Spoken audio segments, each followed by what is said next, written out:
Oh, chat. Oh, chat.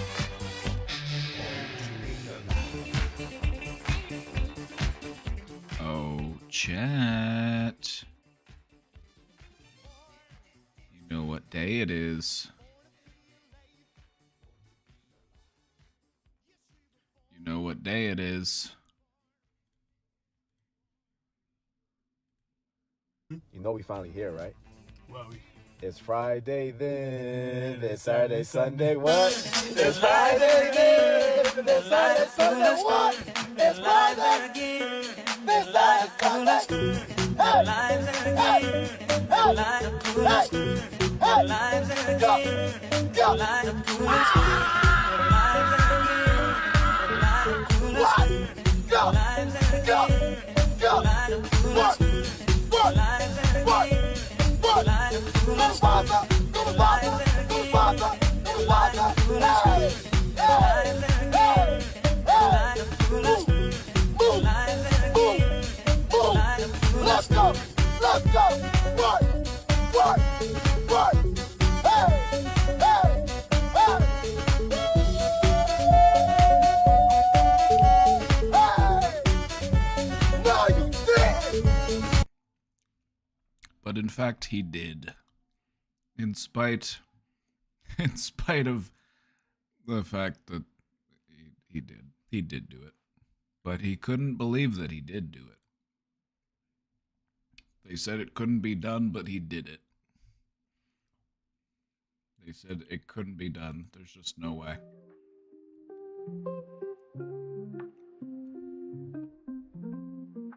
But you know what? He did it. Hello, hello, hello. Welcome back, everybody. Welcome back to the Brain Domain.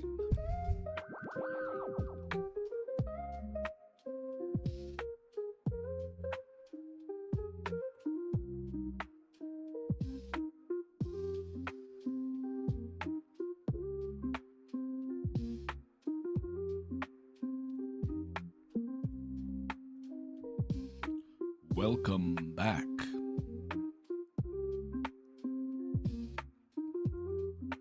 You have a good Halloween? You get lots of candy?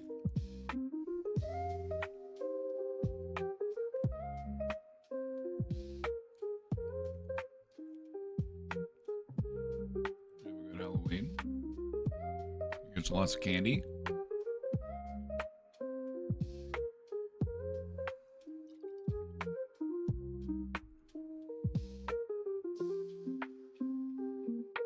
Check this out.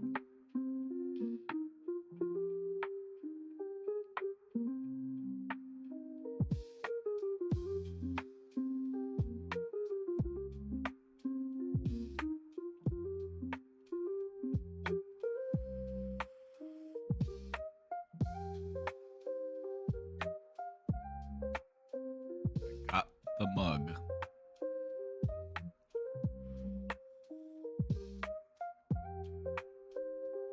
I got the mug. It's the one Cricket sent. It's not the same as the merch mug. We did design a merch mug.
vibing today.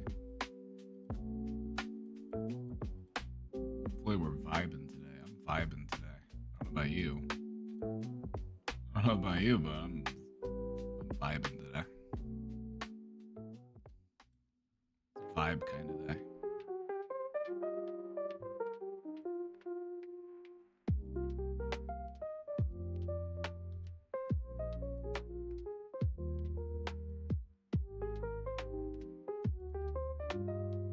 I'm fixing something real quick. Give me 2 seconds. 2 seconds.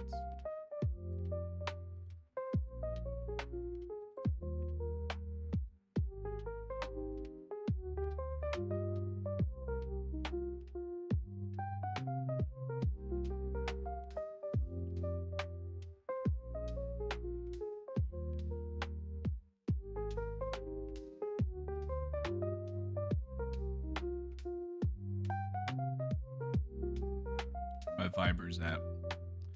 Where my Viber's at. I look German today. Thank you.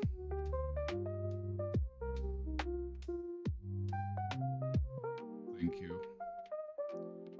Why am I wearing Why am I wearing glasses? Because if I don't have glasses on, I can't see shit.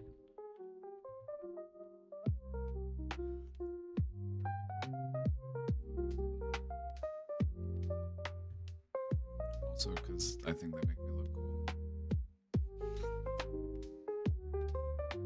Also, you know, outer space is full of harmful rays. You need vision protection in outer space, otherwise the lack of an ozone layer, you'll cook your eyeballs out here. This is for my protection. If I took them off, it's like, oh, all that unfiltered UV radiation's cooking my retinas.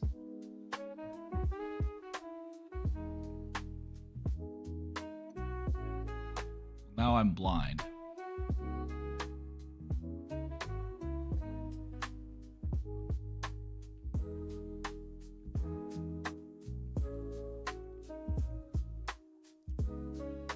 I am celebrating another day of Halloween. Today I am dressed as a German.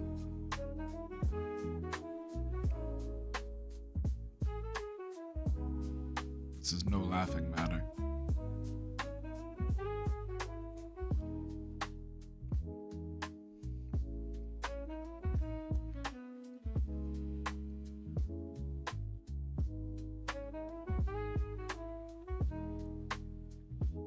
To the dentist today. The dentist sucks.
You like your new dentist?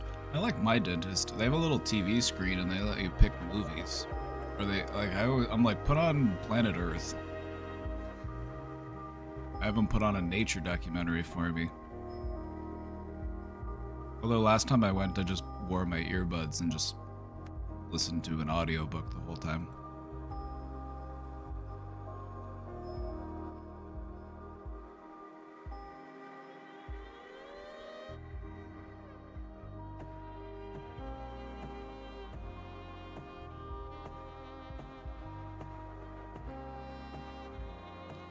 So, how you doing today? How you doing?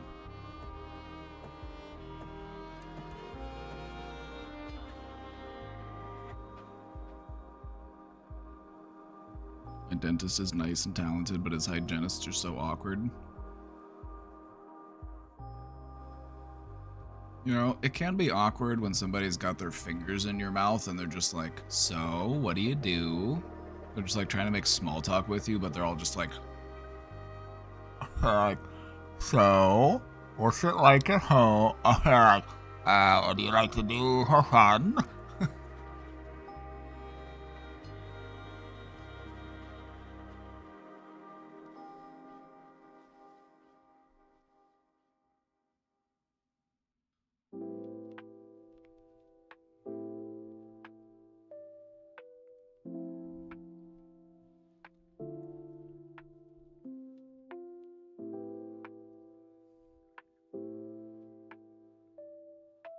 Wildly stressed and disappointed. We've got an exciting weekend ahead.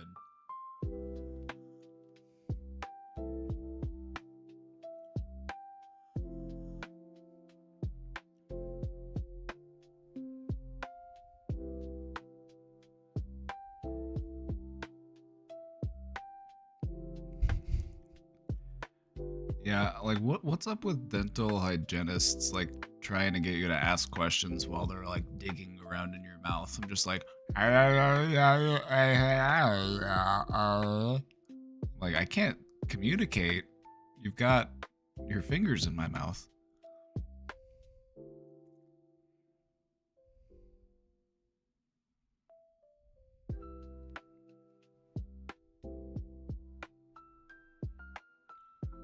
Stressed because of the doctor appointment fuck up. How stressed? 1 to 10. I feel inadequate today. Wrong. Not to invalidate you or anything, I'm just letting you know that you're wrong.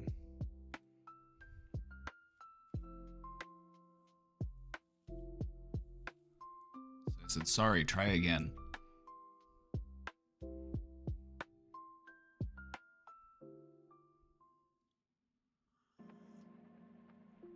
You're not allowed to feel inadequate when I'm enjoying your coffee. That's just, I'm not gonna allow it to happen.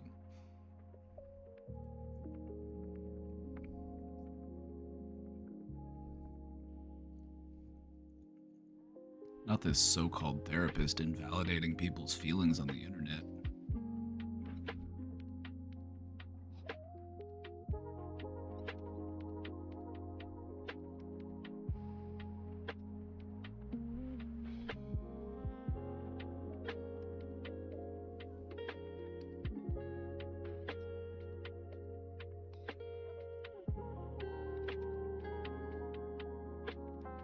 Rated a 4 out of 10. 4 out of 10. That's not bad. That's handleable. I need to adjust my hello testing. Te.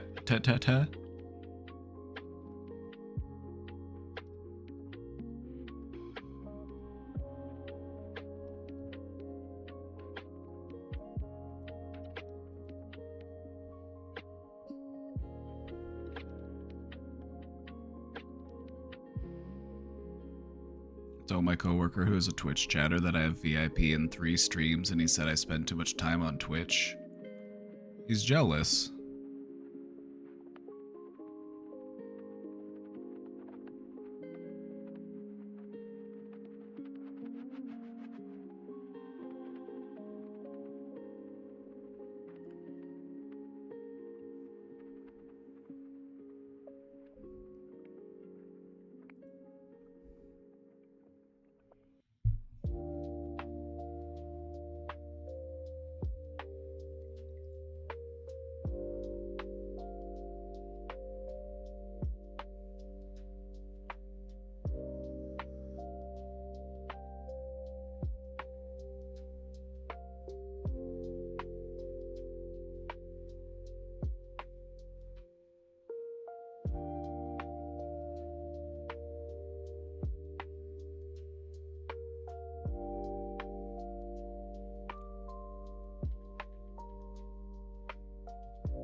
I feel good today.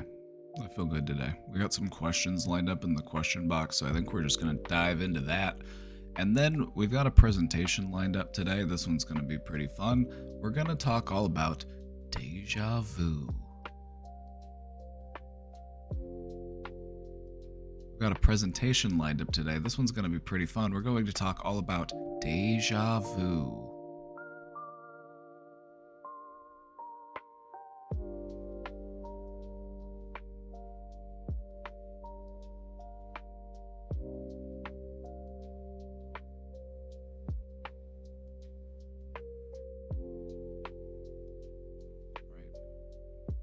Putting you away, Wheel. Goodbye.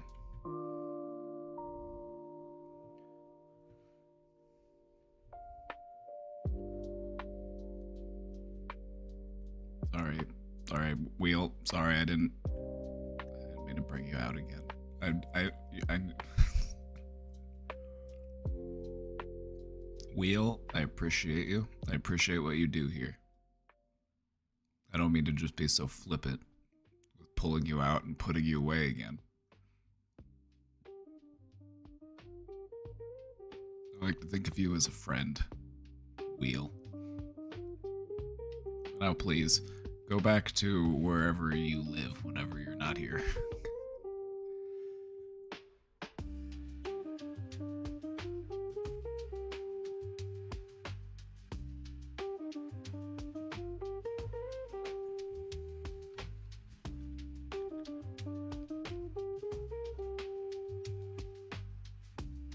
We had movie night last night. Hopefully you were able to make it. If you weren't there, you're a poo-poo diaper baby.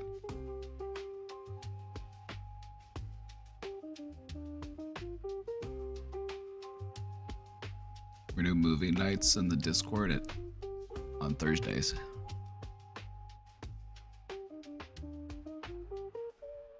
So we had fun. We did a double feature for Halloween. Normally we just do one film, but we did a double feature.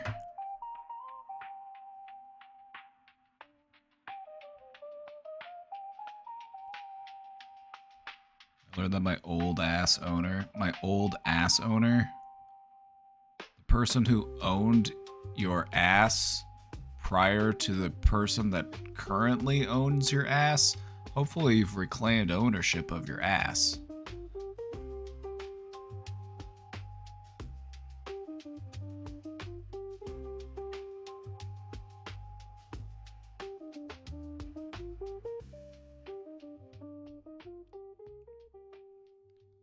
Her dad's going to Arizona to help the Kamala campaign for the last few days. Good luck. Good luck, brother.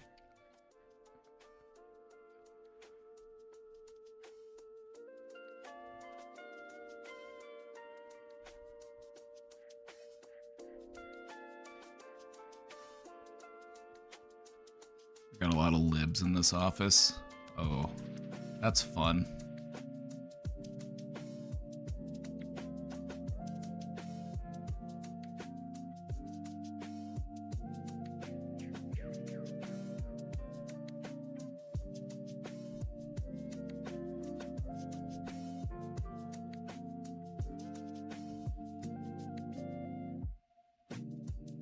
Let's take a look at some of these questions, shall we? Time heals all wounds. What's your personal opinion on this statement?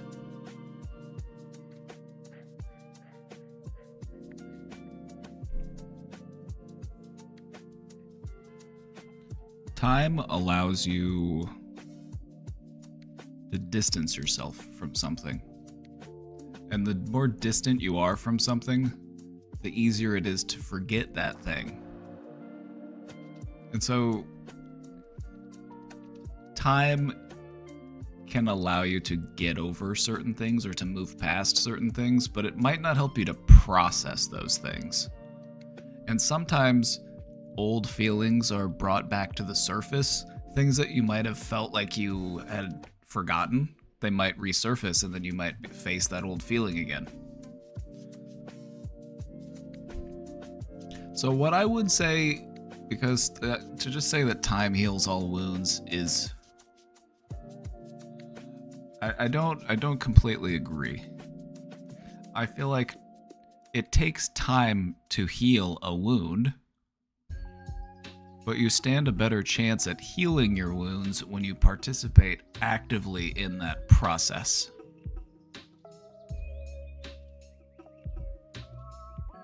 You gotta feel it to heal it. That's a phrase that I prefer to live by. Rather than time heals all wounds, I'm more of a like I don't tell people like time heals all wounds. I tell people you gotta feel it to heal it. Think of it like a broken arm. Like if you had a broken arm, eventually your arm would heal, but it might not heal correctly. It might heal in a way that still causes you pain. It might heal in a way that doesn't allow you to have the full range of motion that you're expecting.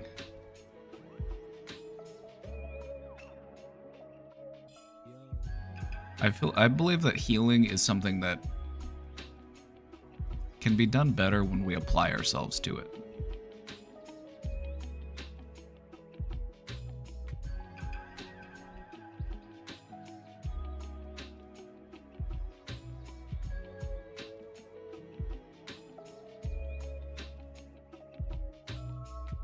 Now that I have two, I actually have my other mug on my desk. Just a size comparison so you can get an idea of how huge this mug is. Like, look at the difference. This is a massive mug.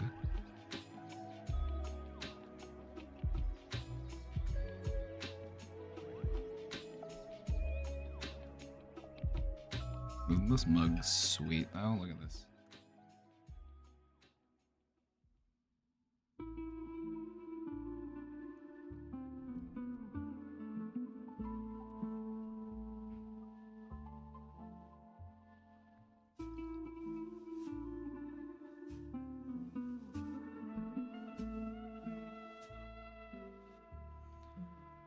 Another thing in relation to this saying, this statement, I would say time gives you space, and sometimes you need space to heal.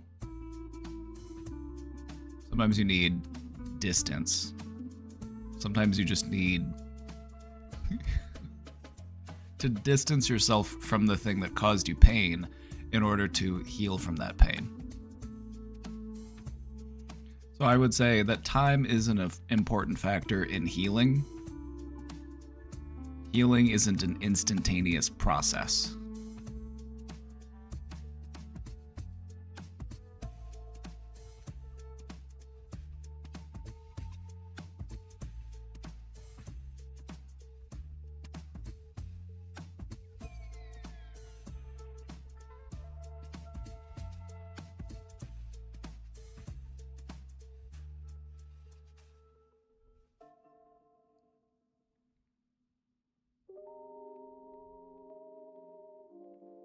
Not to be morbid, but some existence just ceases to be. In a way, that's another way to look at the thing. Like eventually, none of this will matter. Like eventually, we'll just be dust. And in that way, like, why will it matter that I said something embarrassing in the 6th grade? Why will it matter that I embarrassed myself at a social gathering? Like, why will any of that matter? Eventually, we will all be dust. And we will spend far more time as dust than we will spend as a person. So I guess that's another way to look at it, is that eventually all of this will just be the distant past.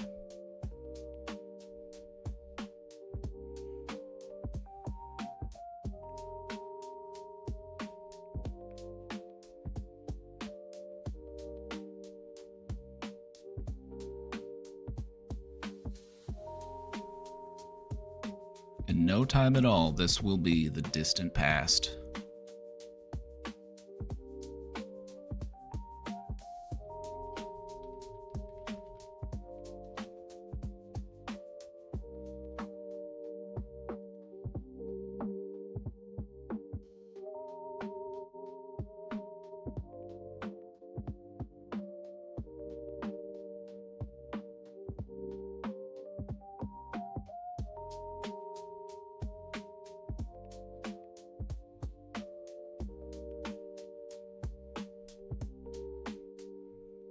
I feel like we leave as clueless as we come. Like we leave with we leave with just as many questions as we enter with, you know? So I feel like in the process, just find out what's real to you, find out what's true to you. Cling to it. But hang loose.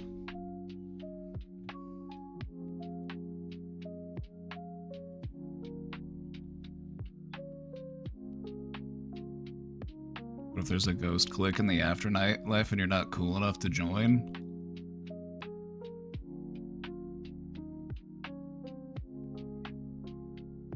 Start your own. Start your own. Fuck those ghosts. Who cares?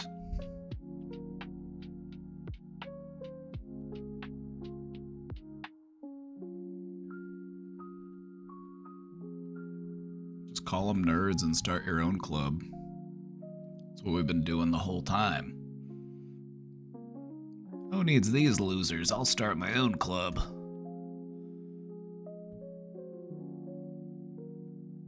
Let's see, what is this? This is a link. Let's see what this is.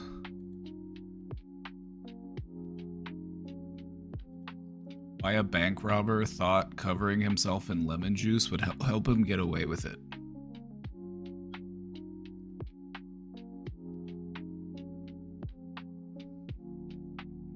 One day in 1995, a large, heavy, middle-aged man robbed 2 Pittsburgh banks in broad daylight. He didn't wear a mask or any sort of disguise. He smiled at surveillance cameras before walking out of each bank. Later that night, police arrested a surprised MacArthur Wheeler when they showed him the surveillance tapes. Wheeler stared in disbelief. "But I wore the juice," he mumbled. Apparently, Wheeler thought that rubbing lemon juice on his skin would render him invisible to video cameras.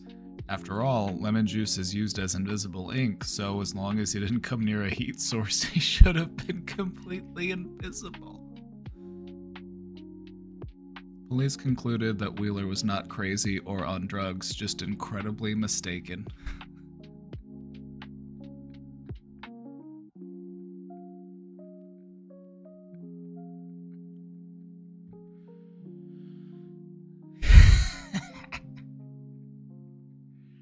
If you ever feel like an idiot, if you ever feel bad about yourself, if you ever make a mistake, you know, just remember this guy. Just remember MacArthur Wheeler, the guy who covered himself in lemon juice and then proceeded to rob several banks, thinking that he would get away with it because he was invisible.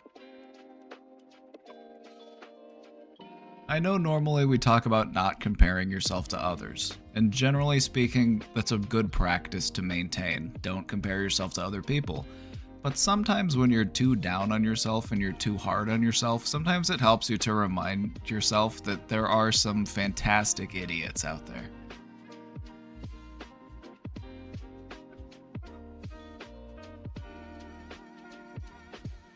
Just so you know.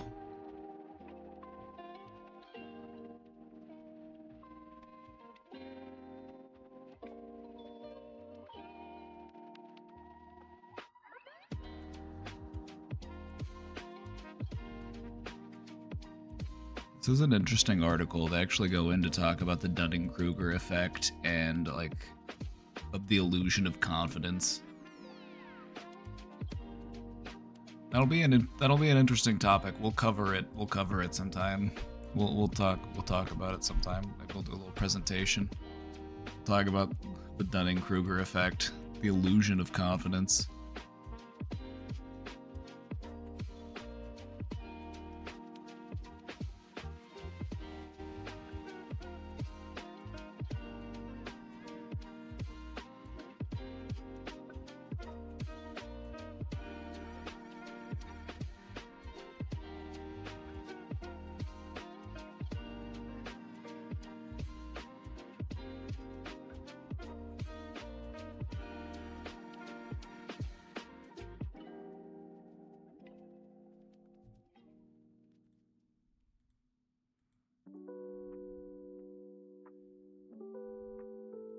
I think I believe in myself, but I don't really have much faith in other people's ability to believe in me.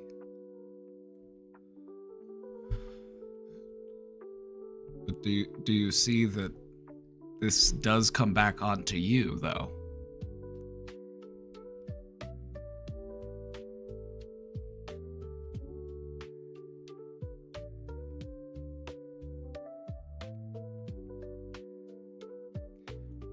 If I believe in myself, then I believe in my ability to make good judgments about other people. And I believe in my assessment of them. And you know what I mean?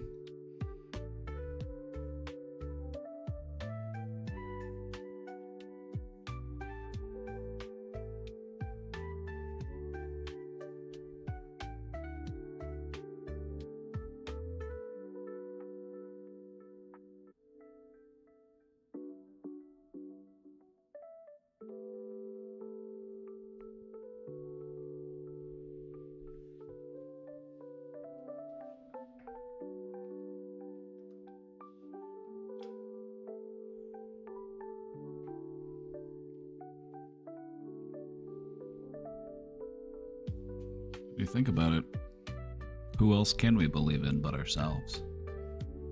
If we're believing in other people, we're believing in our ability to assume or our ability to assess that this person is someone worthy of believing.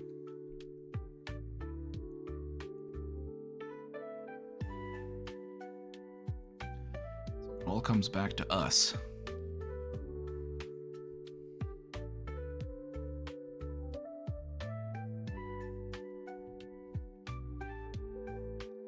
Believe in yourself. Believe in yourself.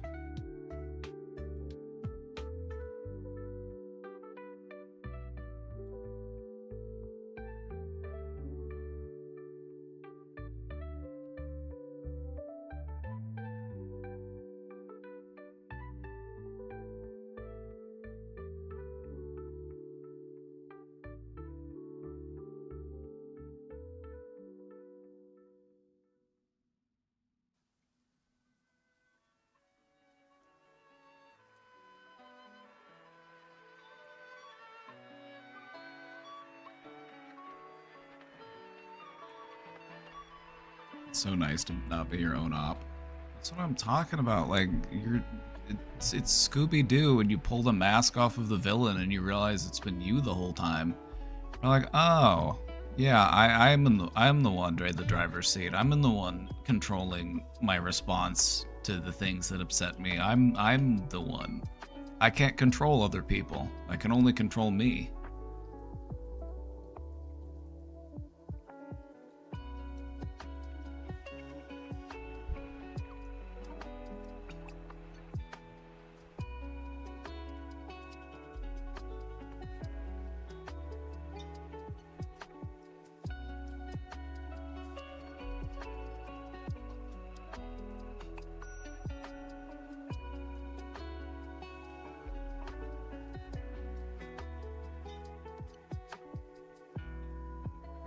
Any tips on how to successfully conquer No Nut November?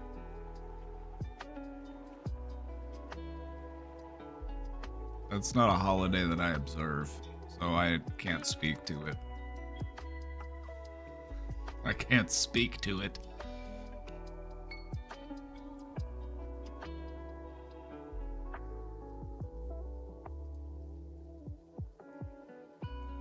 You're on your own on this one, I fear. This one was yours. There's also another one of yours that you submitted, but I don't know if I should read it because it is just it's teetering on the edge of just being a little too graphic.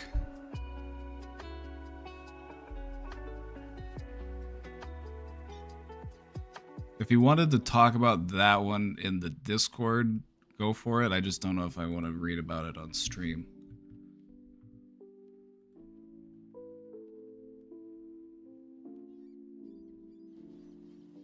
I'm going to read your other ones.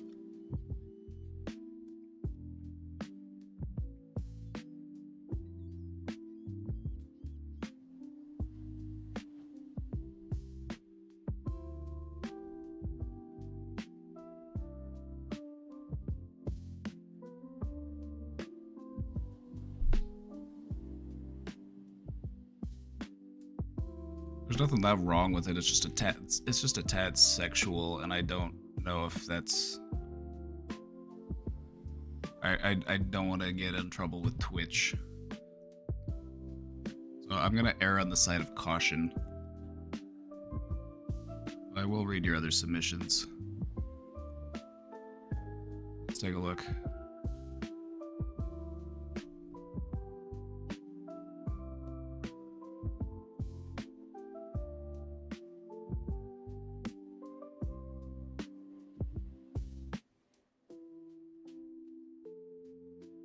If you want to like censor the way you read it or something, I'll think about it. I might come back to it. Like, I don't have a problem with you submitting that one. I just don't know if I want to read it for my broadcast. But if it's something you want to talk about on the on the Discord, go for it.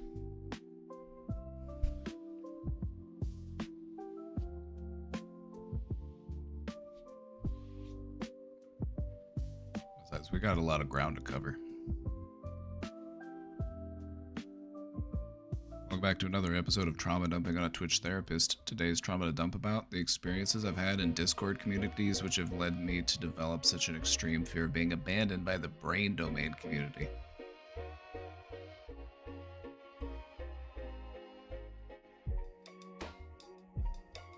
Let's get to it. To give you an idea of just how much rejection and abandonment I've experienced on Discord, let me inform you that I have been banned from over 100 Discord servers in the past couple years.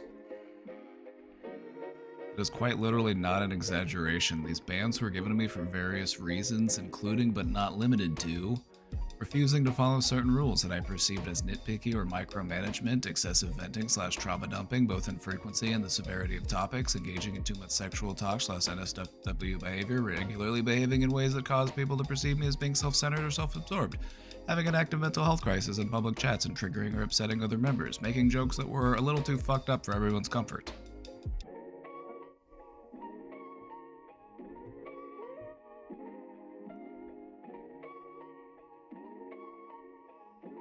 People have done all of these things on my server.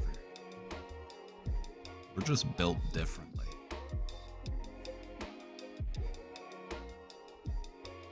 Because the thing about Discord servers is anybody can make a Discord server. But when I make a Discord server, I got shunned from a community for talking about someone's wig. Like, right? Like, you can get banned from a Discord for anything.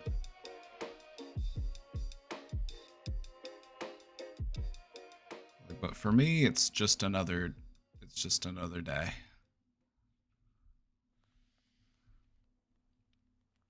Besides, you haven't done anything on my server that would even warrant being banned. I'll share a few examples of specific scenarios that come to mind. Earlier this year, I was in a general socializing server for adults aged 21 and up. I spent only a few weeks in this server, but I felt extremely comfortable and relaxed in it. I was a daily chat participant, and I finally felt a sense of belonging, a sense of freedom to be myself. But then it all came crashing down because of one minor incident. I'd been temporarily banned from the server already because of having a recent suicidal crisis publicly in the chat. A lot of people can't handle that type of conversation. A lot of people can't handle that type of conversation, and talking about suicide or self-harm makes a lot of people uncomfortable. But it's stuff that we haven't really shied away from. The stuff that, you know, we're actually passionate to talk about because we understand that talking about it is actually helpful to people. There's like a misconception surrounding the topic of suicide. It's just like, don't mention it, don't talk about it. If you talk about it, you're gonna it's like, no, if you want people to not do it, you have to talk about it. That's how it works.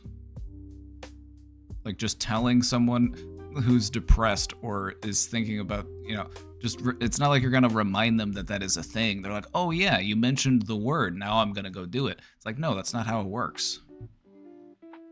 But the fact that it's so like taboo to talk about just makes people feel even worse when they feel that way, because now they feel like they can't talk about it because they'll just be judged and outcast and banned.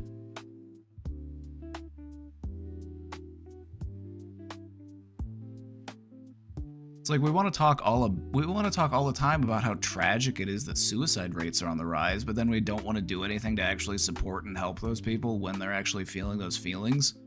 We want to punish them for having those feelings. We want to punish them for having those thoughts.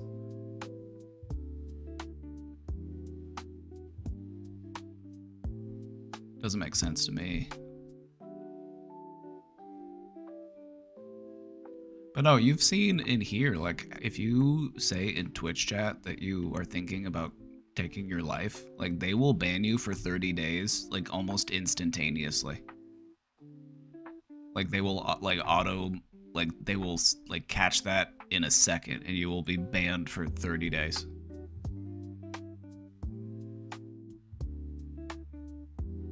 Which just makes me wonder, what does that do to help that person? Does that do anything to help that person? Who are we trying to protect when we do that? Is my question.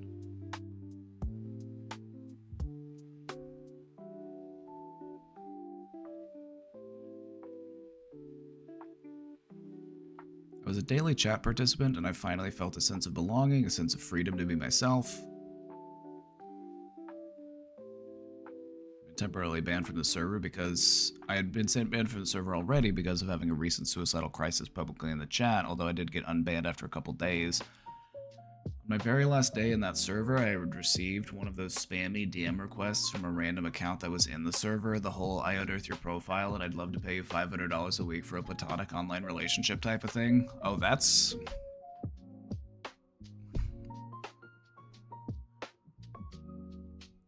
weird. Like, Discord scammers, welcome to the future. Welcome to the future.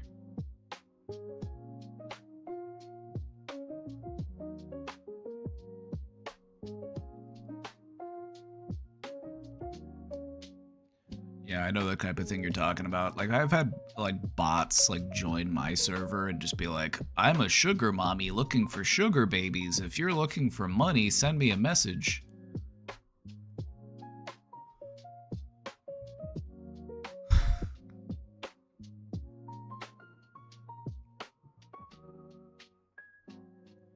Took a screenshot of the DM and sent it to the main chat of the server, pinging one of the mods. The only reason I shared the screenshot publicly was just to give the rest of the chat a good laugh. I didn't see the harm in doing that.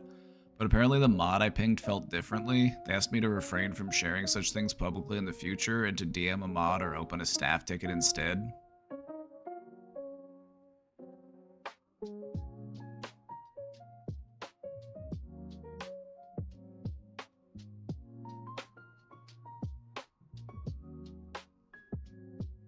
I explained I didn't see the point in doing that because there's no harm in sharing it with the chat just for laughs, but the mod doubled down and basically told me the rule we have in place is that such issues must be dealt with privately.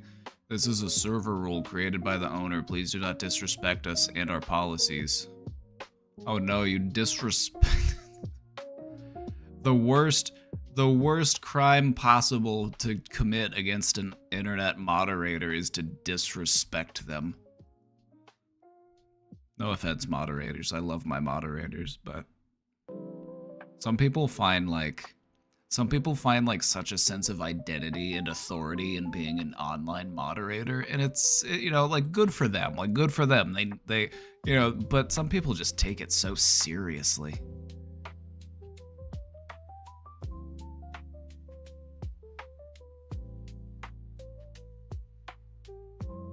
I let people disrespect me in here, TBH. Actually, disrespecting Cutie Cheeks is against the rules here. Like, if you come in and you disrespect people in my chat, like, that's offensive to me.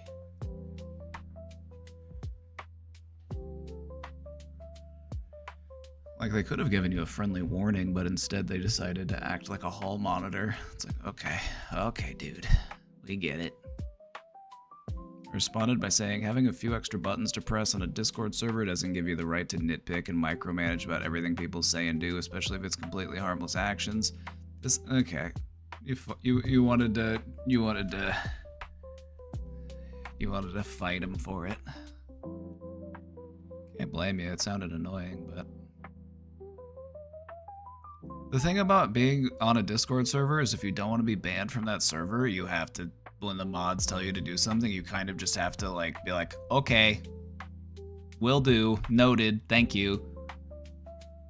But like, some moderators on Discord servers, and this goes for moderators all over the internet, whether it be Reddit or whether it be, you know, anywhere that has like internet moderators, like these are just people. Like, these are just random people.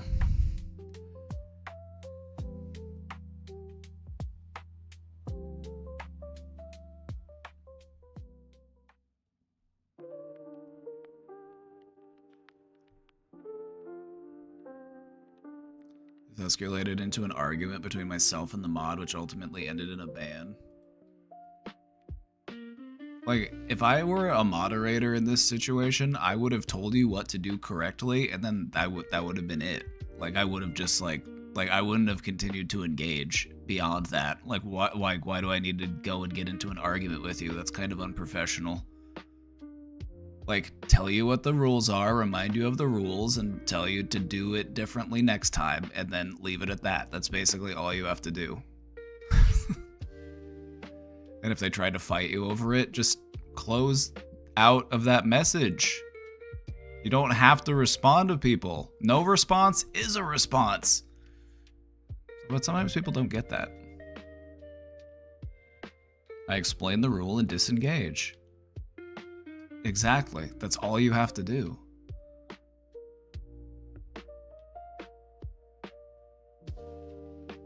The sad reality of people in positions of power is you can't argue sense with them because they're not in positions of having to listen. Well said. Well said. You can't say, now listen here. All right, sit down.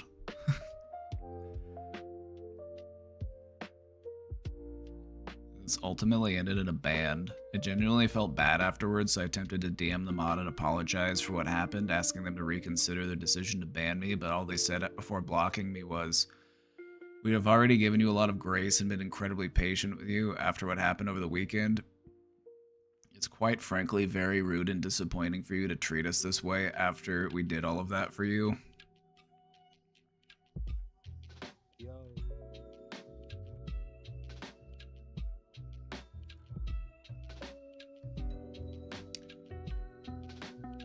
This was a socializing server, and this person's a moderator on a socializing server, and they suck at socializing. The irony. We will not tolerate disrespect from you anymore, so this is where it ends. Please find a new server. I sincerely hope you get the help you need. This person needs help too, by the way. We all need help. Like telling people to get help is just such a... it's...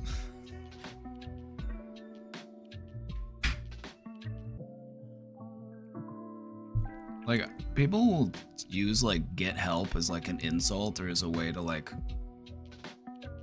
But it's just like, okay, like, sure. Fine. We all need help, don't we? Like, isn't that the point of being social animals? Like, we all need help from time to time. Nothing wrong with that.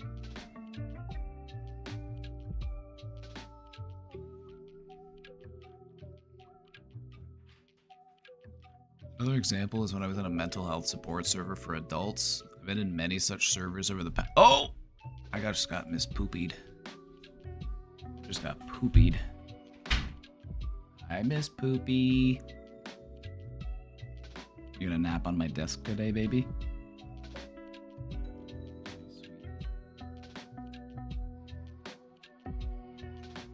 Alright, lay down, baby. She's standing in front of my monitor. I can't see can't see anything. You're gonna lay down? You're gonna... There you go. There you go. Thank you. Oh, so sweet.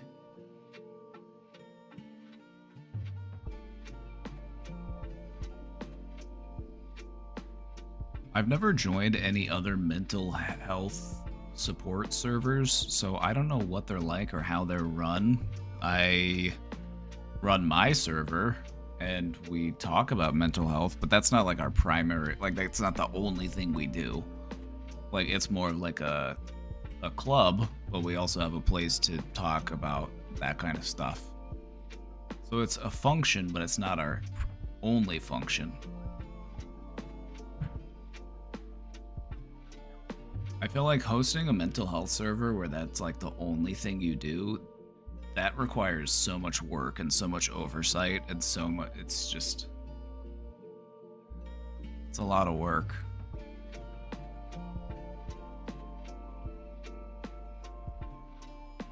I've been many such servers over the past few years. Sadly, no, I didn't last long in most of them. This one server was apparently owned by a 61-year-old woman. And everyone seemed to welcome me with open arms. I quickly got settled in and felt right at home. I confided in these people a lot about my various struggles and traumas. I felt like, and was genuine, and was repeatedly told and reassured I was in a safe space, but I guess I wasn't. Because at some point I ended up getting banned for what the owner described as misuse of the server's peer support.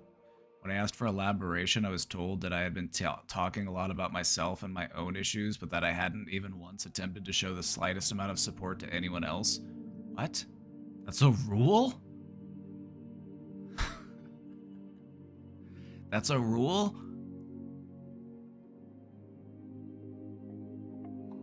That's not a rule. That's not the rule that I have on my... That's also not really a rule in any mental health group that I've ever been a part of. I'd be banned a long time ago. Like, right? Like, I don't expect that of people. Like, you come here because you're looking for help. You don't come here because you're looking to help. Don't get me wrong, a lot of people are there because they are looking to help. We have a lot of supportive and engaging people in the community. We actually have a peer support team, and that's what they're there for. But that's not, like, there's no expectation on people to, like, also be helpful, because sometimes you have to realize that maybe they're just not in that place yet. Like, maybe they're just not ready to be helping. I don't think they understand what peer support means. It's not transactional. Exactly.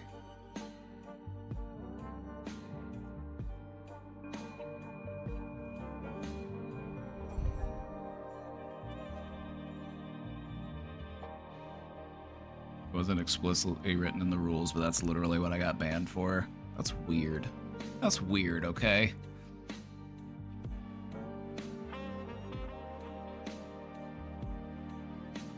In other words, I was doing all the taking without any giving back. Ultimately, my ban appeal was denied and I was permanently let go from that community. Yeah, I don't have that same expectation. Like, we have a peer support channel on my Discord server, and that's not the expectation. It's just like, you are there because you are looking for support from your peers. If you are able to provide support to your peers, awesome. But it's not expected or demanded of anybody. It's kind of weird.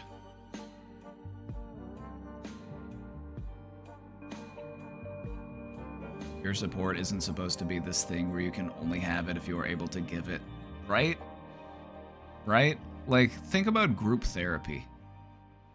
Think about group therapy.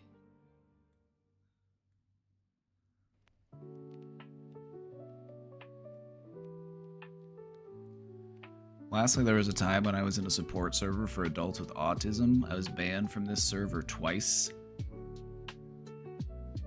The first ban was due to another public display of an active mental health crisis, but I managed to appeal the ban roughly a year later and rejoin. You run a support server for adults with autism and they banned you for a public mental health crisis?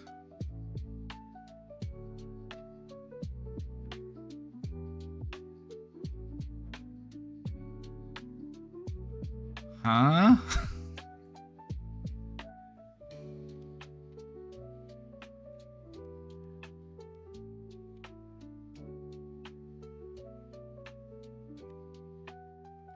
No, I think you've found a supportive community here because in the time that I practiced mental health, I was really great with handling patients with autism, but I was also really good at handling patients with the BPD.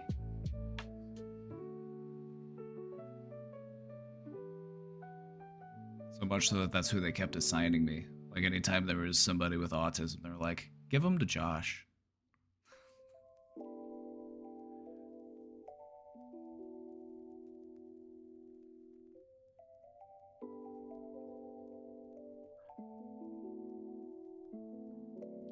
When I rejoined, I once again got comfortable quickly and began to open up about my personal life. There was this one mod in particular who just seemed to have some kind of issue with everything I did.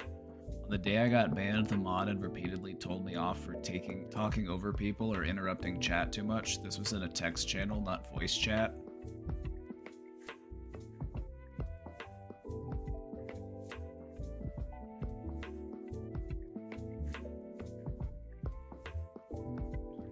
Squeezy wants to know if they seem autistic to me.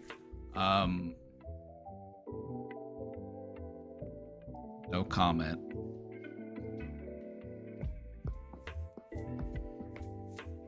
I'm not here to diagnose people with anything.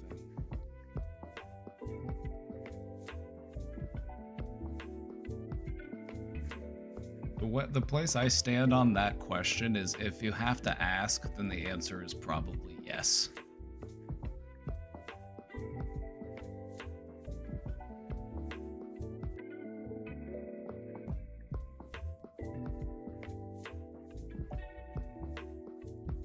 Last straw for them was when a few people were having a conversation about music-related interests, and I happened to send a few off-topic messages in the chat at the same time. If that was punishable by a ban on Discord servers, everyone that I've ever met on every Discord server I've ever been on should be banned, because that happens all the time. Like, it's normal for a Discord room to have, like, multiple conversations going on at the same time. That's why you can reply to people.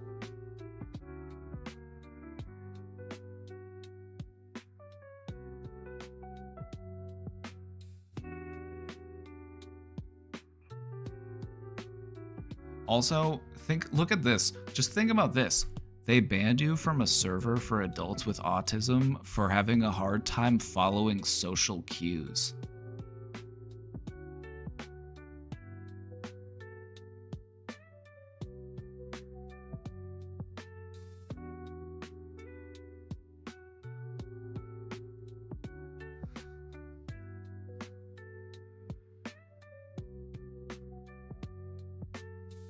Sounds kind of ableist to me. Exactly, that sounds kind of ableist.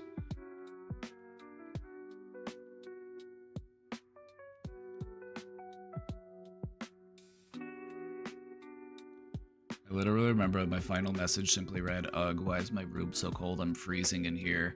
And as soon as I said that, the mod was like, "K bye," and banned me. When I DM'd the server owner about it, they told me they weren't going to unban me due to recurrence of old behaviors such as venting outside of the appropriate channels and disrespecting the instructions of staff. These people act like because they are neurodivergent, they have the credentials to run groups like this. Ding, ding, ding.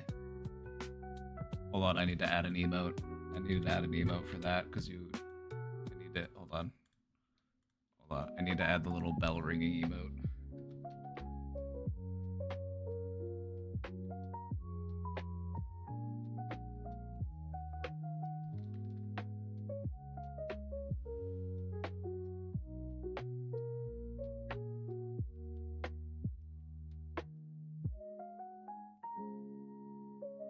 There's so many bell ringing emotes. Which one do I pick?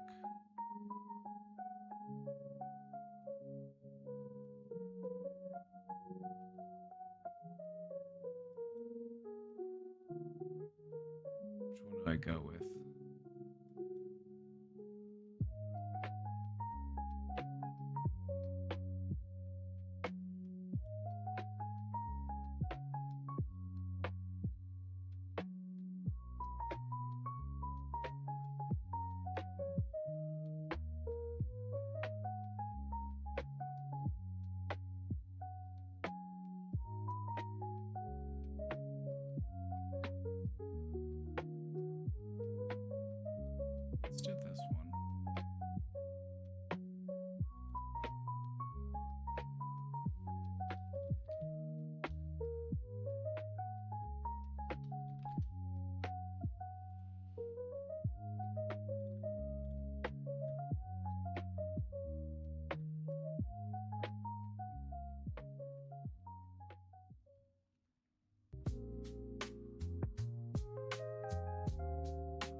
to derail chat, but I got 2 job rejections in a row. Where are my manifestors at?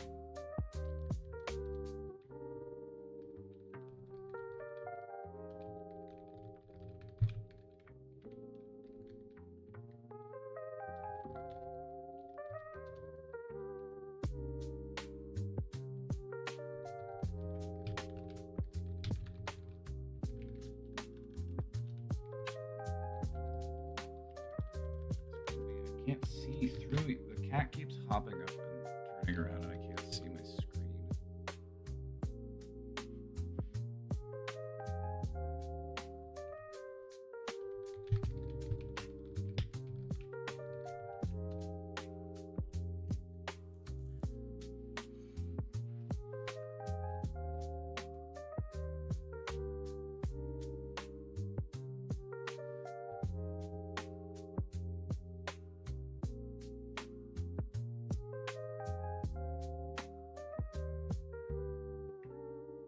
You got only positive vibe manifesting for you? That's powerful.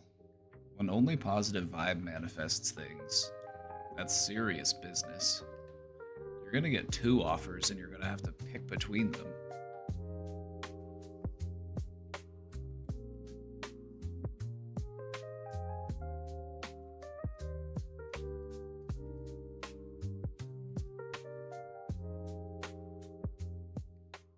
So yeah, I could probably go on and on with more examples, including ones that were much more cruel and harsh, but that would make the submission way too long.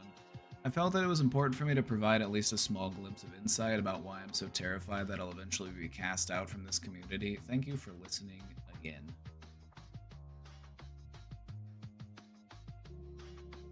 I'll just say this, if you continue the way that you've been going, you've got nothing to worry about. Like, you haven't done anything... Dude, your mic is quiet. No.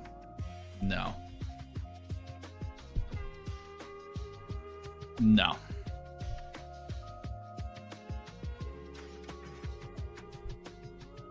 What do you mean my mic is quiet? You trying to tell me something? Like, what are you talking about? What are you talking about my quiet microphone? What do you mean? What are you talking about?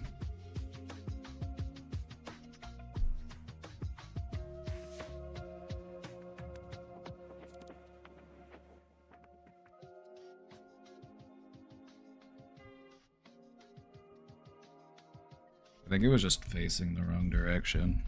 Because it's a directional microphone, I think it was just facing the wrong direction.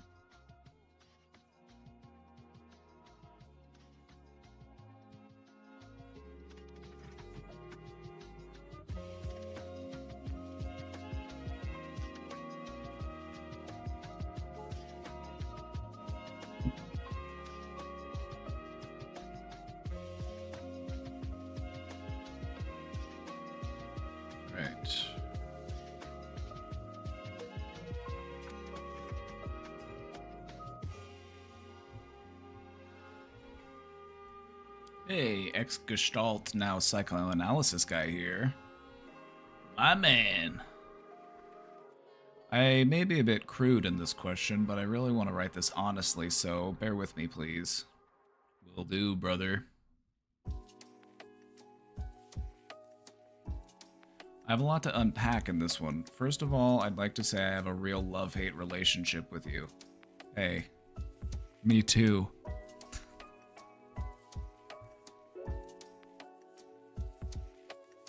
You and me both, partner. I love your psychological inputs, but I really dislike your IMO non-critical view upon the political left. I think there's an immense destructivity historically in the left, and you just ignore all that. It's in capitalism too, absolutely, but not to mention fascism. Would love your comment on that. Okay, let me just say this. We don't really have a left in the United States, so just consider my perspective on this. I'm an American, and in America, our left is nearly non-existent. Also, in order to grow a progressive branch of the government, we can't afford to nitpick and infight, because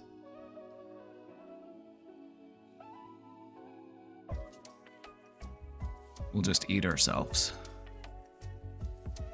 I have my criticisms. Like, I don't like Kamala Harris. I don't think that she's a good candidate. I think that she's far too conservative for my taste. But that being said, my concerns with America are we don't have an adequate social safety net. We don't provide for our citizens in the way that we could. For the so-called wealthiest nation in the world, we do terrible things. We don't have good infrastructure.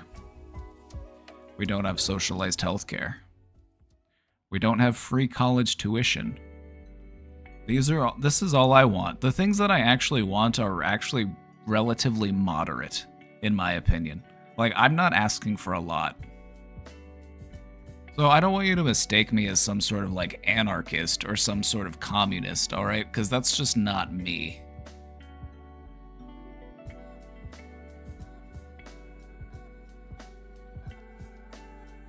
So I don't like if you find that I'm not critical enough of like far left political movements across the world, I'm like, they all had their faults and flaws, don't get me wrong, but I could tell you like specifically what I'm hoping for in my government, and that is housing for everyone, free school, and free healthcare, including mental health care. I also support universal basic income. That's about it.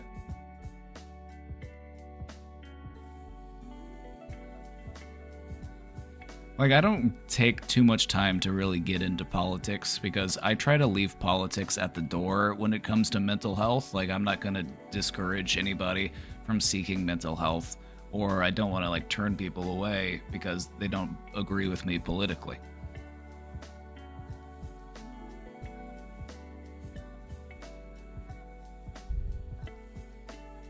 But yeah, as far as like just like criticizing the left in America, it's like there is not really a good leftist candidate in the United States. There's just not. It just doesn't exist. Like the changes that I would want to make, like you could probably consider me more of like a democratic socialist, if anything. Like I would comfortably align with being like a democratic socialist. I believe in democracy. I believe in, fairness and equity. I believe that everyone should have the right to vote, and I believe that we should provide strong social safety nets for our citizens, like many countries in Europe do. So you gotta remember that I live in the United States where we don't have a lot of the stuff that you do. We don't have good public transportation. We don't have socialized healthcare. We don't have free college tuition.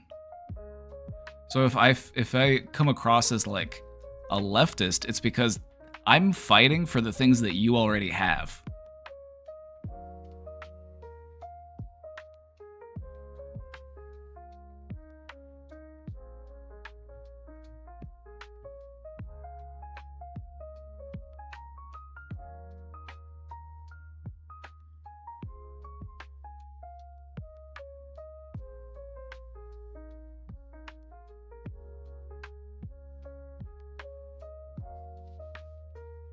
But anyway, that's my stance.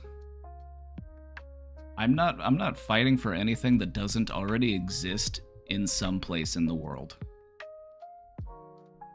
I'm not fighting for anything too radical. I'm not fighting for anything too outside of the ordinary.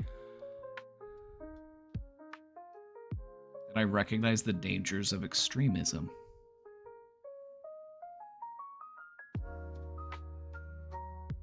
Like, I feel like the ideas I have aren't that radical, to want to care for your citizens, to want everybody to have a home.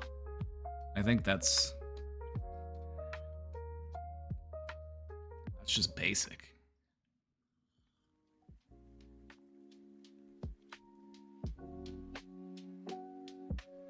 So that's where I stand on it.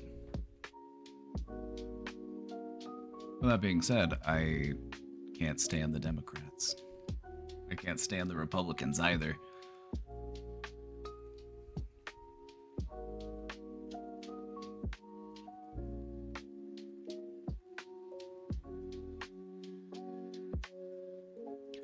As far as my personality and therapy goes, I think therapy is bringing some great leaps and strides for me, and it's creating an agonizing duality, perhaps not dissimilar to the mentioned attitude towards you.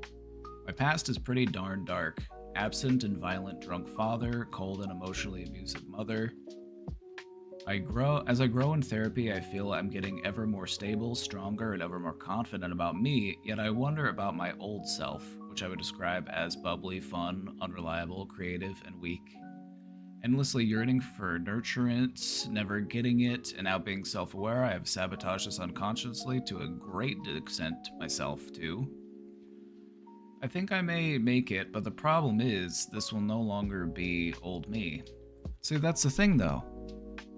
You don't want it to be the old you. You want to be the new you.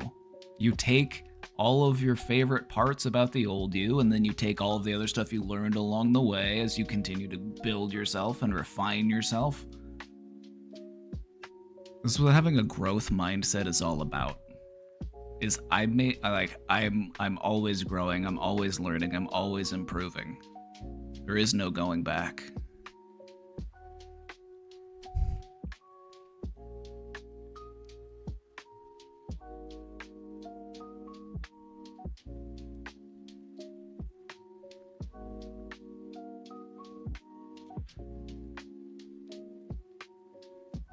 You are in the process of becoming who you are meant to be. And sometimes you have to have something and then lose it to realize just how important it was. But guess what? You can find it again. You can find that part of yourself again. It hasn't gone anywhere. It's still in here. Hasn't gone anywhere.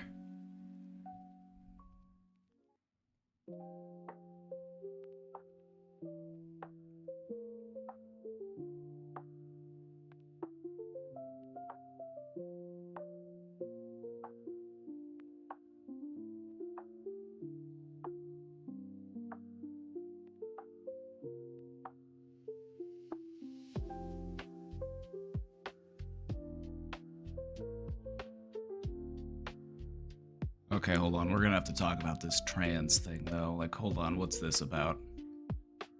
I hadn't read that far yet. Hold on. Hold on. You may be about to hate me a little more. Because I'm taking the gloves off for this one. The old part of me was always rejected by the world, especially girls. This old me was left, I'd say, starving and abandoned, but new me, I think, will turn into a self-sufficient person that enjoys little things in life, is happy and whole. Here a strange parallel appears.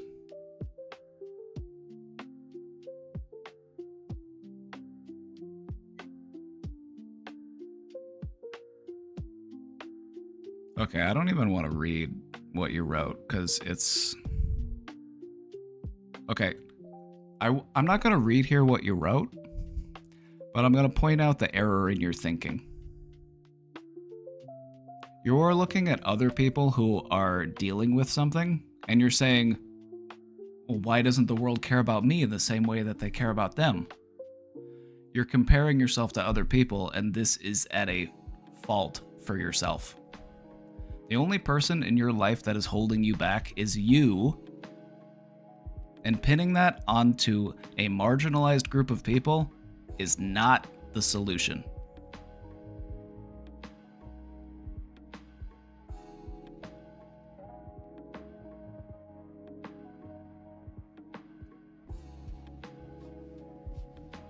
Your problems have nothing to do with anyone else but you, and only you can mend those problems.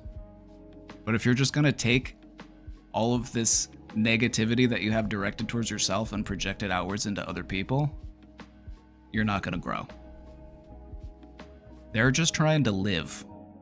They're not your enemy. There's nothing wrong with them. They are humans. You are humans. Support one another. We're all struggling in this system we live in.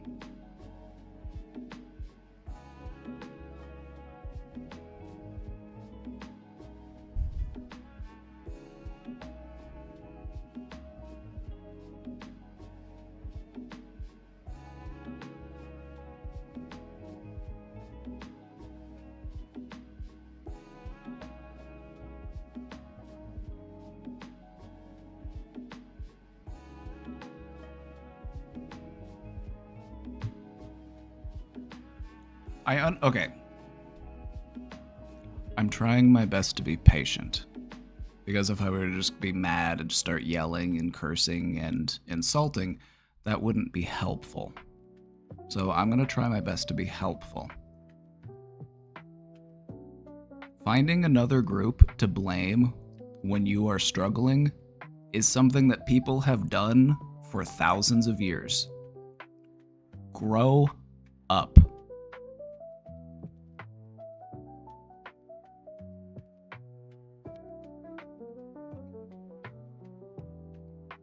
They've done it for people of color, they've done it for people from different countries, different ethnicities, different religions, different sexual orientations.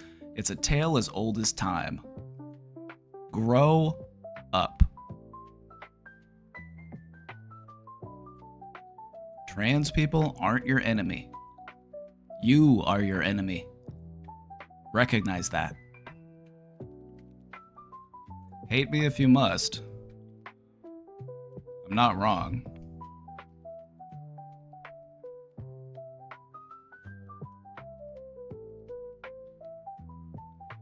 Are you projecting your shit on other people that have nothing to do with you? Because that's what we do when we're struggling, alright? Like, I'm trying to show compassion here, and as much as this makes my blood boil as well, like, I'm also upset by this, don't get me wrong.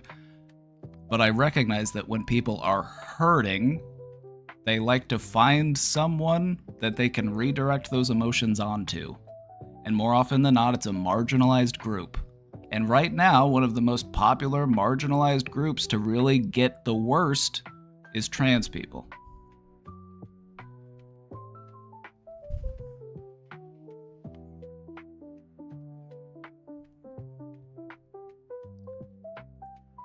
I'm not just talking to you when I say this, I'm saying this to everyone. Your biggest enemy is yourself. Always has been, always will be. Because only you can do anything about this. And this. It's all on you.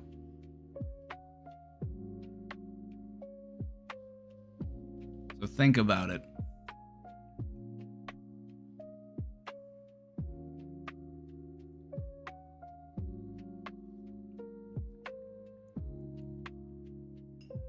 Tearing other people down to lift yourself up just isn't it. That's not the way.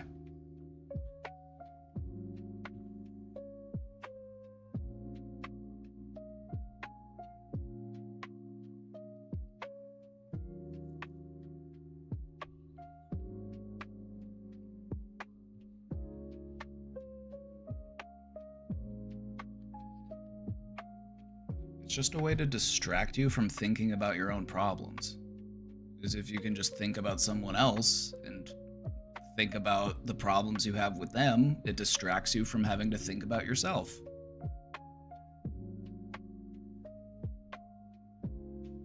And now look in the mirror and recognize that that person is the person that you are trying to overcome.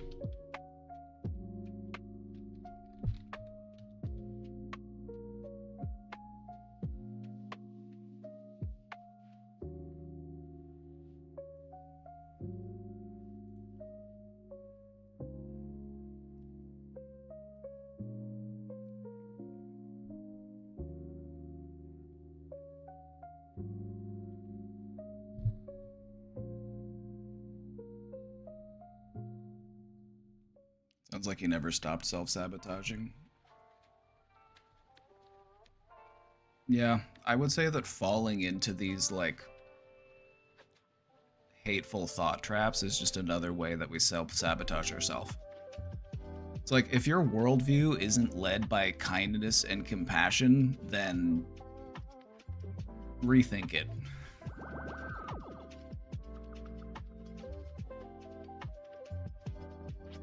Let's fucking go. Welcome in, Raiders. Thank you so much for the raid, everybody. Oh, come here. You're looking so good today. Come here. Come here. Let me...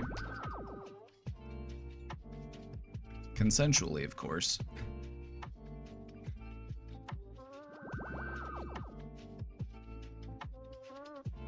Consensually, of course.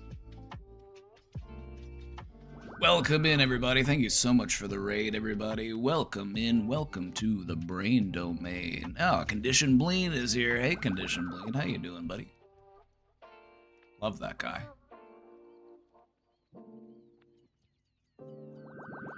Love that guy. Welcome in, everybody. Make yourselves at home. Check this out. Look at this.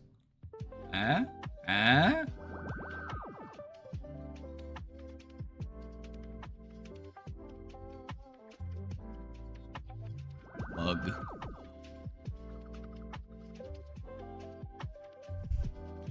Welcome in, everybody. We were just taking some questions from the question drop box, and we have a presentation today. We might jump into our presentation a little early, though. Let's see what kind of questions I got. What kind of questions I got to work through.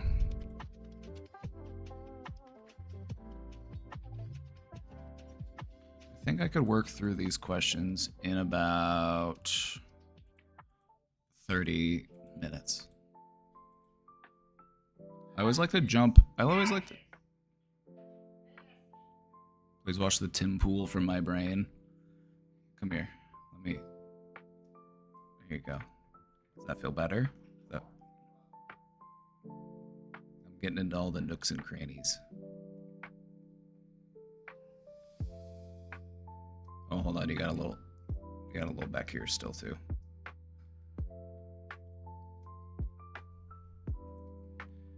Doesn't Tim Pool just have one of the most annoying voices you've ever heard? What is it about? There's just a certain type of person that just has that type of voice, and I would put like Tim Pool and Ben Shapiro in that same category. Just like objectively annoying voice.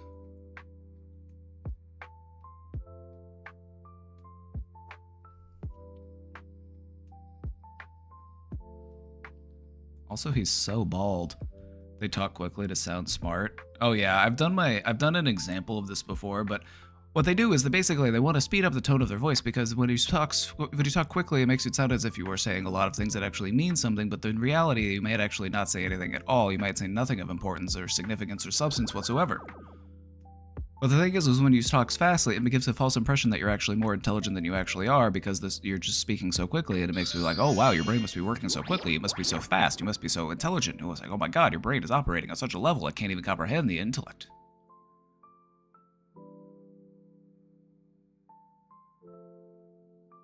They say so much, but say so little.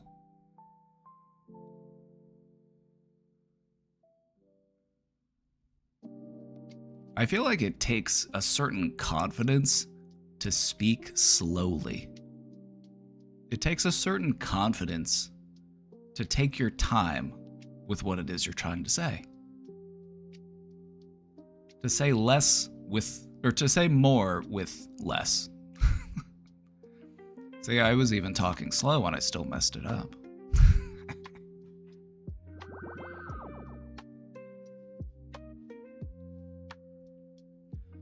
I don't know if this sounds like a dumb question or not, but I'm curious to know your thoughts. Would you agree that women in and of themselves are a marginalized group? Oh yeah, we live in a patriarchal system, and in living in a patriarchal system, a woman is a marginalized person.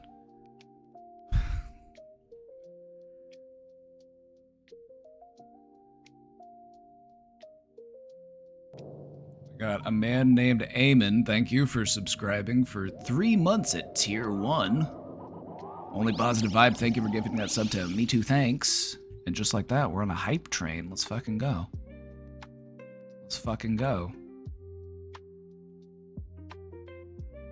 Here's the thing. Real men support women.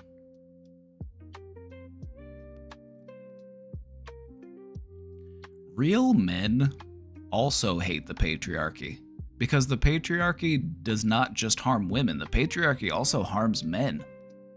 Like, men are also a victim of a patriarchal system.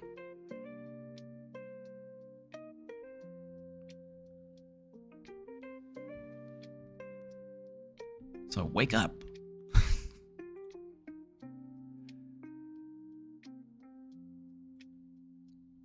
Grown men also cry. It's true, because you know what? Real men aren't afraid of their emotions. Space Case 518 with the Prime sub. Let's go. Let's go. Thank you for the Prime. Welcome in, Raiders. Have I told you that you look lovely today? By the way, you look so good. Oh my god. Amanda Nemo with the 500 bits. Let's go.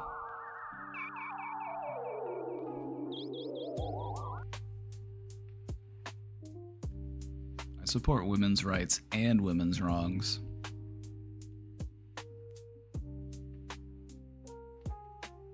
Wow, Josh, androgynous erasure.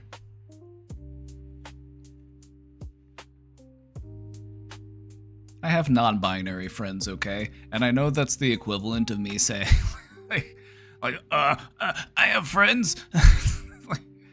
But no, seriously, like, I love people. All shapes and sizes. Love the love the non-binary folk.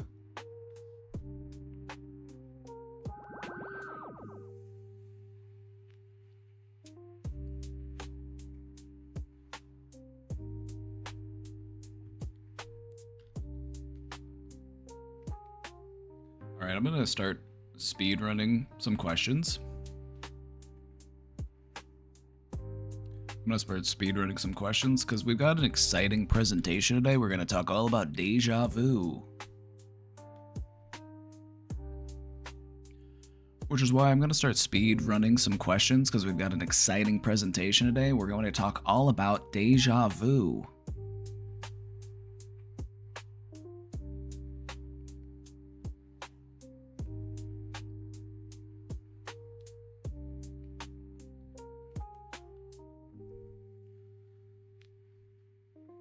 I'm going to catch up with these questions. I might save some for after the presentation, but I'm going to see what I can do in the next, like, 15 minutes or so.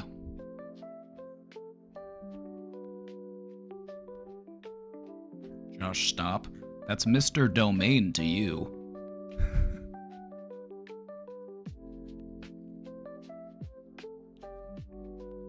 Hey Papa and community, not a question, but I'm happy and wanted to share. I'm celebrating 90 days of sobriety today. Let's fucking go. Let's fucking go.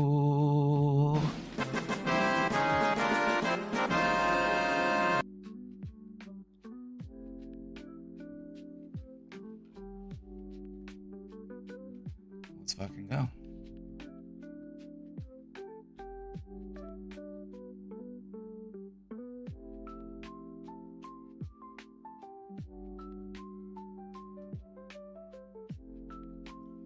Last night I was able to go to a gastropub and not feel triggered. Just sit at a table with good food with my partner and enjoy the music and costumers. Ah, yeah, because it was Halloween. I was like, oh yeah, costumers. I'll be giving my first qualification/speaking at what has become my home group on the 11th. Nervous but excited. It's the same part of your brain, actually. Anxiety and excitement are produced in the same part of your brain, which is why those two feelings very regularly accompany one another. By the way, we're on a hype train. Faye Shadowling, thank you for subscribing for the 6 months. Thank you for subscribing for 6 months. Thank you.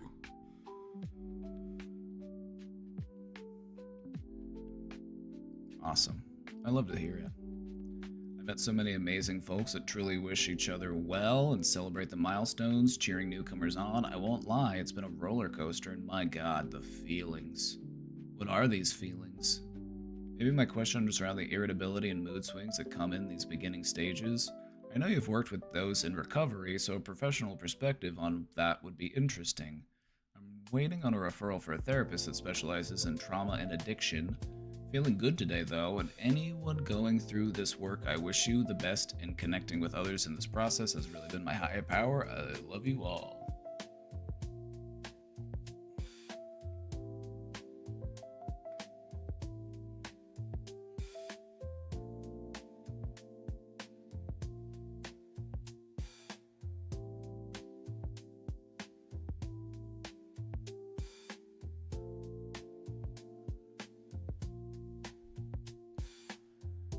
Some of the most profound advice for recovery is also some of the simplest, and it's probably stuff you've heard before. But in recovery, repetition really is key. Repetition really is key.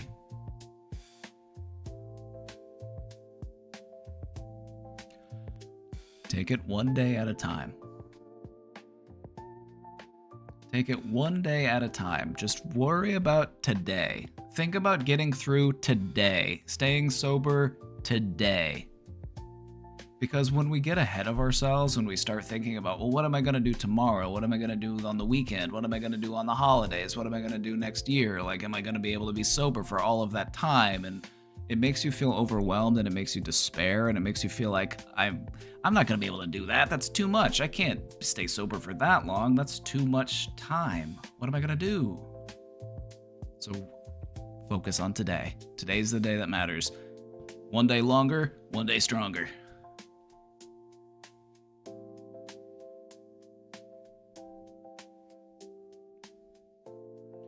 Connecting with people, sharing your story, hearing from others, supporting others.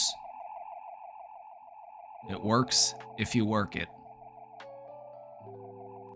Disalbos, thank you for resubscribing. Thank you.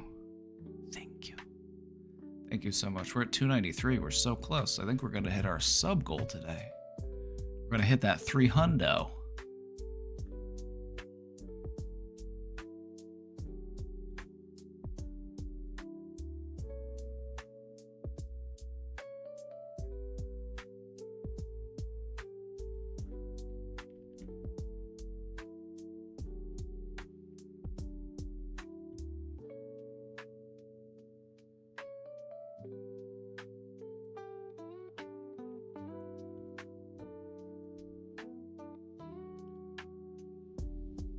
Time for another episode of Trauma Dumping on a Twitch Therapist. What am I dumping about this time? 7th grade, when my teacher and principal brought my mom into a school meeting for some questioning. It's a particularly juicy story, so grab your popcorn and get ready. I did read this. This one is juicy. This is a juicy one. We're sat for this one. At some point during the 7th grade, oh wait, you're Canadian, so you say grade 7. I was having a conversation with a teacher about my family life at home, and I remember saying to them, my mom is dating my uncle. My 12, 13-year-old self had no clue what the implications of that sentence were, so I just kind of blurted it out without thinking anything of it. My teacher, however, was alarmed by it for reasons which I now understand as an adult. They asked me, is your uncle on your mom's side or your dad's side? To which I said, I don't know, because I genuinely didn't know for sure at the time. Following this comment, my teacher informed the principal, and they both asked my mom to come into the school for a meeting. I was not present in this meeting, but I was told about it years later. Apparently, they sat my mom down, looked her straight in the face, and asked her, are you in an incestuous relationship with your brother?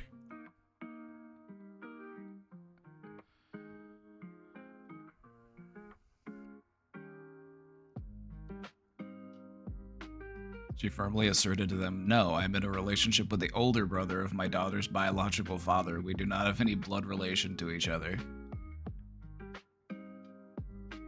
And yes, you did hear that correctly. My mom is in a relationship with my sperm donor's older brother. They've been dating since 2015 and married since 2018.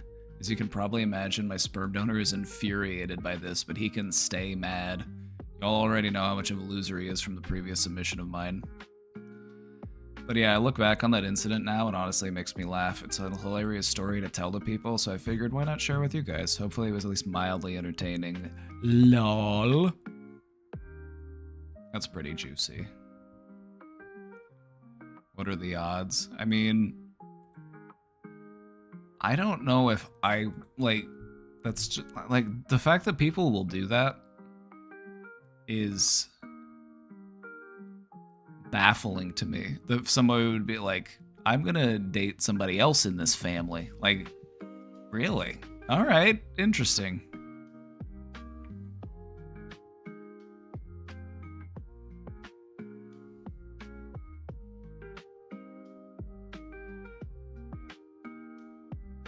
I'd do it. Like, you would date a sibling. Okay, show of hands. Show of hands. Who here would date a sibling of someone that they dated? Who here would do that? Show of hands. Who here has done that?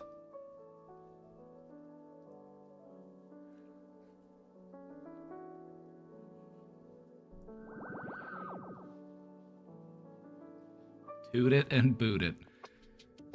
It sounds messy to me, because it's like, what if you go to their family's house for Thanksgiving? What if you go to their family's house for a holiday? What if you're there at Christmas time?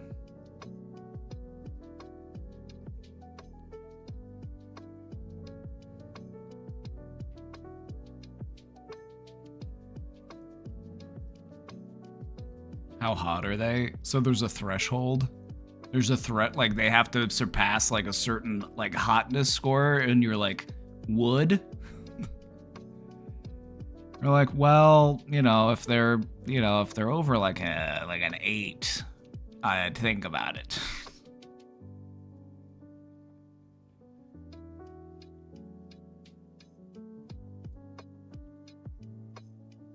There's just no way. All right, we got some more questions to catch up with. The other day, things got really bad. I was really hurt and angry at my mom, and at some point, I unconsciously grabbed the scissors and wanted to take my life. I honestly felt possessed in that moment because I was barely aware of the situation. That's what stress and high levels of emotions will do to you. They make you act impulsively, and this is why, you know, self-harm and these types of things are things we need to think about and prepare for when we're not escalated. Because in that moment, we may act completely differently. Obviously, I didn't do it, and we're happy for that. We're glad.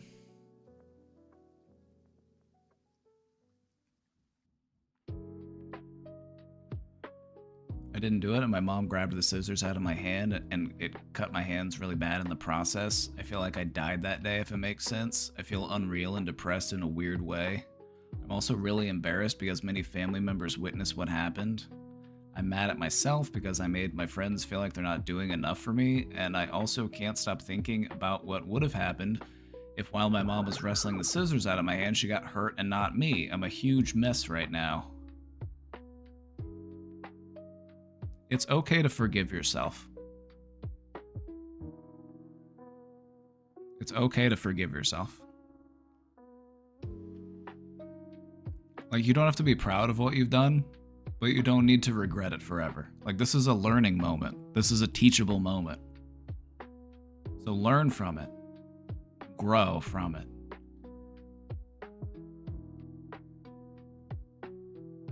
Hey lurkers, I'm gay. Hi gay. Another day, another gay. Alright, we just got a few more questions. I'm going to try to get through these, and then we're going to jump into our presentation. When I was cleaning through my closet this week, I found a pull tab lottery ticket that was labeled Bombfest 2K15. Bomb was one of the many nicknames that I gave to one of my best friends since his name sounded similar. Dom passed away about a year ago unexpectedly at the age of 30. This pull tab lottery ticket was from a great day we had in 2015. He was a diehard NASCAR fan. I was never really a fan, but I loved watching NASCAR with him. We staked out a bar at around 11 and 12 in the morning to watch the race. I remember getting Bloody Marys and buying a thick stack of those pull tab lottery tickets. Neither of us were really gamblers, but when in Rome, no winners, but it was a fun day. You can just tell sometimes when a day is going to be a good day that you will want to remember, so I saved one of the tickets and wrote Bombfest 2K15 on it. Finding this ticket took me back to that day and what it felt like to be in the same room as him. I struggle some days with balancing. I want to make sure I never forget how important he was to all of us, but I get emotional thinking about all of the good times we had, and it's hard to get out of that mindset. I've started to make a journal for every time a memory pops up into my head so I can give that memory weight and process it. Sounds like a good practice. We're coming up on a year since he passed, and I want to do something with my other friend in remembrance of him. I don't know if this is appropriate because everyone grieves in their own way, but I at least wanted to reach out to make sure he's okay because he's been struggling as well. Is this okay? Absolutely. Absolutely. Come together. Maybe we can watch NASCAR together in, remembrance of a good friend.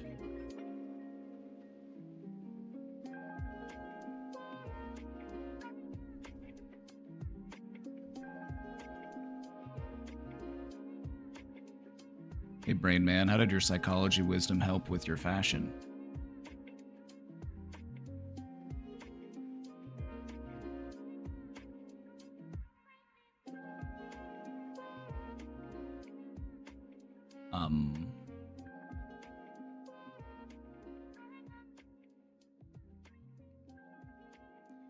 Questioner, I like how you've been able to process these feelings. You're taking those memories, you're journaling them, you're handling these feelings of grief in a good way. And I would say that, reaching out to friends and spending time with them and reminiscing and talking about the times you spent and how you miss this person, that's a good thing to do. That's a good thing to do. So I say, reach out. Reach out.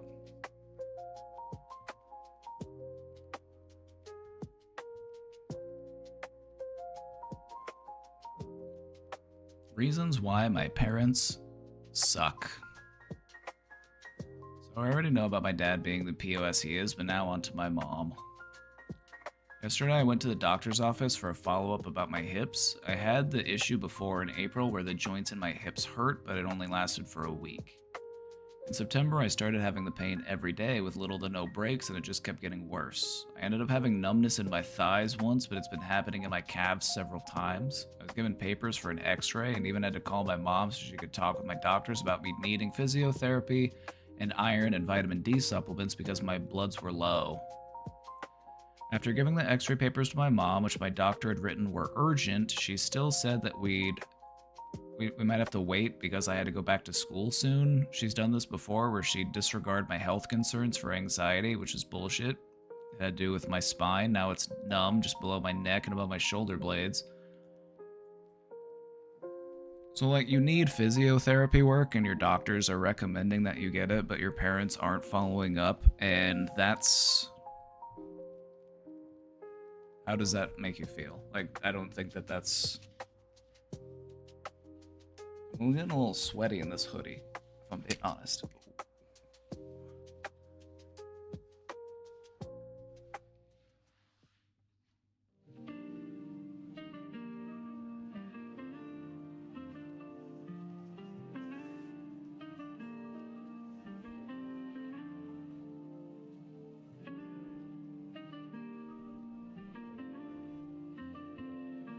You're young.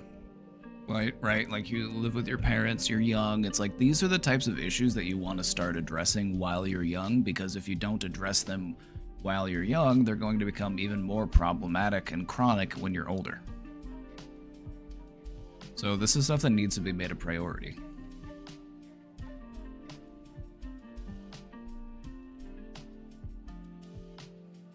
I'd even come to her during the summer. Now she wouldn't listen during the school year, but she didn't even look up from her phone. Didn't even feel my back in the right spot and said, "You're fine." Oh, so she's a doctor? She's getting advice from a doctor and then disregarding it and then is just overriding it with her own opinions on how you are. I could see how that would be neglectful. I could see how that would be minimizing. I could see how that would be stressful.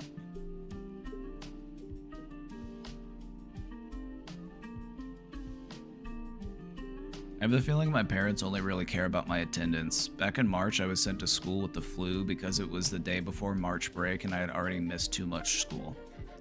Nearly threw up several times during my morning classes, so I skipped my co-op because I wasn't going to give it to the students, especially since there were students with weaker immune systems. I was in a kindergarten class that had a high amount of kids with special needs. I honestly feel like they wouldn't care too much if the results came back bad. On top of that, my dad keeps telling me to walk around, but considering I literally did that last night and feel horrible now, I ruled that out. We also live in the country-ish, so there's creeps or coyotes. No one will hear me scream. I'm also in Canada, so it's cold as hell, which only makes my joints feel worse. I'm tired of them saying I need to go outside more. I don't have the energy to exercise, and I've even stopped doing things like D&D because I just don't have the energy for it. I'm running on what spoons I can, spoon theory.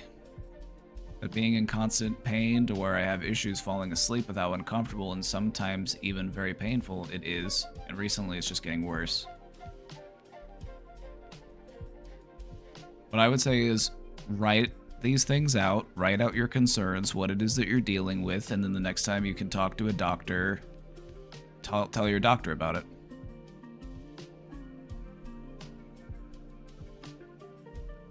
If your parents aren't following up with your doctor's recommendations, talk to your doctor about it, and the doctor can hopefully put more pressure on them to actually follow through with meeting your medical needs.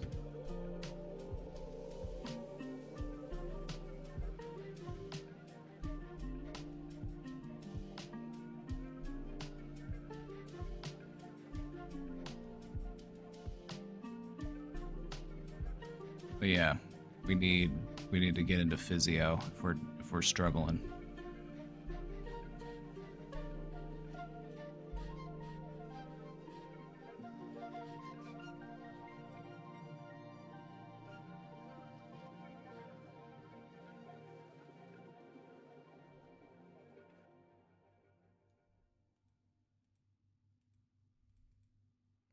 All right, we're almost caught up, which means we're about to start the presentation here soon. We've just got a couple short questions we're going to get through.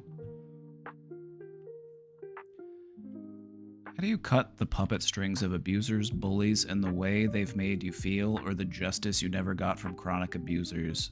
Why does it feel like they still have a grasp? How does one let go?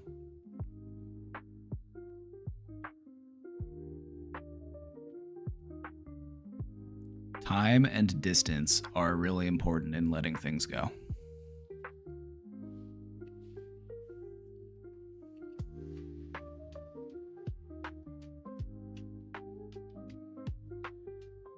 Like, in many ways, we can recognize the origin of our wounds. We can recognize the origin of our wounds. We can recognize the ways in which we were wounded. We know who wounded us. We know how we're wounded. And we know what pains our wounds cause to us.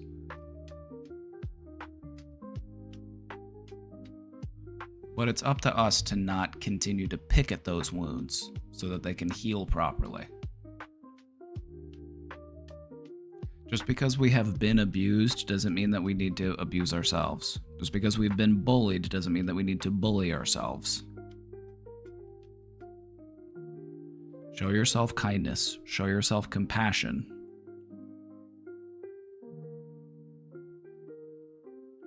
Recognize that the way that they've made you feel stemmed from a place of their own self-hatred. Not because it was accurate, not because it was true. They were a hurt person, and hurt people hurt people.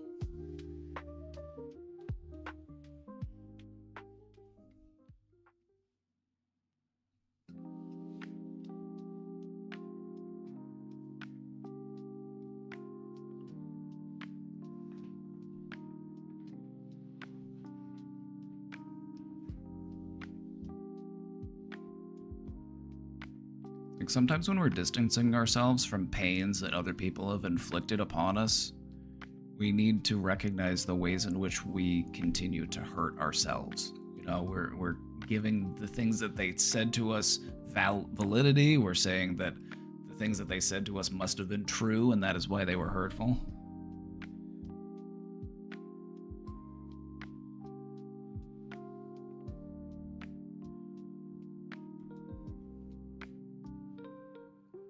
Anything you don't need, you can let go of. And I don't think that you need that pain. I think it's okay to let that go.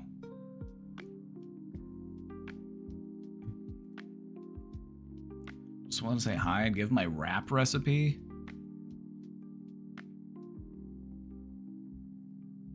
Oh, it's a chicken wrap recipe. Oh, I'm saving this for later. It's a chicken wrap recipe. You know I love a chicken wrap. It's got Seitan Goya in it. I love Seitan. It sounds good already. I'll have to give it a try. I love a good chicken wrap.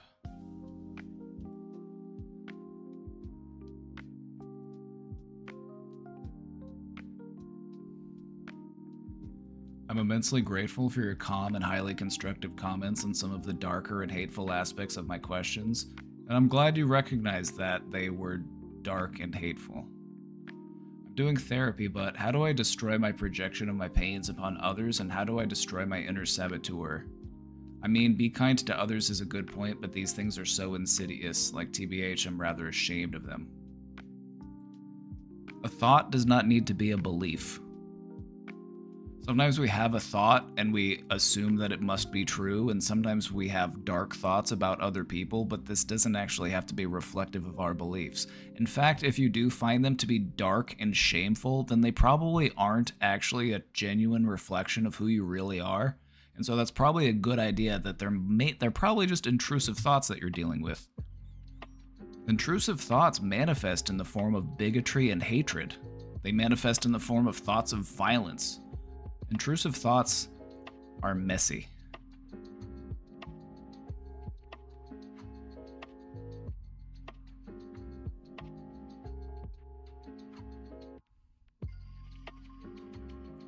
Like, have you ever just been walking down the street and you see somebody and you just think something insulting about that person that you just saw?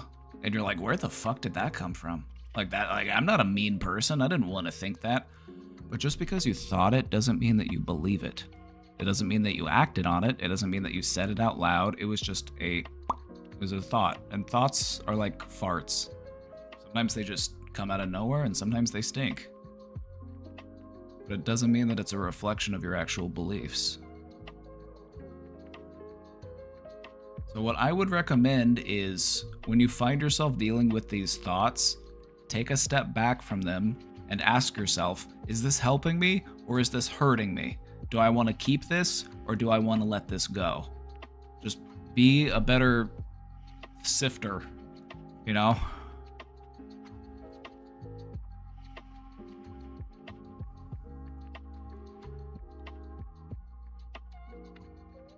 Just keep up the good work. What exactly is processing things? You say it a lot, but I don't really know what that means.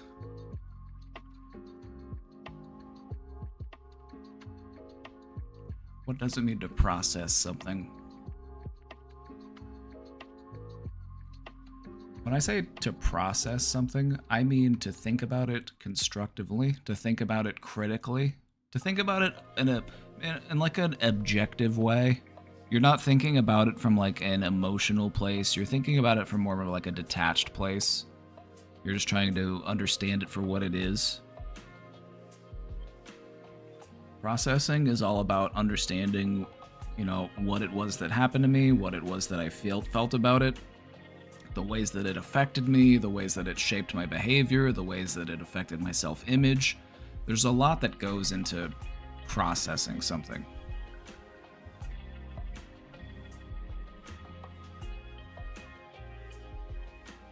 You know, so there's an aspect of it, and it's kind of a loose term because you can process different things in different ways.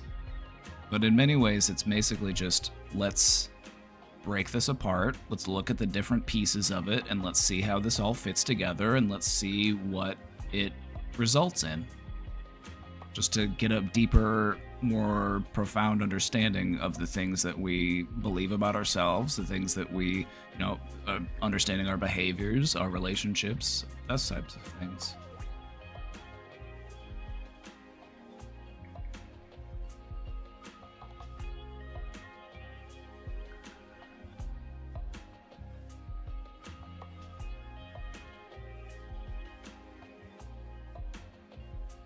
Processing also looks different for everyone. For one, I over-intellectualize at times, so processing is feeling what I need to. Absolutely. Well said. I'm glad you added that because it really is different for everyone, and it also is different depending on what it is that you're trying to process. Sometimes processing is just allowing yourself to feel whatever it is that you weren't allowing yourself to feel. Like, you might have like a great amount of like pain and sadness that you've just been like stuffing away, but it manifests as like anger today.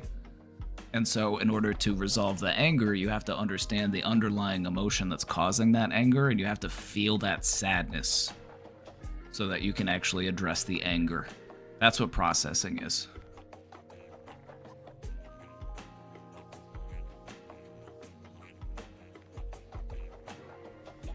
Also, another important part of processing is that sometimes you have to revisit things as an adult that you couldn't properly comprehend as a child. Like, things might have happened to you during your development or during your adolescence that you just weren't fully capable of processing at that time.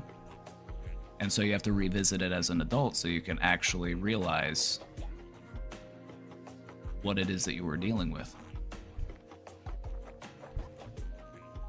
All right, we got one more question, then we're going to jump into the presentation.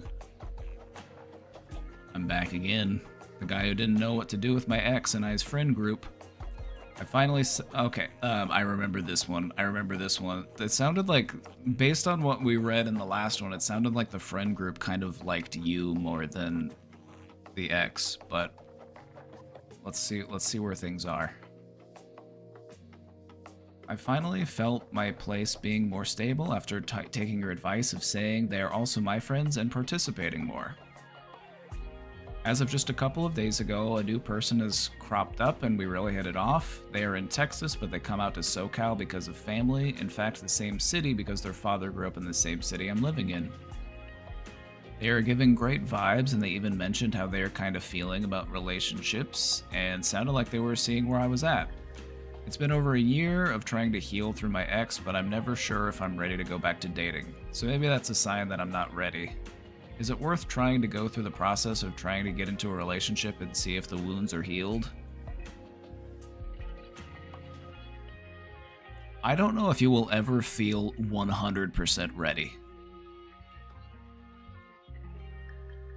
So find the level of ready that you are comfortable with.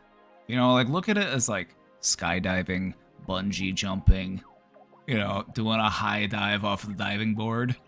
You may never feel 100% ready to take that leap. So what percentage of ready are you looking for? Because if you're waiting for 100% ready, you might miss your opportunity. So what's a good level of readiness? 75, 80, 90% ready? Just try to be mindful of that level of readiness within you. Maybe you're like 30, 45%, 50% ready.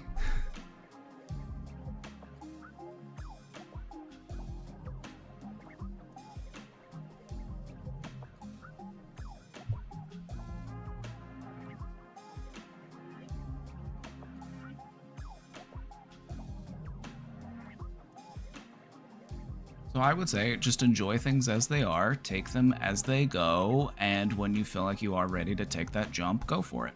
That's what I would say.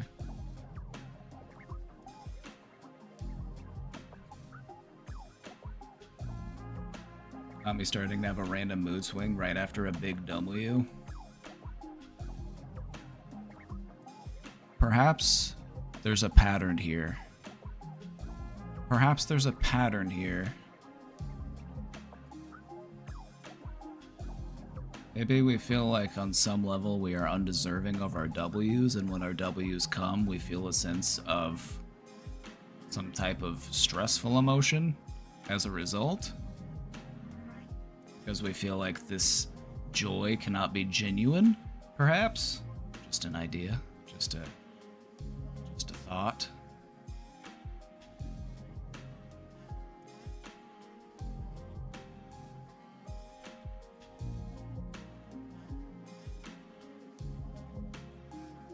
Sometimes after a win, we actually feel like a low is coming. That's kind of what I was getting at, is it's just like, okay, I feel good right now, but I know I'm gonna feel bad again in the future, so when is that gonna happen? And we kind of actually drive ourselves into feeling bad, even though we should be feeling good.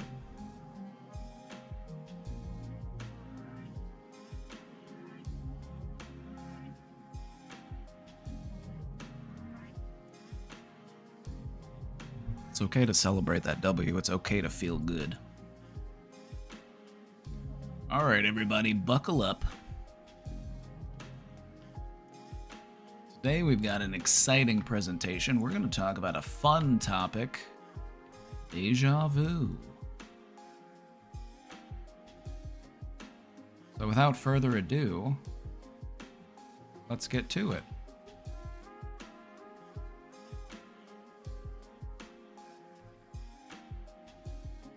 All right, everybody, buckle up because we've got an exciting topic to cover today. We're going to be talking all about deja vu.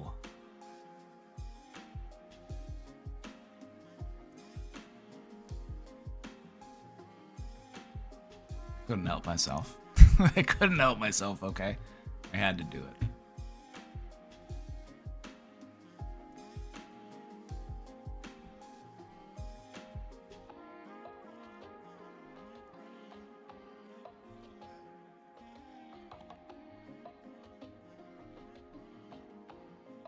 All right, let's get started. What is deja vu? What is deja vu? I feel like a lot of us have heard of this before, but some of us might not know what this is. Deja vu is an eerie sensation. It's that sensation of familiarity when you encounter a new situation, but it feels as if you've experienced it before.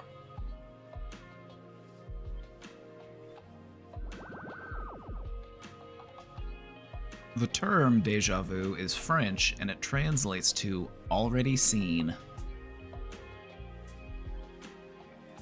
The term was also first coined by French psychologist Émile Boirac in the late 19th century as he studied strange, fleeting feelings of familiarity that seemed disconnected from actual memory.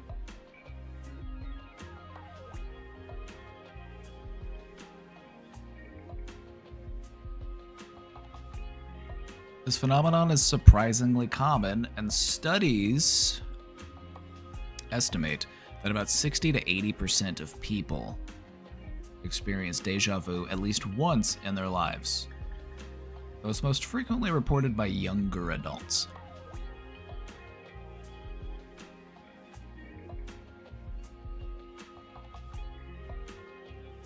So, my question for you: have you ever had deja vu? Has anyone here never had deja vu? It says it's 60 to 80%.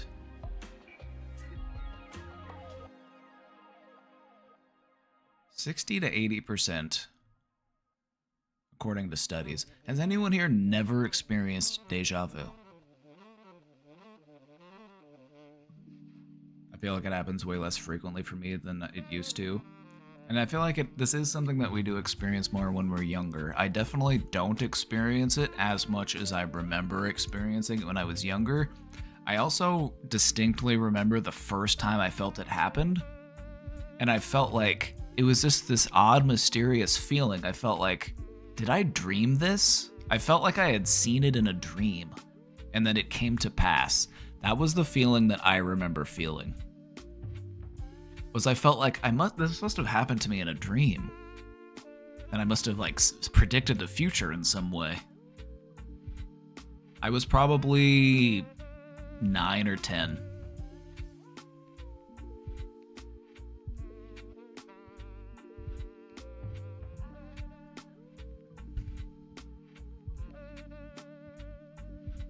Deja vu is the worst. It's kind of fun.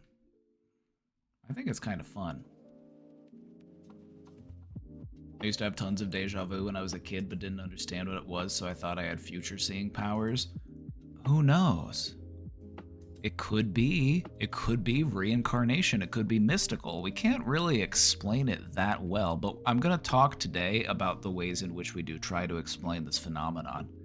So sit down, grab a snack, and let's get to it.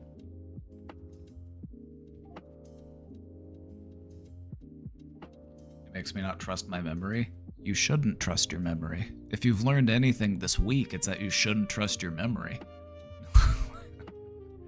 You remember the Mandela effect presentation? You remember the isolation? You shouldn't trust your memory. But that can also be a good thing. Like, I know that initially when you feel like, oh my god, I can't trust my memory, that's terrible, that's terrifying, oh my god, that's awful. But then you realize that could be a good thing. Like maybe I don't need to like have so much guilt and regret and shame. Like maybe I'm wrong about those things. Like maybe I can let some of that stuff go. Maybe I can focus more on what's here in front of me and what really matters.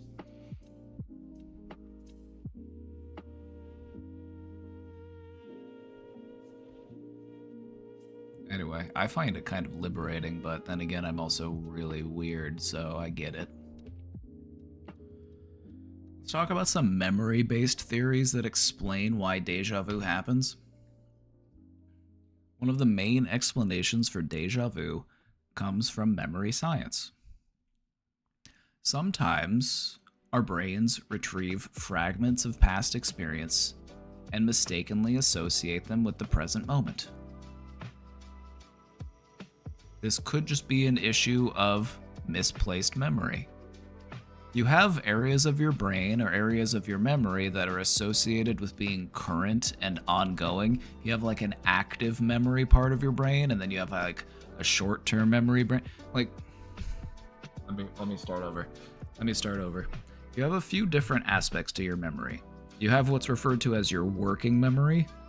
Whatever it is that's right in front of you that you're working on, the sandwich you're eating, the paper you're writing, whatever it is that you're doing in this moment, that's your working memory.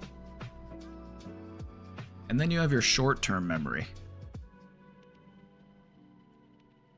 This is your memory that exists, within that span of the day. Like what happened in the morning, what was it like on my way to work, what was that conversation I had earlier? Short-term memory. And then you've got your long-term memory. That long-term data storage.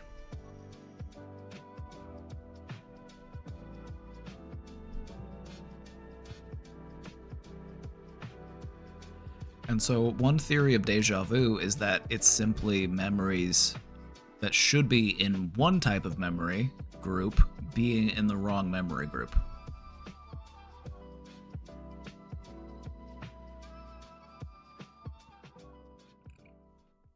So for example, you might recognize a setting because it subtly resembles a memory, and thus creates a false sense of familiarity.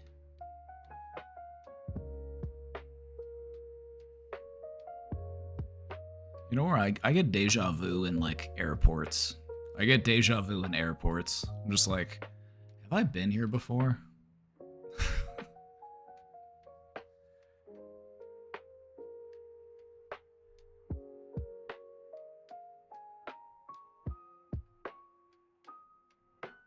Let's talk about the dual processing theory. This is a theory that suggests that two cognitive processes, perception and memory, get out of sync for a moment. Your brain processes the same information twice in quick succession, and thus it creates the illusion that it's happened before. So let's say that you have an instance of deja vu. One theory is that memory or that perception that you're having, like you walk into Subway and you're like, oh my god, I've walked into this Subway before. I remember that smell of fresh baked bread. Not sponsored, by the way.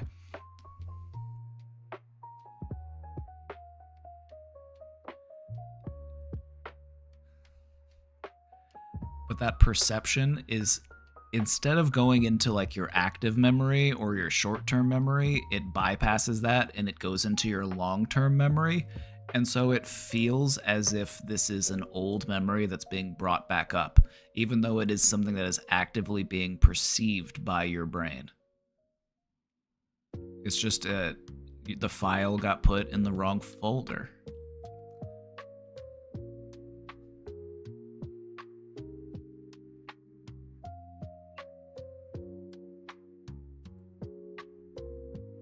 So that's one explanation for deja vu.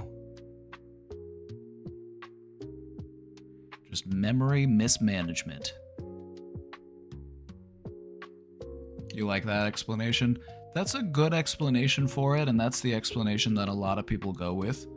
But there's a few other explanations for why deja vu happens, so let's talk about them. Let's keep going. Let's talk about neurological theories. And when I say neurological, we're referring to the brain. We're referring to the structures and mechanisms of the brain. Less about memory as like a concept and more about like the actual structures within the brain that are responsible for remembering things.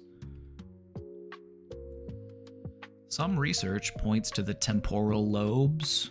These are the lobe, your temple. Your temple. That's why they call them temporal lobes, because they're on the sides of your brain. Now you know. The parts of your brain that are responsible for memory and recognition are key factors in experiencing deja vu, according to this research.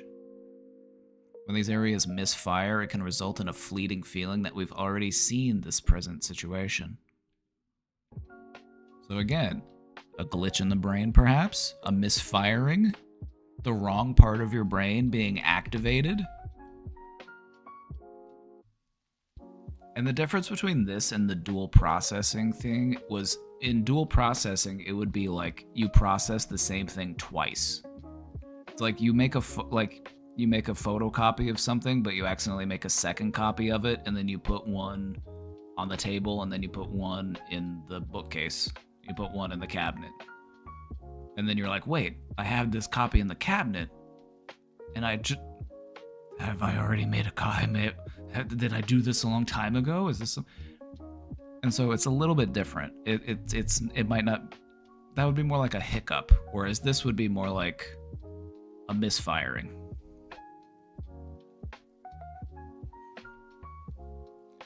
This explanation helps us to understand why deja vu often occurs in people with epilepsy.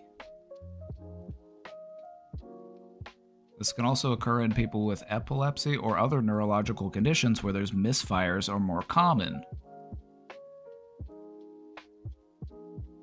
Like Cricket mentioned in chat, experiencing more deja vu when detoxing from psychotropic medications, which could result in misfiring in your brain,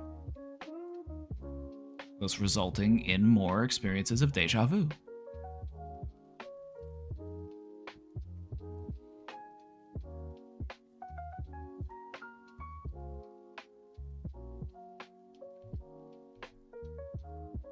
Let's talk about split perception theory.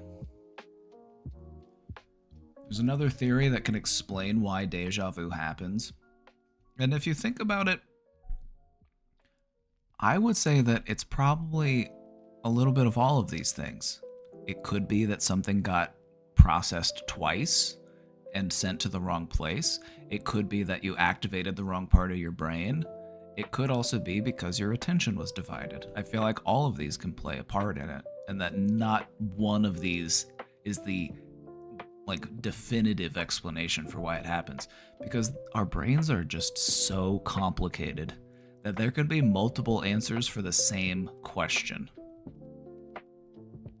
'Cause that's just the brain, baby. That's just the brain. Oh my god, Miss Poopy, you're so fluffy. Yes. Oh, yes. Will you just take a moment to just admire her? Just look at this. Look at this kitty. Oh my goodness. She's so sweepy. Alright, go back to bed. She's napping on my desk.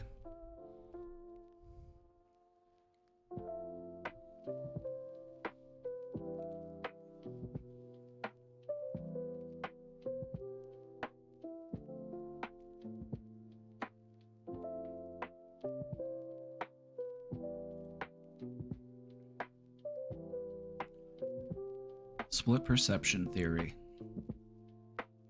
It's a theory that suggests that deja vu happens when your attention is divided.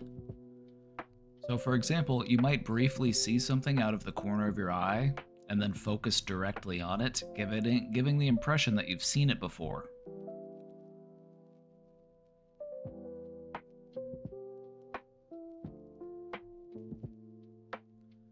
So this kind of ties into that other perception theory, but this would be more like I saw something, but I registered it with a part of my awareness that I don't normally consider to be like my center of awareness. And so it was basically picked up by like my the outside of my perception.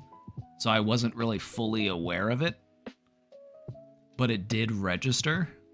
And so then when I do take it into perception, now I feel like, have I seen this before?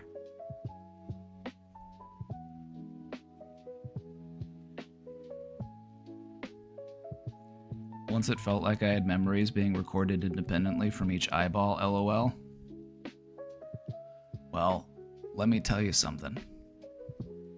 Each of your eyeballs corresponds to a different half of your brain. Just like each of your ears corresponds to a different half of your brain. But the thing about your brain is that the two halves of your brain communicate and they're able to share information. And so your brain is basically like two brains, but they're in communication with one another so quickly that it gives the illusion of being one brain. And so it is true that you can have memories that are only on one half of your brain because it was just that one half of your body that experienced that thing. But it could feel like I remember it with my whole self. But that memory could just be stored in that one half of your brain. The bridge, the corpus callosum. The corpus callosum is the connective tissue between the two halves of your brain, and if you really want to get trippy, look up split brain studies. Look up what happens to you when you split the connective tissue between your two brains. There are people who have had split, like they call it, I forget what the name of the procedure is, but the connective tissue, the corpus callosum, you can cut that and you can still have a functioning brain. You can still, live a regular life. But they do that for people who sometimes have like very severe, like grand mal seizures. And they do it so that the seizure doesn't bounce back and forth between the two halves of your brain.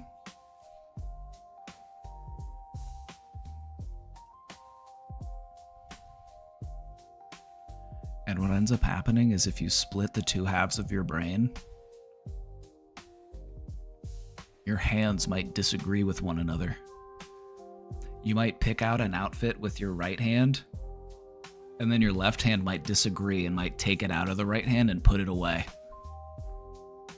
Or you might reach for a candy bar with your right hand, but your left hand knows I should be eating an apple instead, and it might smack the candy bar out of your hand.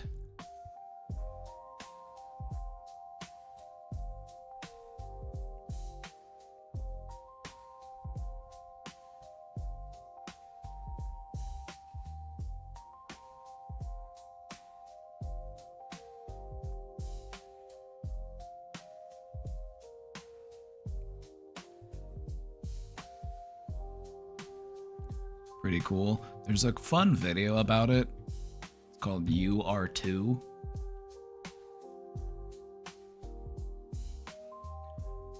Like, I don't want to get too derailed from the subject, but like split brain studies are one of the most fascinating things to me in regards to like human psychology.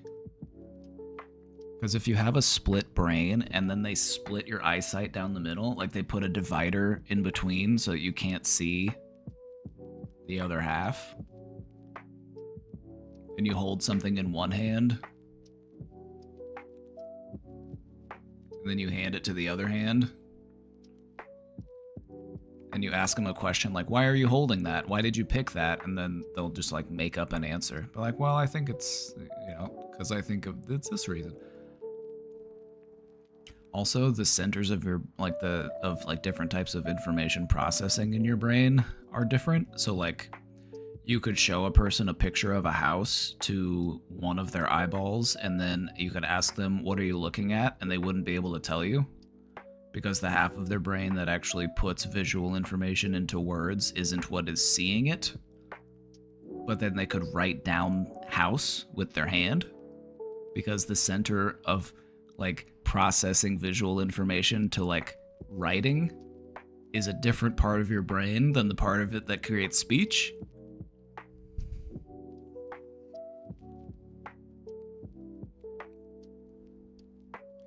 Pretty sick, huh? The brain's wild. The brain is wild. We'll do a presentation on it, actually. I want to talk about this topic more at length, so I think I'm going to do a whole presentation about split brain and what it does to you. So a fun experiment when they end up hitting a fake. Oh yeah, the rubber hand. We're going to talk about the rubber hand. That's on my agenda.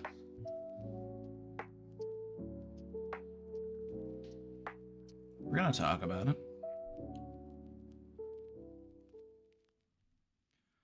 So with split perception, basically the brain is registering an experience twice, first unconsciously, then consciously, leading to a feeling of, I've been here before.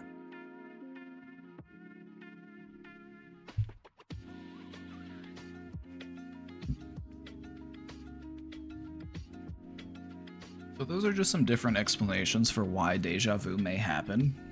It could be, you know, we're perceiving something twice, or we perceive something once and then our brain processes it twice, or we perceive something twice but we aren't aware that we perceived it the first time, or it's the wrong part of our brain getting activated. These are all different ways that we could explain why deja vu happens. Would I ban you if I told you you have a big forehead? I know I have a big forehead.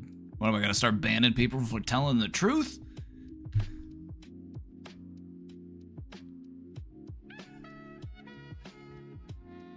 Am I the only one who notices that? No, like, my poor mother. The size of my head as a child.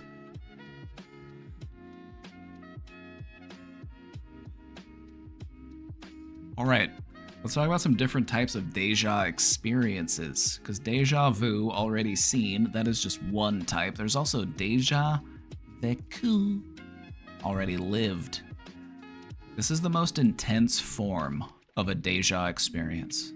This is where it feels as though you are reliving an entire experience, with vivid details and emotions that accompany the sense of familiarity.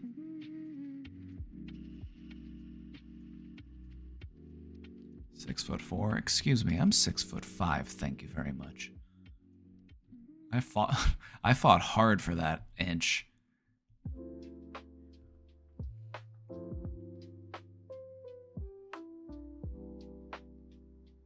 This is usually what I get. Yeah, this is like those really intense experience of like a deja experience. This would be the most intense form. This is what actually makes people feel like I'm reliving this, or like this is from a past life. Miss Poopy, stop! She's over. No, stop it! Miss Poopy! She's over here pressing buttons on my keyboard, but she's looking so cute when she does it. Miss Poopy, stop! You're spoiling the slideshow.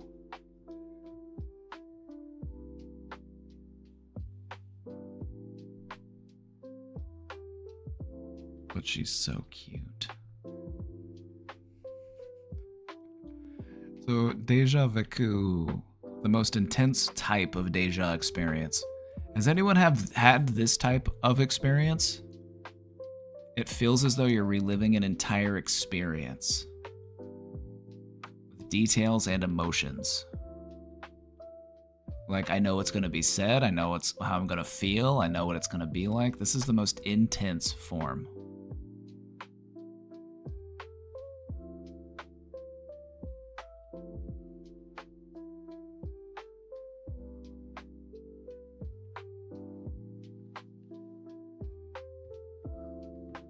Show pics. Okay, so the thing is that Miss Poopy doesn't show up that well, but I'm gonna maybe if I put a light on her, you'll be able to see her better with the camera. She's got her foot on my keyboard. Just sleeping peacefully.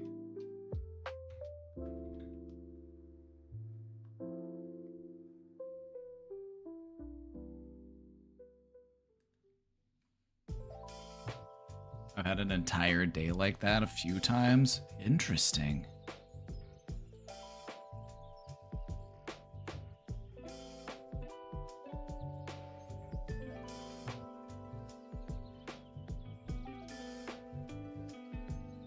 The only time I felt like that when I was withdrawing from the medication. I feel like this is also something that people experience when they're on mind-altering substances. I feel like this is the type of experience you might feel when you're on a powerful psychedelic.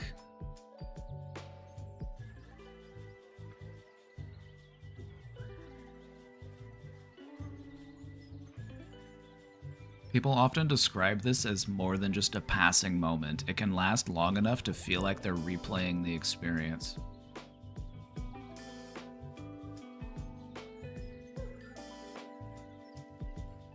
Because a lot of times deja vu is more just like a flash. It's like a moment, you know, like just a second or two. But this is actually something that's much more intense. It's much more like, got a duration to it. Deja senti, already felt. This is a type of fleeting sense of familiarity, typically tied to a thought or emotion. It's often described as a feeling that you've already felt this way or thought about something before, even if the setting is new. You're like, wait, have I done this before? Have I felt this way before? Did I come to this realization before?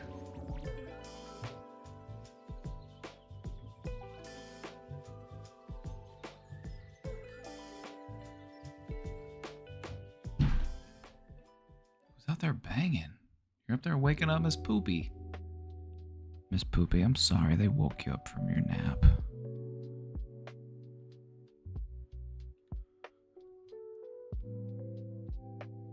And lastly, déjà visité, already visited.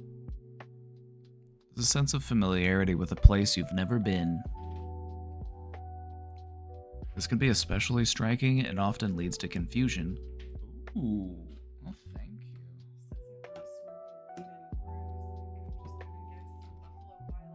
Oh.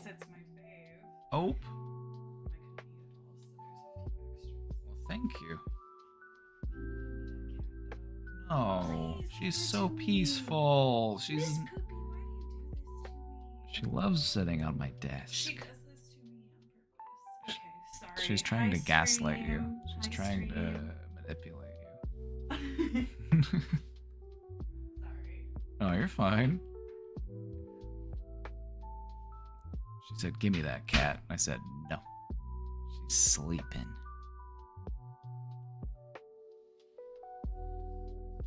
I had that feeling in Scotland. Déjà visité is the sense of familiarity with a place you've never been. This can be especially striking and often leads to confusion as people feel they somehow know the layout or landmarks of a new location. So 15 said, "I've had this feeling in Scotland." Could be that ancestral DNA. Who knows? So here's the thing. These are all just, like, all these explanations for why these types of experience happen, these are just theories. These are just, you know, hypotheses. We're not sure, because for all we know, it could be something beyond our understanding. It could be something beyond our comprehension. We can't rule that out. As frustrating as that is, for scientists, you can't disprove that. Now, there are circumstances in which it can be induced, and I'm not saying that all deja vu is, like, mystical, because some deja vu is actually pretty easily explained. But not all of it is so easily explained.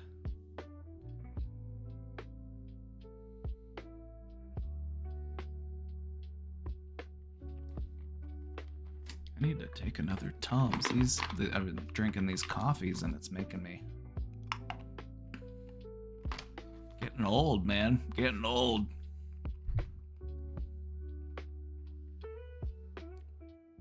Your whole family felt it?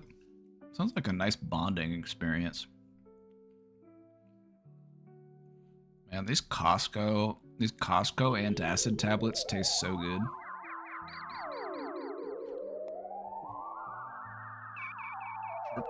Tip $35?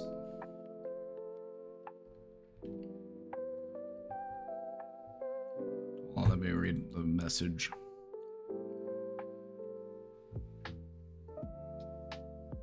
Thank you for the tip. Wow.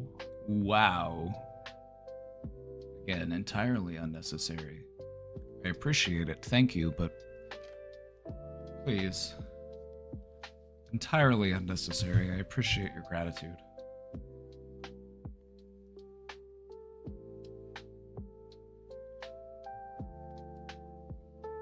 I'm having deja vu. Did I already tip you yesterday? You did, so please. Enough for me. Thank you.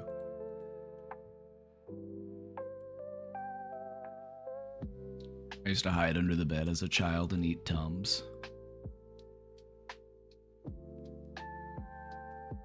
I mean, if they tasted good. These Tums taste like Pez, like they taste like candy.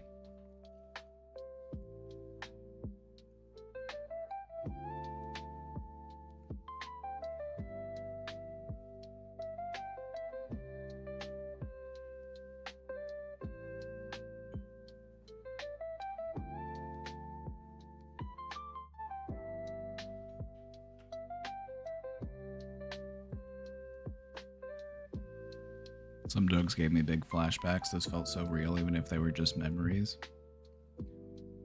Our brains are wild, aren't they? Just the way that they can behave in circumstances in which drugs are involved. Hooey! Even like prescription drugs. I've heard people just share some really like visceral experiences that they've had in coming off of prescription drugs.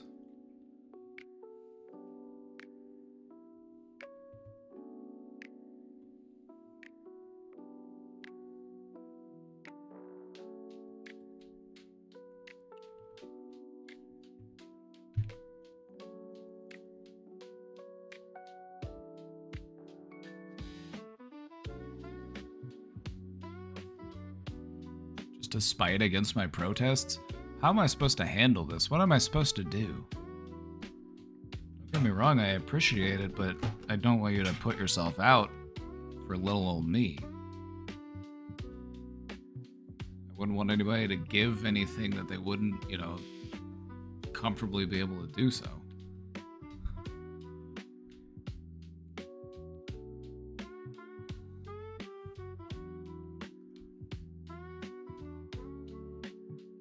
Done a lot of street drugs, but those psych meds kind of scare me. Wonderful tech for people, but they are, yeah. Some of the stories I've heard from people on, like when they've had like negative reactions to a psych med, when they've had unusual reactions to a psych med, they're like, yeah, I will never try that again. Or like I was prescribed it and I did it for a week and I was just like a zombie. I was drooling all over myself. I had no perception of time. I couldn't think. Just like, wow.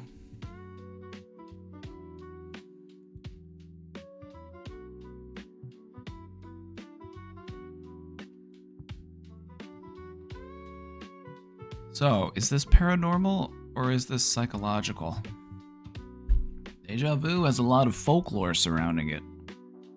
Because you gotta think about it, deja vu has existed for as long as we've existed. If it's a byproduct of our brain, then it's existed for as long as we've had brains.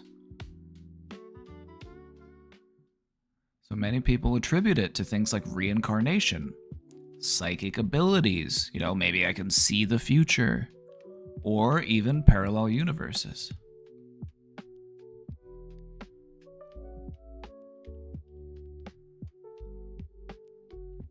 However, psychologists generally explain deja vu as a brain glitch. It's a reminder that our perception is sometimes out of sync with reality, which is true. This does happen. This could explain a lot of what goes into deja vu, but you can't really rule out the other part of it. Because as much as we like to say that we have concrete evidence that proves that this is why it happens, it's just speculation, it's just a theory.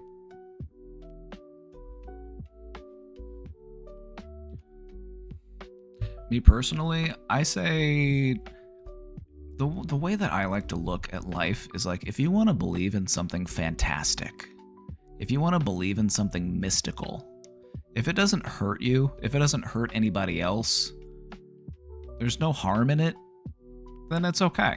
You know, if you want to believe it's reincarnation, if you want to believe that you saw the future, if you want to believe that you're from a parallel universe, is there harm in that belief? I think it kind of makes life more fun, you know, in my perspective. So I'm open to it. Even though I approach this from a perspective of like a scientist. Science only goes so far. Science can only come to a certain, a certain point. Any field of science, whether it be chemistry, biology, you get to a certain point in that science and then you're left with more questions than you started with.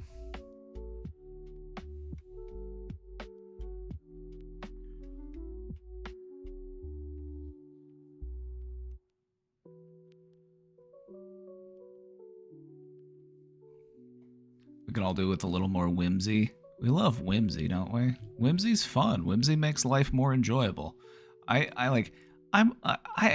grew up a skeptic, okay? I've always been a very scientifically minded person. I've always been highly skeptical of things, and I've always believed that there is a rational explanation for anything. But the more that you study certain subjects and the deeper you get into the science of it, it only takes you to a certain point where it's just like, I don't know. I can understand why, or I can understand how, but I can't explain why they do that in the first place. Like, think about atoms, molecules. It's like you can observe their behaviors, you can see why they do what they do, but why do they do what they do? Just because they should? Or is there something else behind it?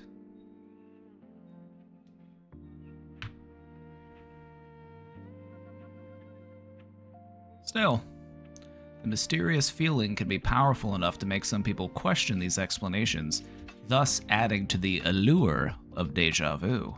Because you do have to admit, if you've ever experienced deja vu before, it does have a certain mystical component to it. It does kind of feel like, ooh, what was that? That was...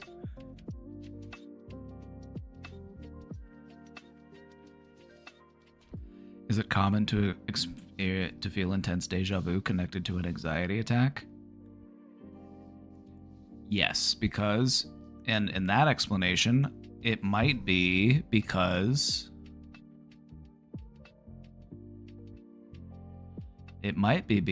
you are remembering the last anxiety attack. The same part of your brain is being activated as the last time, and so... But it also, like, there's a certain component to anxiety that interferes with memory processing. And so you could be firing up that part of your brain, but because anxiety also kind of interferes with memory processing, it could, invoke that feeling of deja vu. You need the pic on the screen. Do you want me to just post the pic? I have that pic, that cutout of me. Would that be better?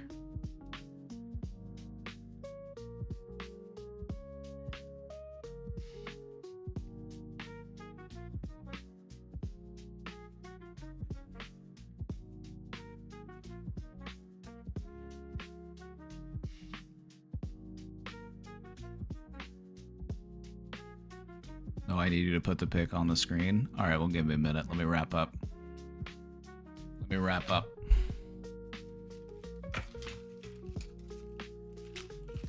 first, I'm gonna take a bite of this chicken.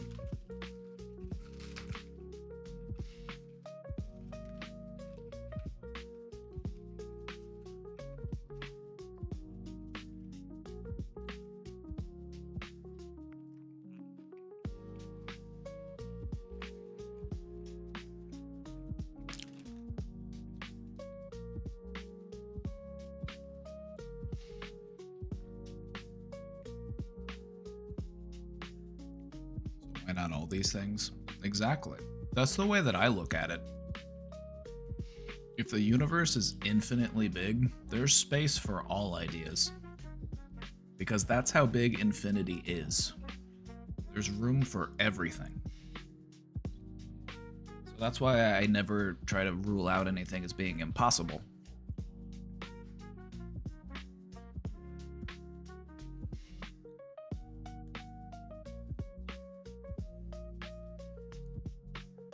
Right. So, deja vu, commonly experienced phenomenon. This experience is also accompanied by an eerie and mystical sensation. I remember feeling it distinctly the first time I ever felt deja vu. It felt mystical. It felt like extra natural, you know what I mean?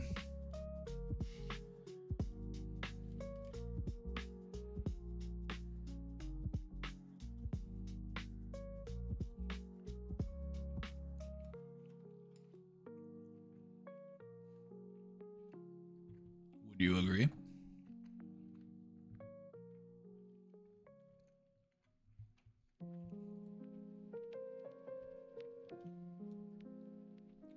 Deja vu remains a captivating area of psychological research, as it reminds us of the brain's complexity and its occasional fallibility.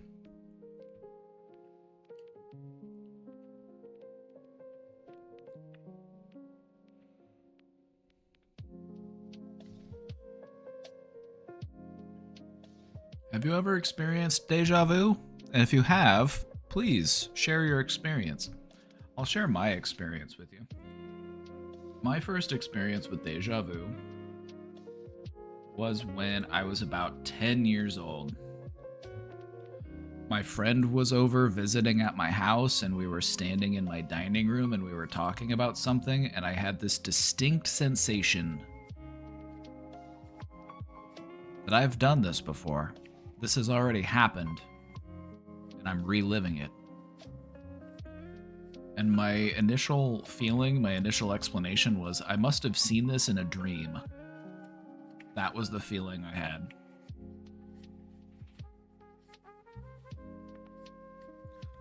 That was the feeling that I remember. Like I had seen this before. Came to me in a dream. That's what I remember.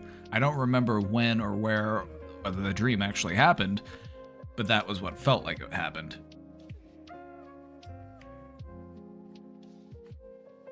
So tell me about your deja vu.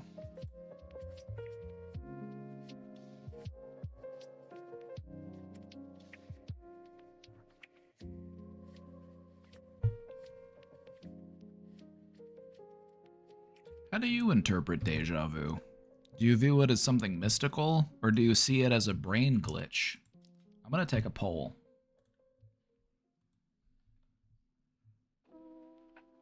I'm gonna make a poll.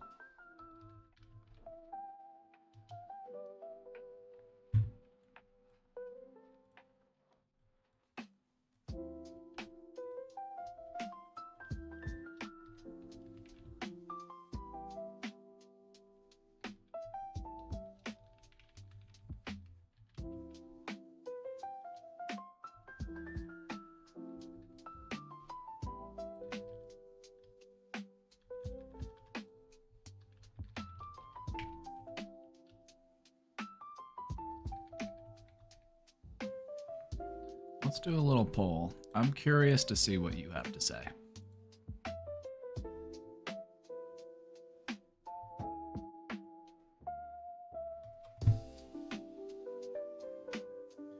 Curious to see what people have to say about deja vu.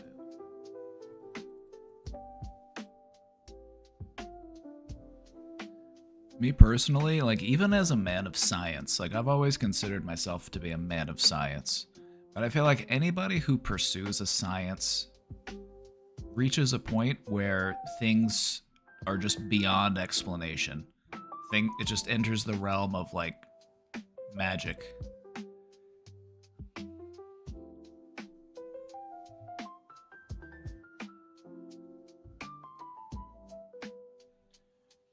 While the poll's running, I'm going to read some of your experiences. My most recent one was when I was sitting at my desk watching a Twitch stream that I had never been in before, and felt like I had remembered the stream and the exact convo. It was really surreal.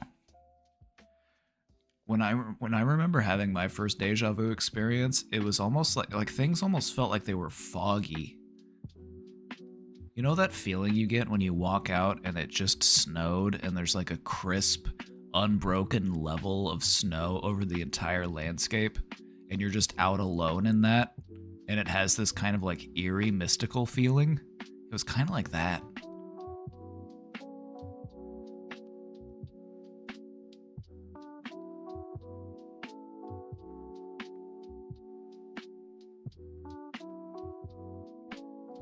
I've had it enough where it's like, here we go again. Not sure if the result of psychedelics or not, but I've had it happen since I was a kid too. For me, it always feels like the exact event has happened to me before.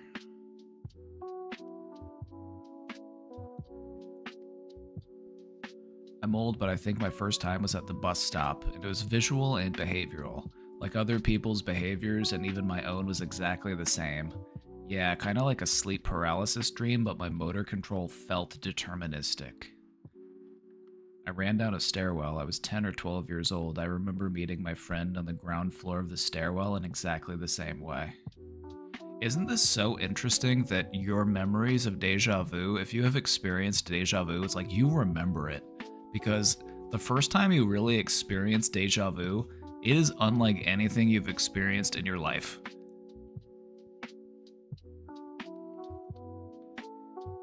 It feels like something magical just happened.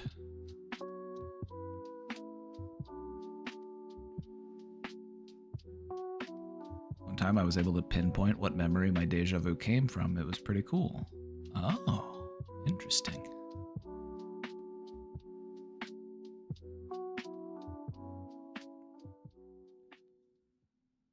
I brought someone to meet my grandma and we drank wine, and I felt like the whole night was deja vu. Now, see, the way that we would explain that from a mystical perspective, Cutie Cheeks, is that that was something that happened to you in a past life. You're actually just repeating life.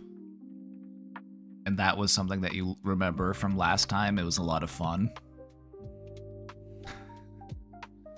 And that's why it stuck out to you.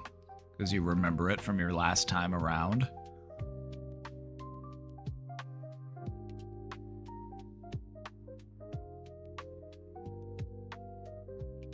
See, what I find really interesting about deja vu is that even with the explanations of like brain glitch, which makes sense, you know, we talked about the ways that our memory can glitch out, and they make sense, you know, it makes sense. But I feel like that explanation just leaves us with some type of desire. We're just like, we don't feel fully satisfied by that explanation. Because that mystical quality to deja vu just, you know.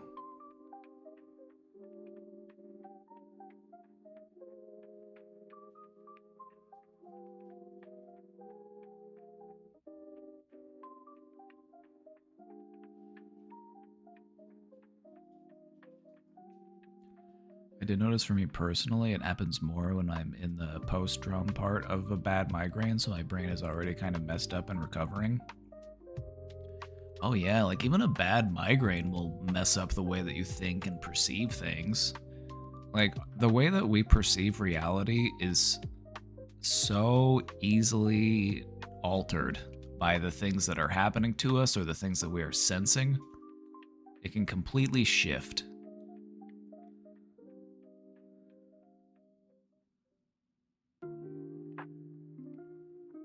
Does anyone ever feel as they're falling asleep the sensation that their bed is turning vertical?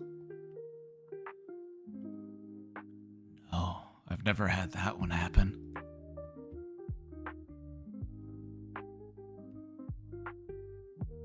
It make me feel like I'm gonna fall out of my bed. I'm like, oh my god, here we go.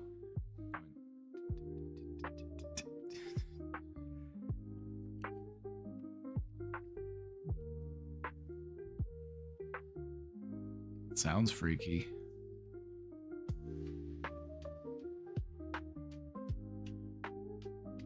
So my sister's daughter, one of my nieces, is 9, but when she was 5, she apparently talked to her in extensive detail about who she was in her past life.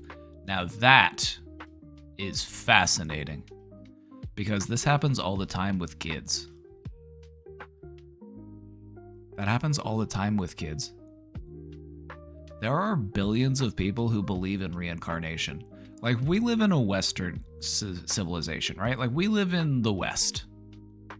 And in Western ideologies, we don't really believe in reincarnation. But that's not the same case for another large portion of the world. A lot of people in the world actually do believe in reincarnation. And there have been a lot of instances where children will give vivid and accurate descriptions of a past life. They will be able to give their name, they will be able to tell where they lived, and then we can look it up and they can actually verify that that actually was a person.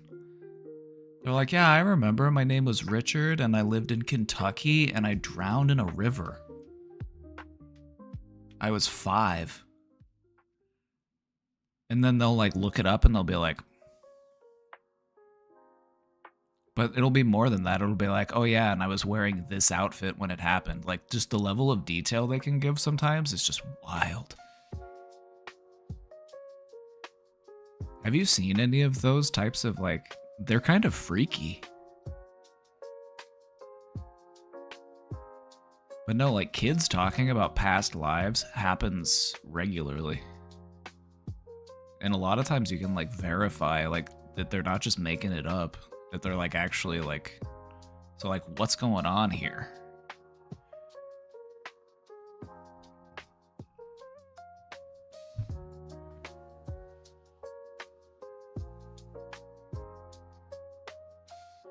When I was really little, I used to space out and have these vivid visions of a smoky battlefield, and then I'd snap out of it, and it would take me a minute to distinguish which reality was the real one, and which was the daydream. Whoa.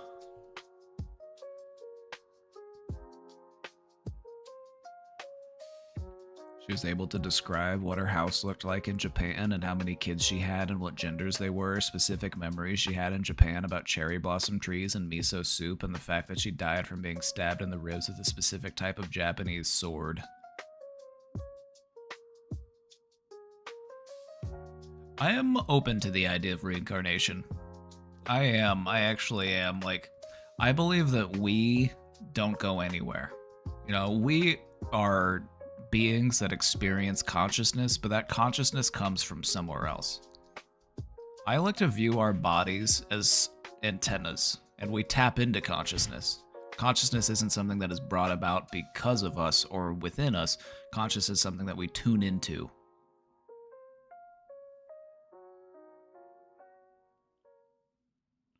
But that's just how I feel.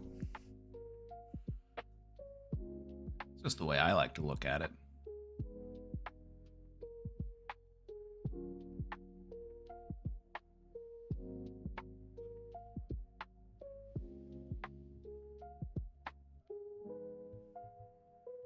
So a lot of people here feel like deja vu's a little bit of both. Deja vu, and that's kind of where I'm at. I'm just like, I can understand the brain glitch aspect of it because it definitely happens to certain people more often because of certain types of conditions. It also happens to certain people because of like medications or other types of substances. But I feel like the answer of it just being a brain glitch just isn't quite satisfying. So I'm open to alternative explanations. Anyway, thank you for coming to my TED Talk. This has been This has been fun. Would you agree? Thank you.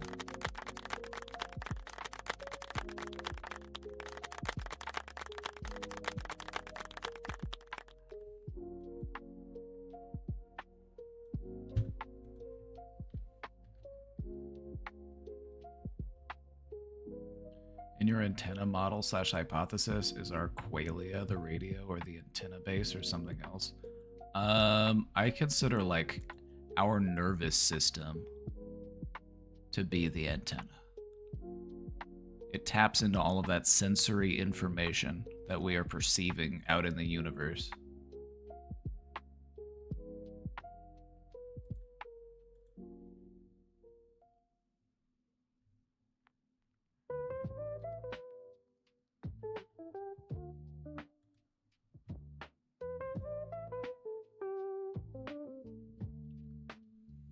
Skulch, have you ever tried transcendental meditation?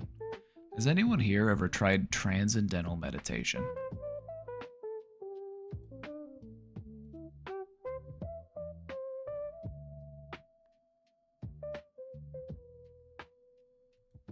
All right, everybody, buckle up. We've got a fun, exciting presentation to talk about today. Today, we're going to talk all about deja vu.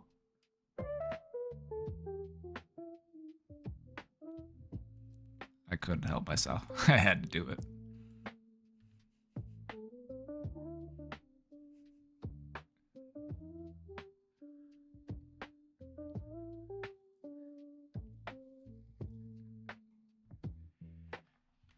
Now, hold on a second. Gotcha.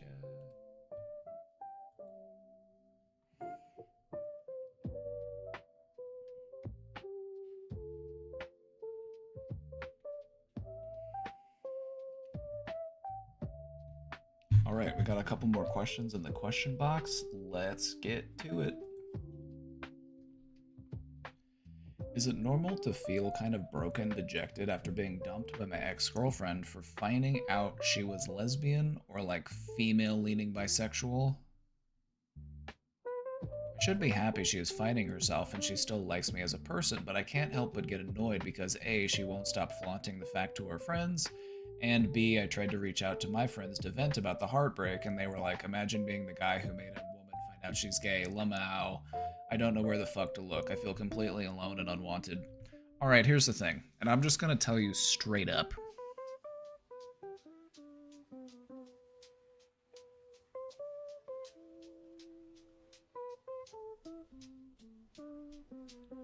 Your friends are wrong. Your friends are wrong. You didn't turn anybody gay. This person was already gay, or they were already bisexual, but here's the thing. They tried to make it work with you. In spite of those feelings that they were dealing with in the inside and their identity, they were trying to make it work with you anyway because you're just that cool. This person was already a lesbian, they were already a bisexual, but they met you and they said, you know what, maybe I could be with this person. Maybe I could make it work with this person.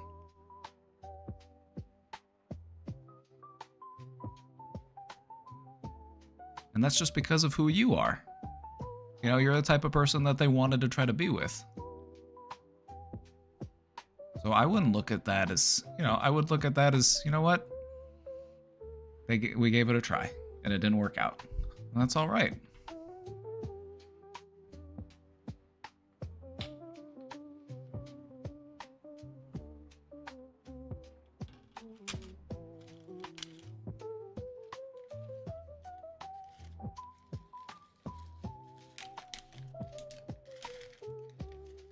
You see where I'm coming from?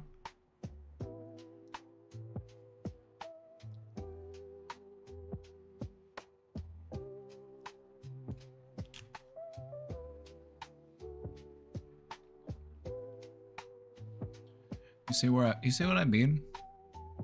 It's like this person was already dealing with those feelings of identity and those feelings of attraction. But they met you and they felt like, you know what, maybe this could work. Maybe we could be together. Maybe this could be a thing. But it didn't work out, and that's of no fault of yours. This is just them embracing their identity. But they were still trying to make it work with you.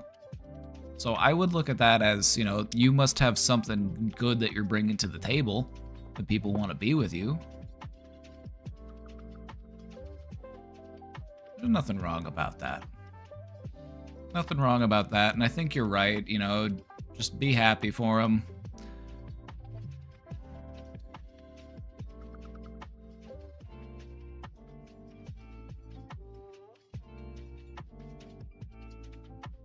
Frustrated, help. Why you have to be mad?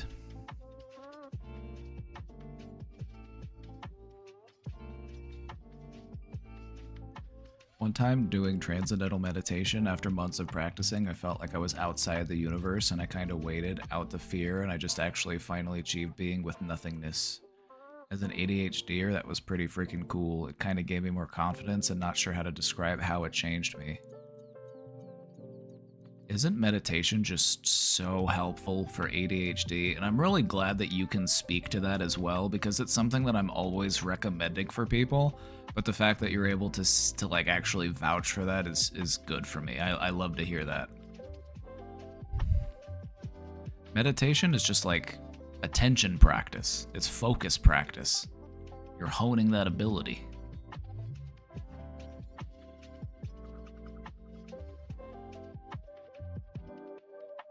I'm splitting because you turned me from lesbian to bi. Why does it matter what you identify as? I didn't do anything. You are who you are. I don't have that power. I can't change anybody's identity.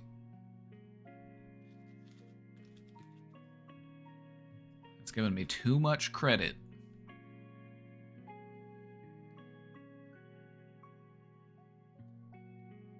How do you do transcendental meditation? Can I find that on YouTube?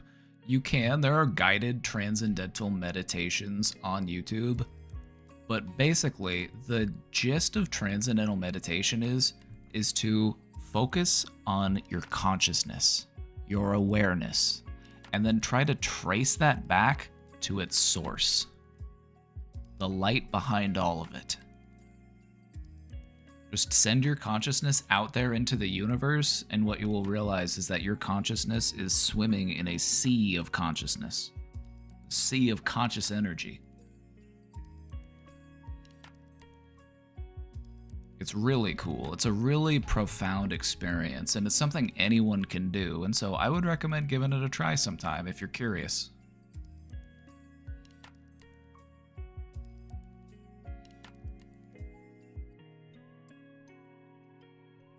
I thought I was lesbian, then I start watching your streams and I turn bi. So you realized something about yourself and you're mad about learning?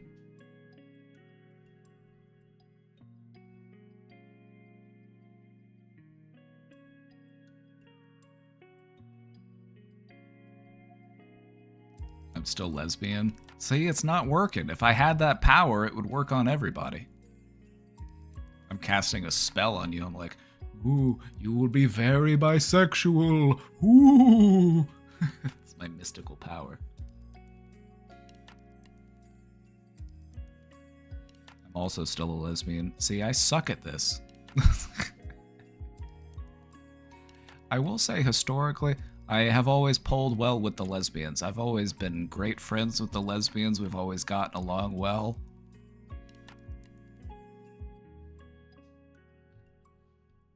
But I don't think I turned you anything. I think you were always that thing, and you're just now realizing it, which makes sense because you're at about that age when you're actually starting to realize and open up and begin, like, step into your actual identity. Because bi-erasure is a thing, and bi-erasure does happen, and a lot of people who are bisexual are made to feel like they can't take themselves seriously. You know, especially bi women. They're like, oh, they're just actually this way or the other way, or you know, they don't treat them like they exist. They're like, oh, they're just mistaken. Like, people will just assume that they know better than the bisexual person.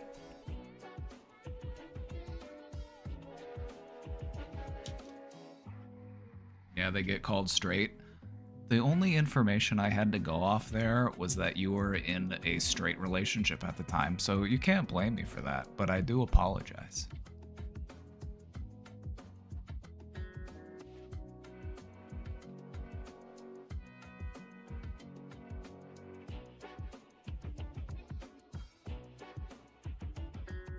Wouldn't have turned by if I hadn't watched you specifically.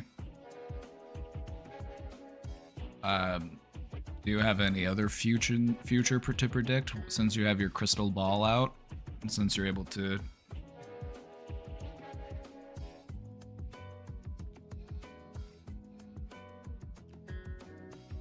Can you tell me the lottery numbers?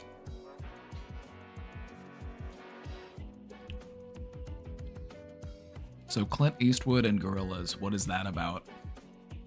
I'm happy, I'm feeling glad, I got sunshine in a bag.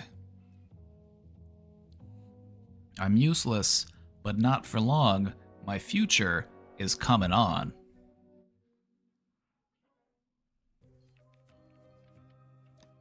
To me, that song is kind of about like coming out of a depressive slump and coming back into yourself.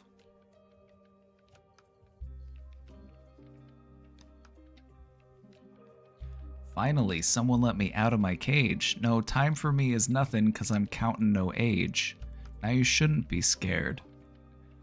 I'm good at repairs, and I'm under snare. Intangible, bet you didn't think so. I command you to. Panoramic view, let me make it all manageable.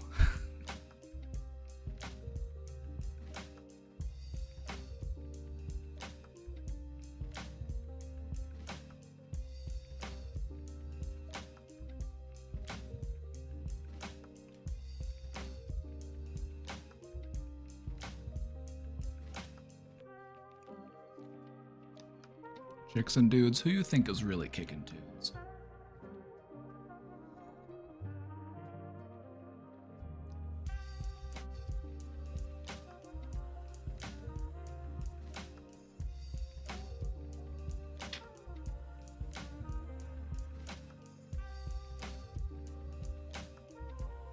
Is it mystical? Maybe. Hero who appears for you to clear your view when you're too crazy. I do love that song. As you can tell, I know most of the words off the top of my head.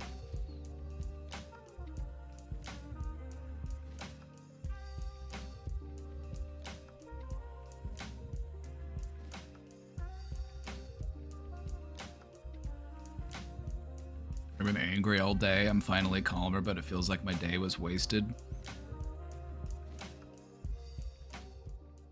That's what being angry is like. Being angry just feels like wasting time. Same, but I have no clue what it's about, lol. I feel like, you know, do we want me to look up and see what the artist was intending when they wrote that song?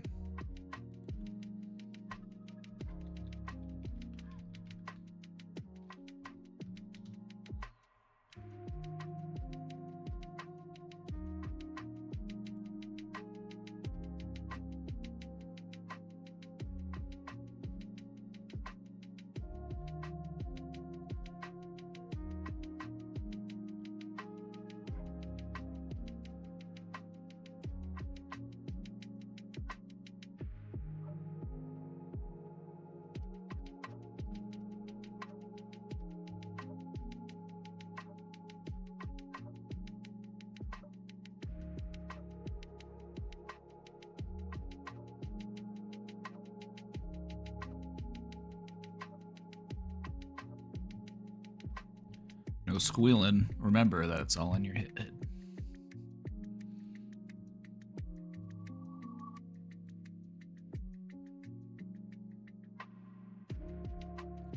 I feel like the wrong word could send me into a rage right now. You are bisexual.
here.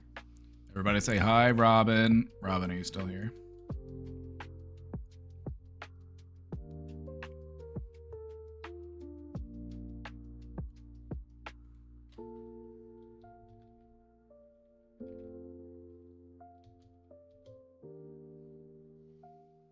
Alrighty.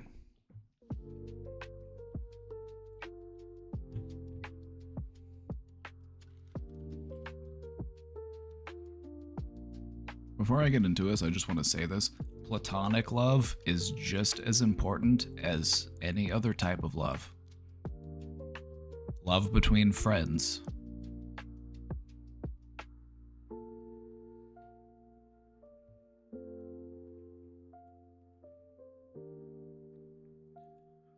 I feel like I'm about to get very overwhelmed very quickly with the holiday season coming up. I'm getting full-time hours at work soon, which is a good thing.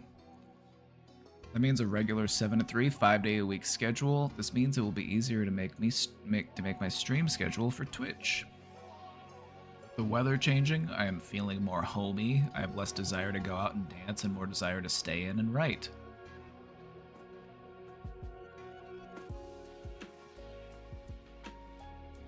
I also want to get back into doing yoga before bed with a friend. And on top of that, another friend of mine wants to start a book club, even if it ends up just being the two of us.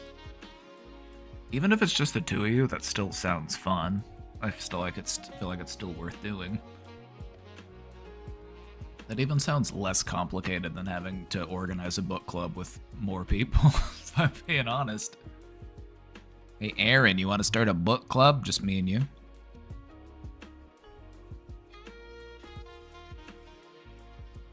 We thought about starting a book club in the Discord, actually.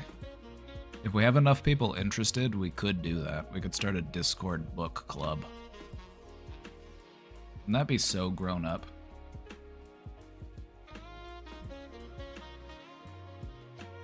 Finally, I can make you all read the Stormlight Archive. Enjoy the 1,500 pages of high fantasy with mental health themes. I love the Stormlight Archive. It's high fantasy, but it's also like the author like communicates and corresponds with mental health experts, and he portrays all these interesting themes like PTSD, depression, DID. One of the characters literally has DID.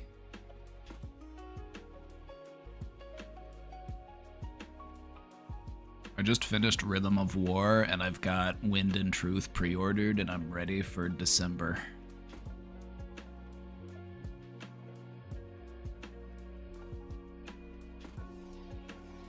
Just want to experience the feeling of being exclusive and special to someone. I would say to start by feeling that way with yourself before inviting others in.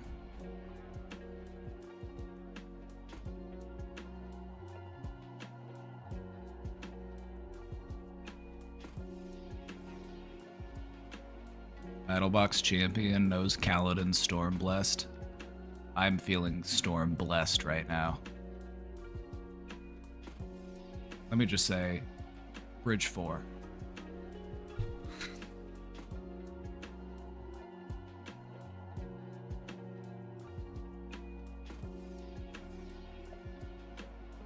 I think listening to audiobooks and analyzing them with a writer friend would help me get back into writing, especially since it's NaNoWriMo season.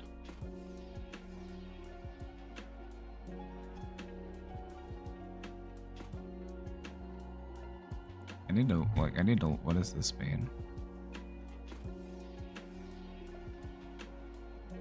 This is new to me. What does this mean? National Novel Writing Month. Okay. Got it. NaNoWriMo.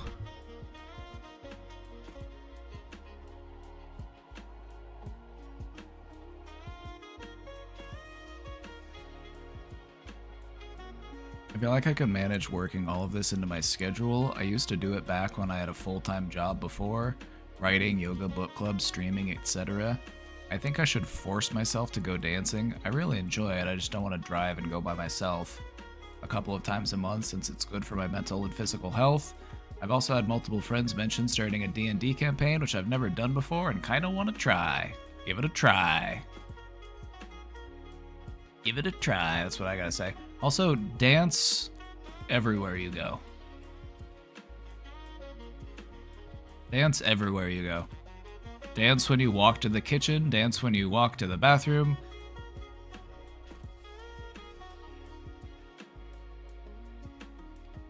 Life is a musical thing. You are meant to sing and dance while the music is being played.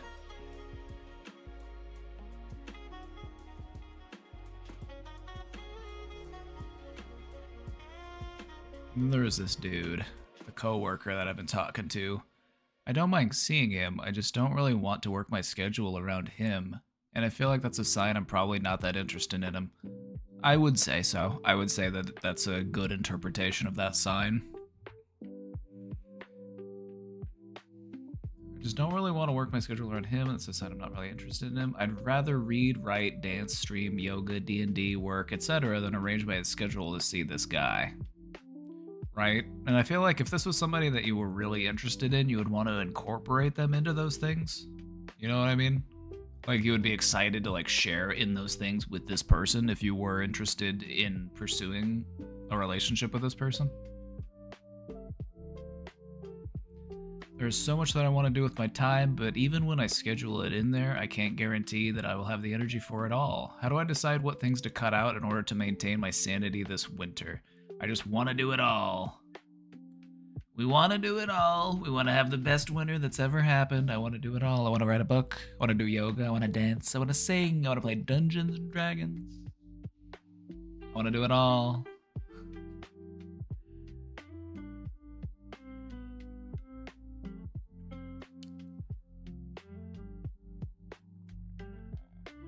Try to make time for all of it, but if you aren't able to make time for it, then adjust the schedule. That's what I would say. You're doing you said you're going to be practicing yoga, right? Yoga is going to teach you how to be more balanced and how to be more flexible, so you can apply that to other areas of your life as well. Don't feel bad if you're not able to make all of these things happen. I would look at it in a positive way, like you're excited to do a bunch of different things, and that's really good.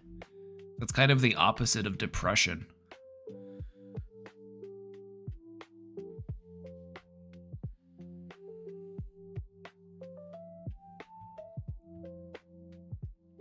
Feeling bad might fuck around and purge everything I just ate. I don't know, just maybe.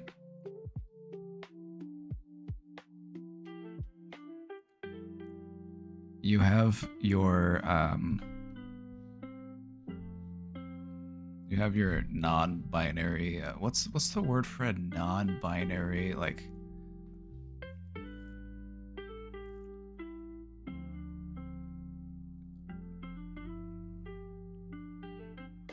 What's the word?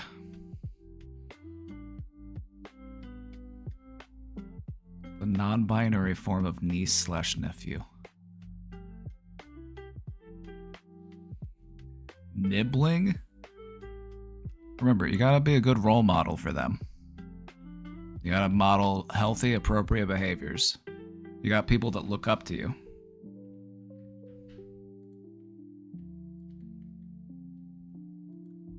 So set a good example for them.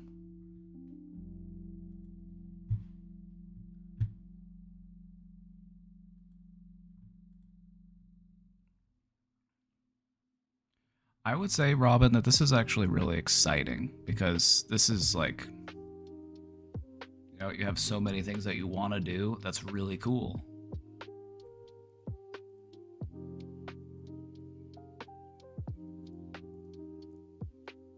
So just try to have fun and enjoy with the things you do.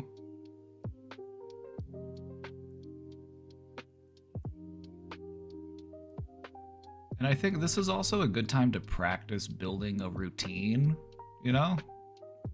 You're getting into the point in your life where you're able to actually start investing more time into your hobbies and your interests, and you're able to, like, maybe trim some out if they just aren't really your thing. And then that frees up room for the stuff that is more meaningful to you.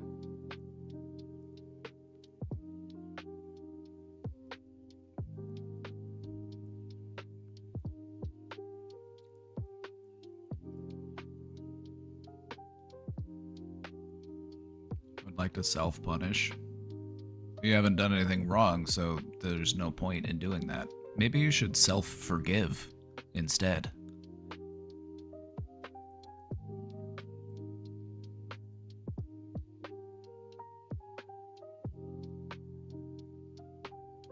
You're spiraling in your mind. One of the best ways to break out of a spiral is to try something different, and if you aren't accustomed to forgiving yourself, try that. It might be a good way to pull yourself out of that spiral. Practice some self-forgiveness. Repeat after me. I've done nothing wrong, and I can forgive myself.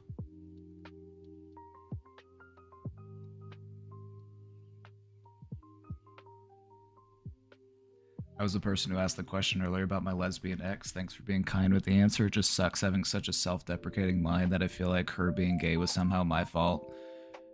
Hey, don't beat yourself up. Don't, and like, the thing about being self-deprecating is that sometimes we do it for so long that we just get used to it, but honestly, just being aware of it and being mindful that that's what you're doing is such a huge step in actually changing that pattern.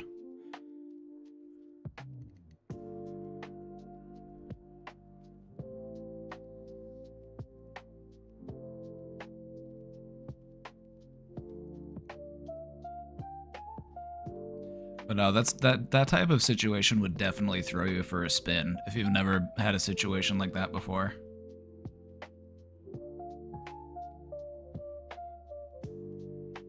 I thought about Cutie earlier when I was spiraling. My brain Cutie isn't as smart as the real Cutie, but it worked. You found yourself thinking, what would Cutie Cheeks do? I find myself also asking that question. What would Cutie Cheeks say? If I'm being too hard on myself, what would Cutie Cheeks say about this?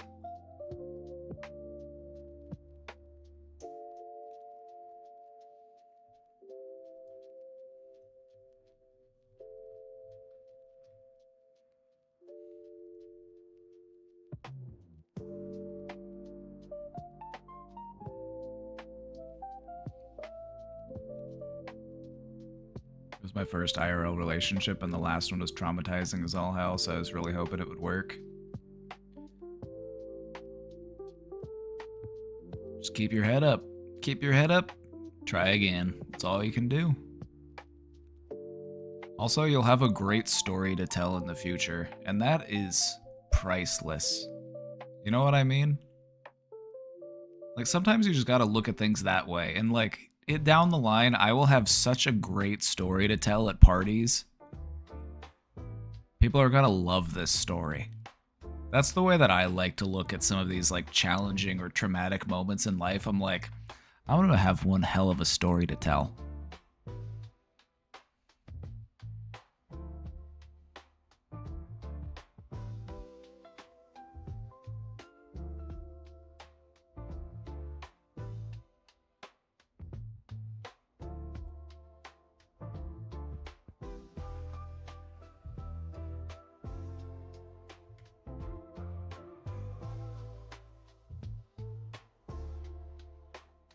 Hi Joshua in chat. I am gay. We got 2 today? 2 gays today?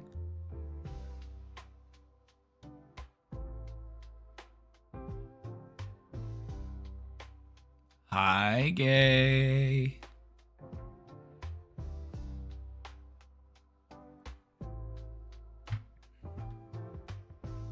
They're multiplying. They're everywhere.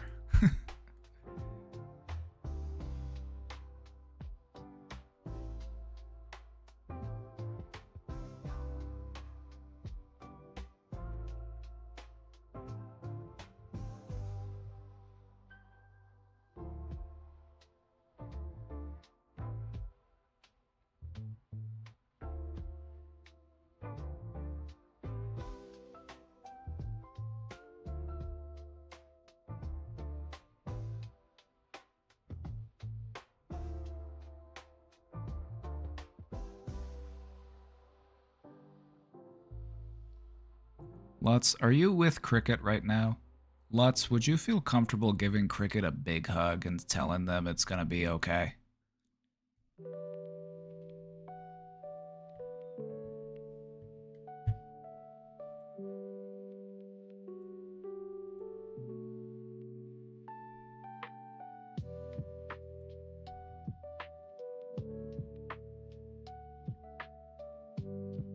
Did I forget? I asked if they would be comfortable to do it. I didn't tell them to do it. I just... Lutz hates touch. I know that Lutz is touch adverse, but that's unwanted, uninvited. Is that something you want to work on? That's my question. That's why I said if it's something you're comfortable with doing. It wasn't an order. I wasn't telling you to do anything. It was merely a suggestion. It's okay to say no.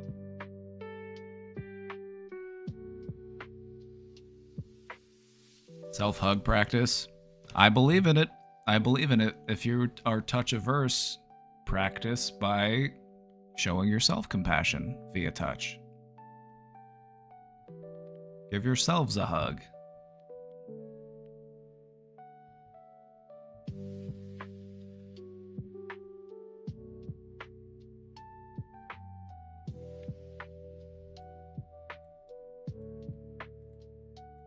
Sorry, Wheel, I didn't mean to pull you out. Wrong button. Hi, Josh, I'm trans. Hi, trans. I'm Josh.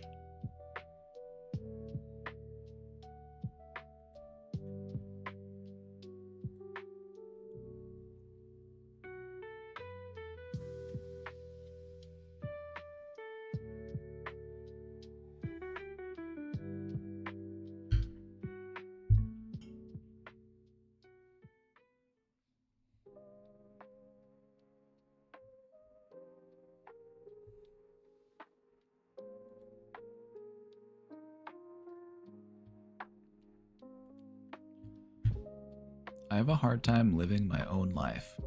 I have a pattern of watching other people's lives and daydreaming. I've done it for the past 15 years, wishing I could have another life.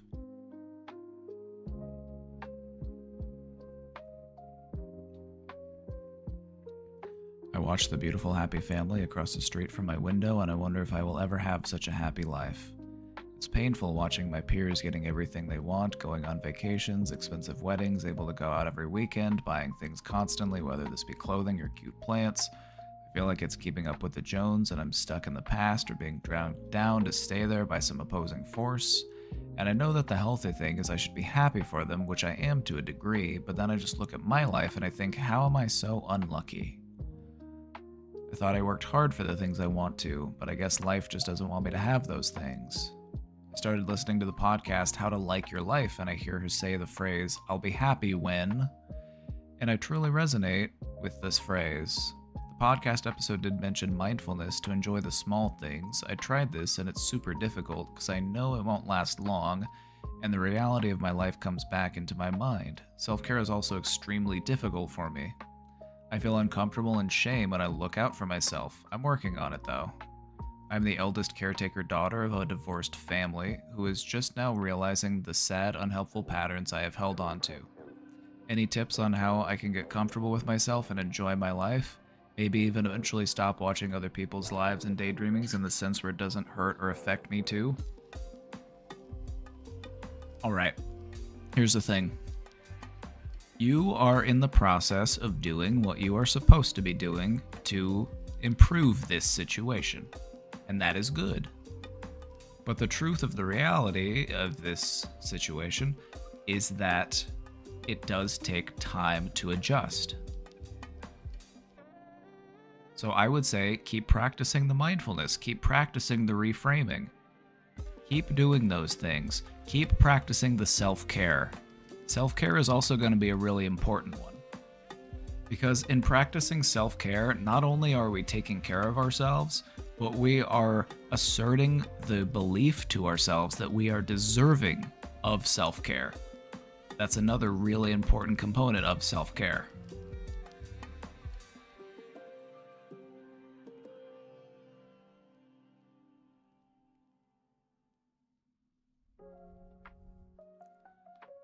So I would say, keep doing what you're doing, but I want to add one more technique to this.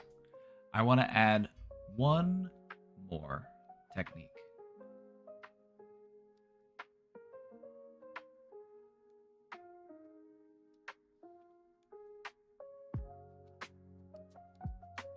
Visualization.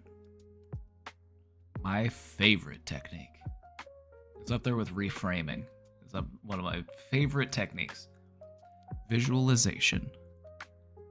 What would it feel like if you were a little bit happier? What would it feel like if you had made a little bit of progress in the direction that you're trying to go? Not a lot of progress. We're not trying to look all the way to the finish line. We're trying to look just a little bit ahead. Maybe a few weeks, maybe a few months. What would that feel like? A few months of progress. A bit happier. How would that feel? Describe it to yourself as if it was happening right now. Because if you want to become that person, you have to learn how to think like that person.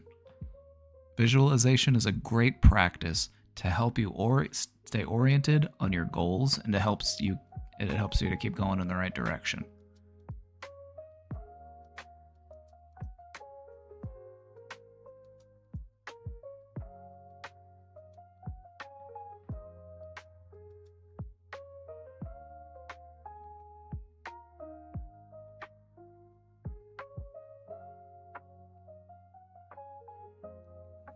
I think you're learning, and I think you're growing, and I think you're headed in the right direction.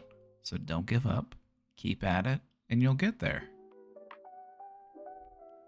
When we look out and we see all of these happy people, we have to remember that they're only showing us what they want us to see. They want us to perceive them as happy. But in reality, they might be struggling themselves. We never know. They have their own internal lives, they have their own struggles, and they like to keep that to themselves. So we never know what other people are going through. We never know how they may be struggling.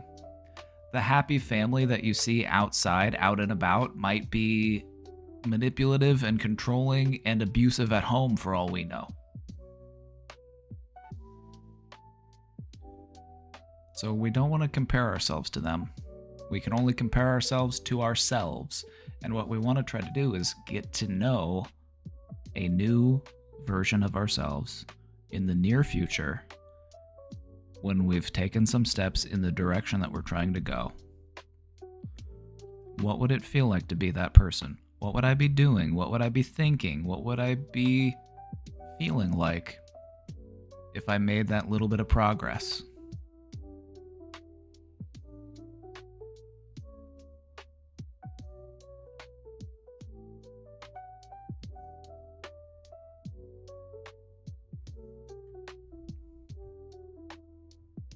You'll get there. I believe in you.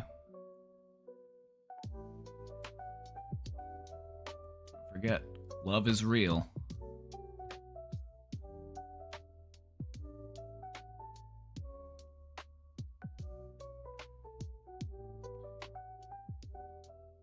She bitches at me for not showering, not brushing my teeth or hair, not changing my clothes, not applying deodorant, not washing my face. So if you did all of those things, would she have anything to complain about? Would you consider doing those things, not just because you deserve them, but also because it would keep her off your back? Like, I'll show her brushing my teeth, taking a shower, combing my hair. Oh, I'll show her scrubbing my armpits.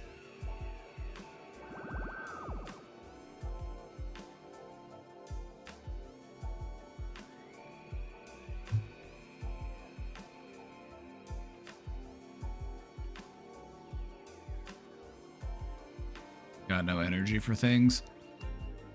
If you want to increase your energy, you can't just wait around for energy to come to you. You have to put more demand on your body so that it produces more energy. It sucks, but that's the only way to do it. There's no amount of laying in bed that's going to give you the energy you're waiting for. You got to get up and go find it.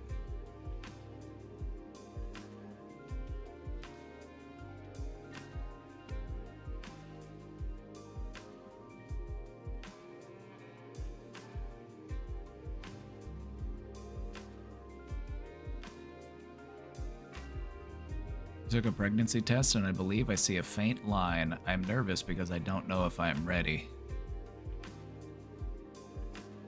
Well, you've got some time to think about your next step, and that is your choice to make. You know, whatever you choose to do going forwards, if you feel like I'm not ready, do what you need to do. But you've got a decision to make, so I would talk to people that you trust and people that you can confide in about it.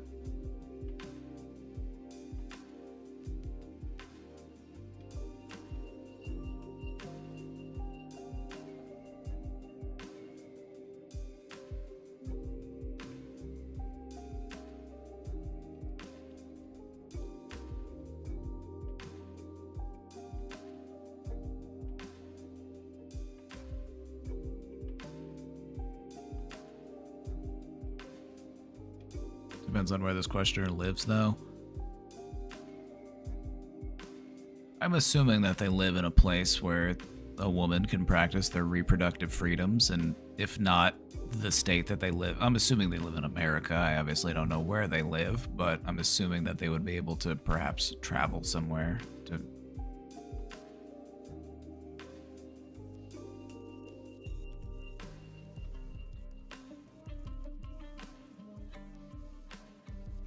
The thing is, I don't feel like we ever feel ready. We were talking about it earlier when we were talking about getting back out there and getting into a relationship. We never really feel 100% ready. So it's like, at what percentage of ready am I ready to take that leap, you know? So just think about it. You got time to think about it, and you got some heavy choices to make, but it's your choice to make.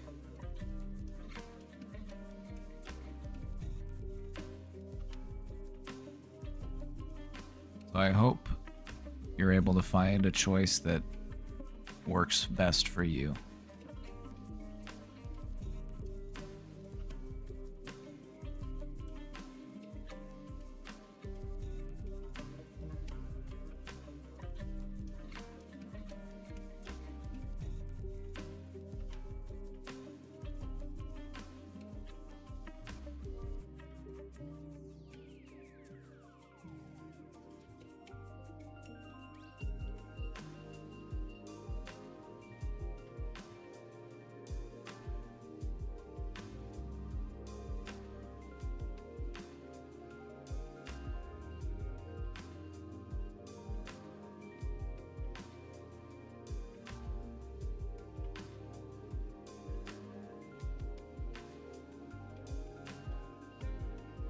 He fucks me up for years, and as soon as he feels a fraction of the pain he caused me, he ends his life. I'm pissed.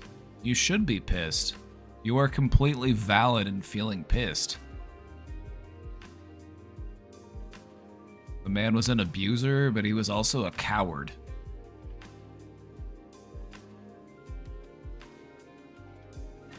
You should be pissed.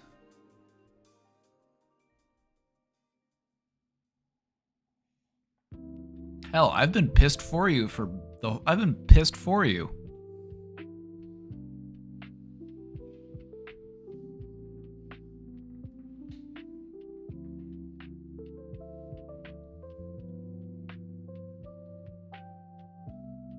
We're all pissed for you. We're all on Team Sabi.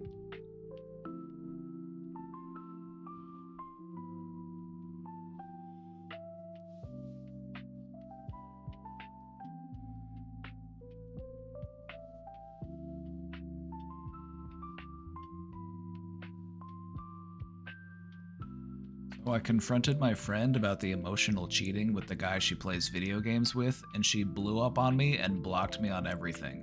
Oh. That to me makes it sound like there was something going on there. If I'm being honest, this level of reaction does kind of indicate that maybe you were onto something. Because if there really wasn't anything going on, then why blow up? Why block you? Why go through all that? You know what I mean? It almost makes it like, yeah, you probably were onto something.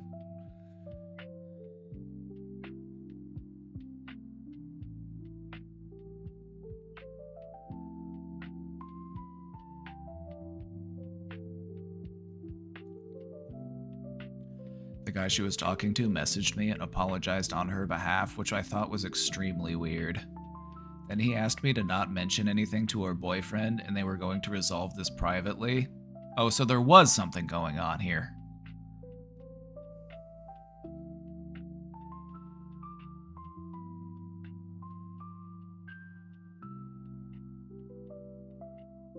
The reason why he reached out to you and apologized is because they were worried that you were gonna go tell the boyfriend. That's why they did. That's why he reached out and did that and said, "Please don't tell the boyfriend."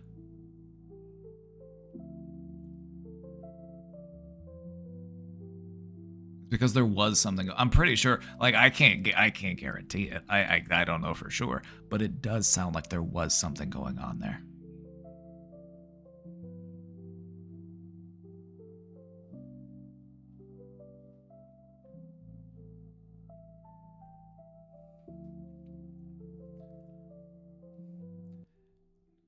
The fact that he messaged you and apologized and was like, "Please don't tell the boyfriend," I'm just like,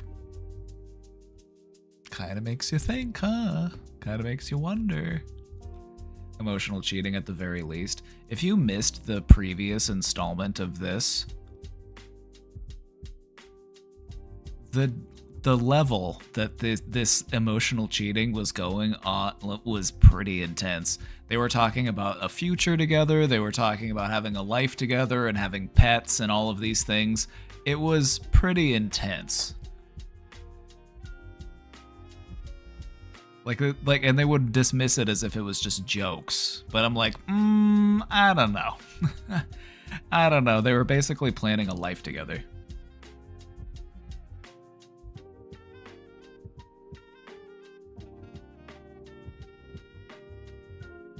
Oh, there she is. Hi, Miss Pooh.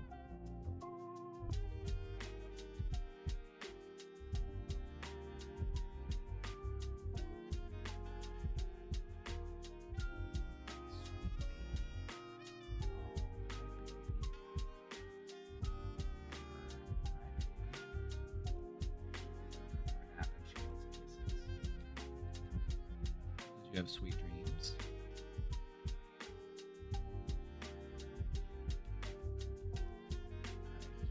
You going back to sleep?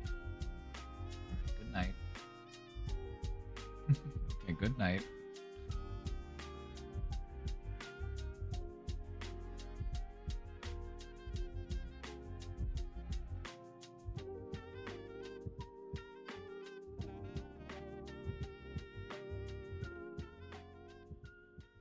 Yeah, I think that honestly you called the situation for what it was, and that's why they responded so angrily. I'm like, if you were completely wrong, why would they have been so mad, and why would they have blown up on you, and why would they have blocked you? Unless you were right. You know what I mean? I'm like, I'm just like, we don't know for certain, of course, but seriously, like come on. Like, why that response if you're just wrong? Like, if you're just wrong, I would just be like, shut up. What are you talking about? You don't know what you're talking about. You're wrong. Like, it wouldn't be a whole, like, I wouldn't blow up on somebody and block them over it if they were just wrong about something.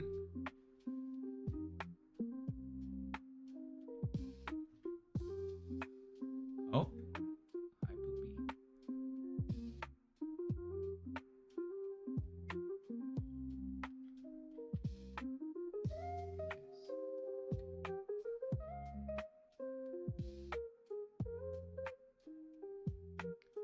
This Poopy is so funny. I've never met a cat like her.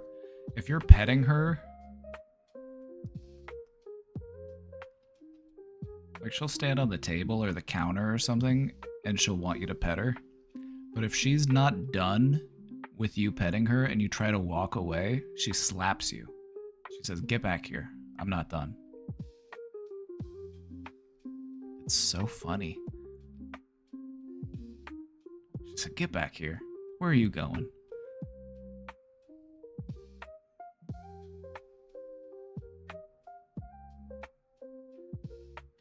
She's a sassy little baby.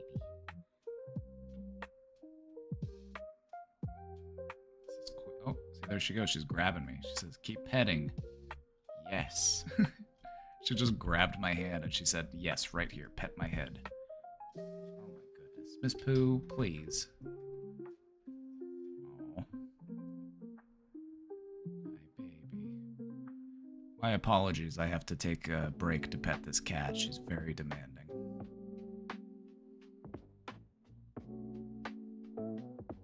Yes. There's the baby. kitten asleep in my lap. She's a little tabby. I'm in heaven. Ooh, I'm glad you mentioned that. Lutz. This is referring to like practicing becoming more accepting of touch. When you practice becoming more like less sensitive to touch yourself, you know, in those, like you said, you like your ribs or whatever it might be that you might not be touched. Touch it in the same way you would touch a sleeping cat. Very gently, very compassionately, like you're petting a little baby kitty. You can change the way that you have that response to being touched. Because it's all just the way that your nerves are wired to your brain, and you can change that by practice.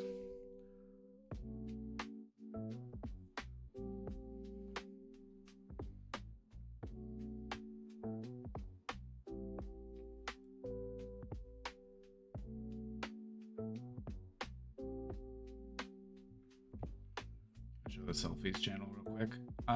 Sure. Let me finish this question real quick.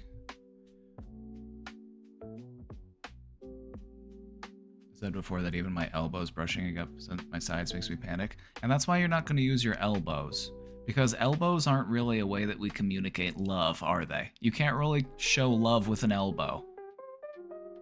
However, you can communicate love with your hands, like when you pet a little kitty. You know what I mean? And that's why I say, like, use your hands, don't use your elbows. It's a little different. Like, I didn't like being touched in my ribs. I didn't like being touched in my neck. But those are things that I've been able to practice on, and those are things I've been able to change. So this is why I feel passionately about it, and I feel like it could be helpful to you, because I found success in doing it, so.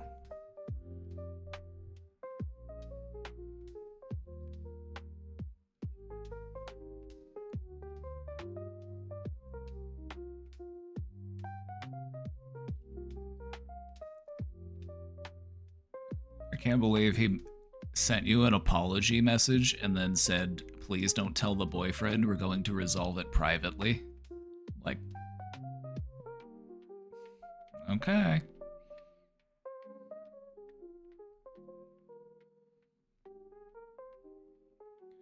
I'm really hurt that I lost a close friend over a boy, essentially. I feel like we could talk about this in a mature way, but I don't know if I'll be able to forgive her if she reaches back out. Give her time to mature, because she's acting in an immature way. So maybe some time would help her to recognize the error and to grow up a little bit. You know, this person doesn't necessarily need to not be a part of your life forever. You can always reach back out in time and just see if things are different. So I would just give them the space that they need to work on whatever it is they're working on, and then try again later. She was not being a good friend, IMO. I agree. Not really acting like a good friend.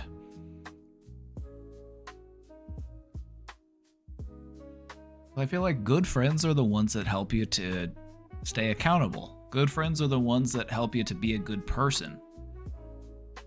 And if a friend calls you out on your shady behavior, and then they toss you aside for that, it's like, well,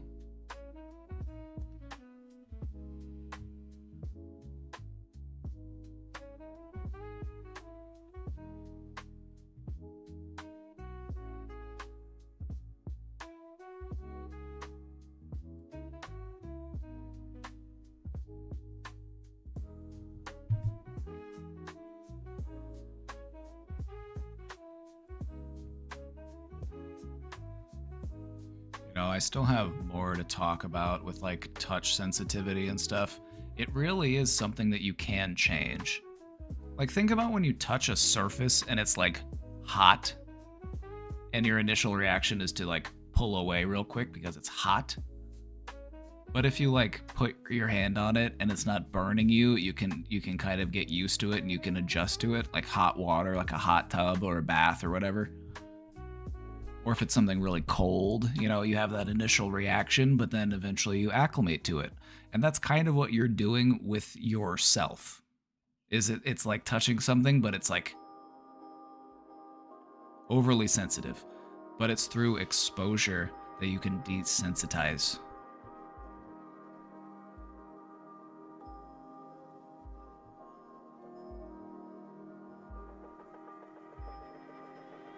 The gang's all here.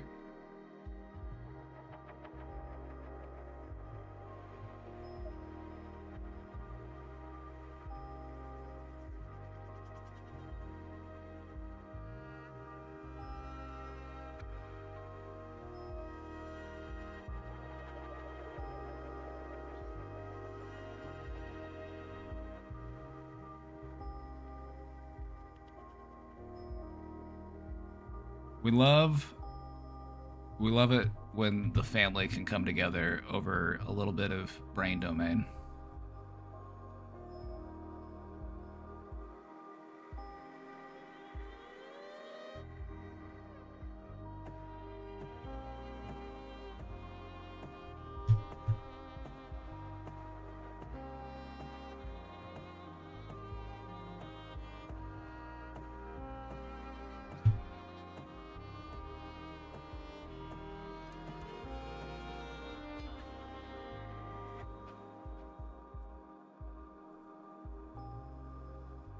Consider him. Chat, we're at 292 subscribers and we've got a sub goal of 300. That sub goal of 300 is important because if I can have 300 subs, if I have 300 subs for 3 months and I've had it for 1 month, but if we can hit 300, then I become eligible for a higher payout from Twitch. I can actually get a better cut of the sub revenue if I hit that 300 threshold. I know, it's stupid and it doesn't make sense, but I didn't make the system. I'm just trying to exist within the system. So, consider me.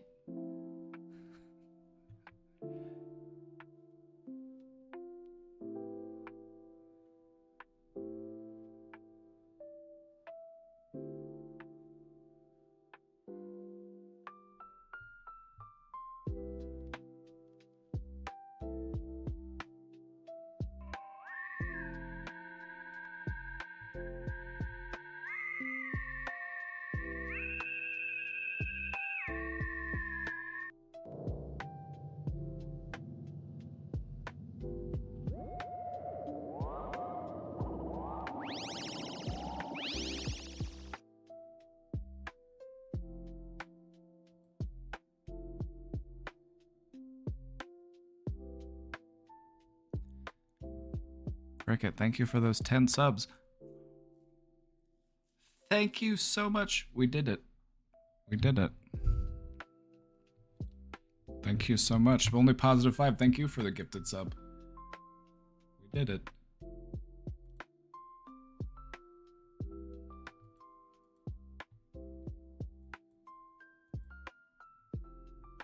We did it.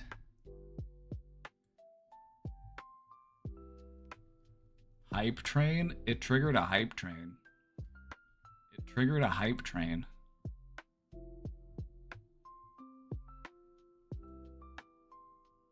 If my sperm donor was set on fire in front of me, I wouldn't save him. I'd watch him burn to ashes. You know, and I feel like a lot of people feel that way about people who were abusive to them. And you know what? I'm not going to tell them that they're wrong. I'm not going to tell people that they need to be the bigger person or that they need to show kindness and empathy to the people that mistreated them.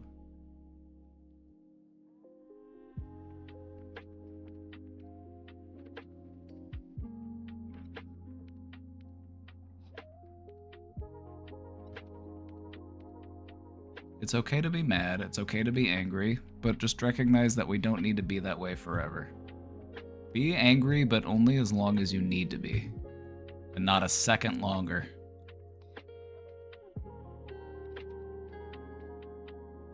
My god, we're in a hype train. Need to hype.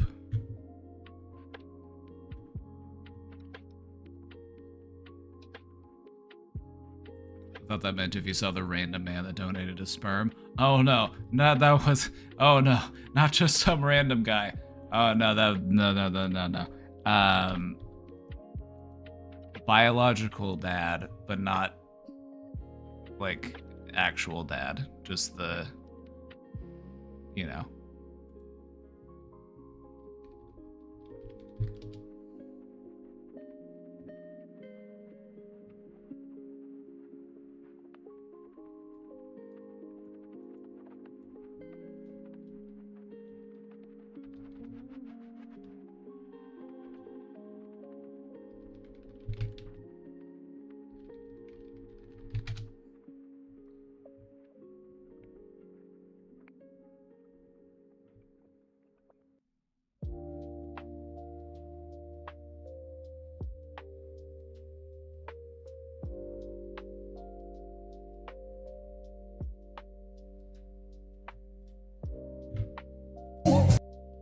We need the hype. We need the hype.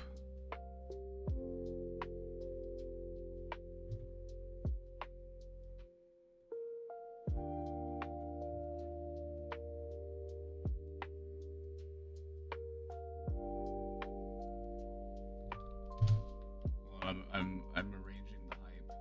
I'm getting the hype ready.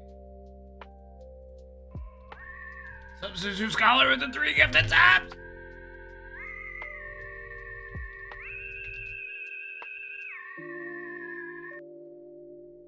Oh my god, we're 65% of the way in a level 4 hype train. 1 minute left and I'm just now starting the hype because I'm...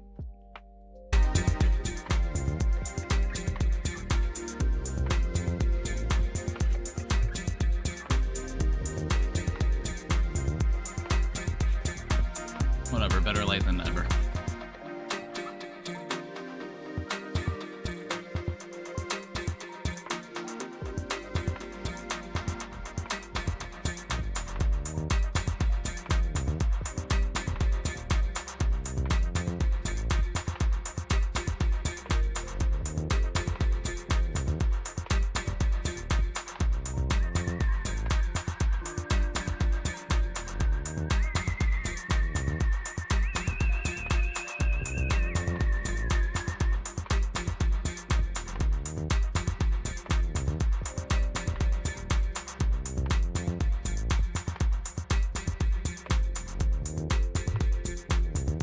Cricket, thank you for the 5 gifted subs.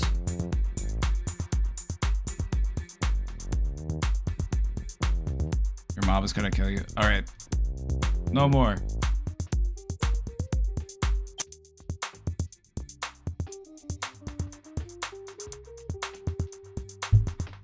You've already done more than enough.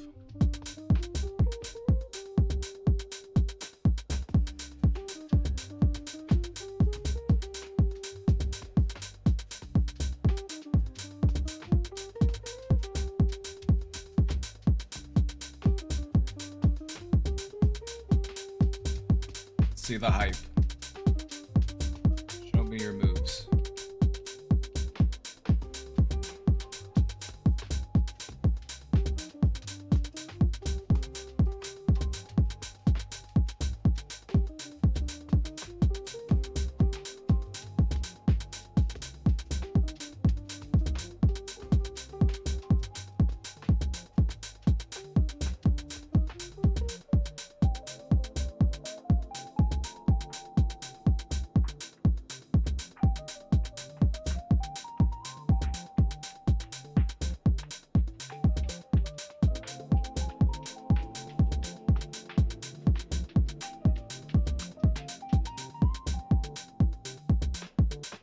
How did I react when I first read your submission about the uncle thing? I was like...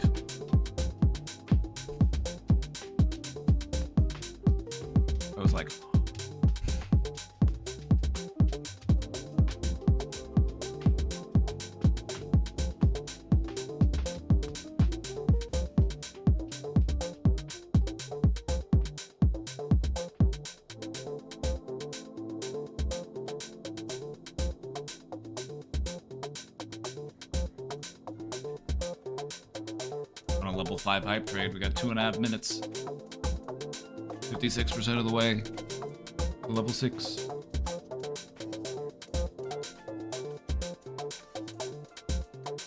Smooth brain. Thank you.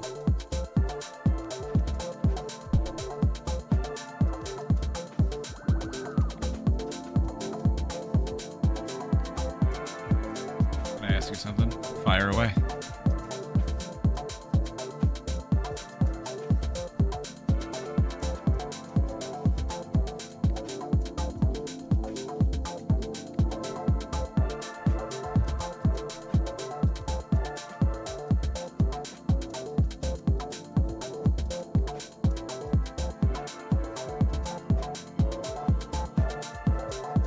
I want to party with these people because I know that the food at this function is gas. I know that the food at this function is just so good.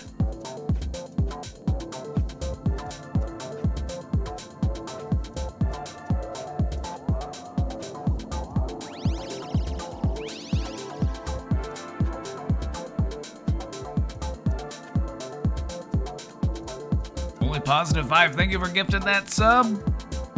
Professional graphic designer is curious if you'd be interested in seeing any of my work. Can I tell you something about me? I'm also a graphic designer. I made all of my designs.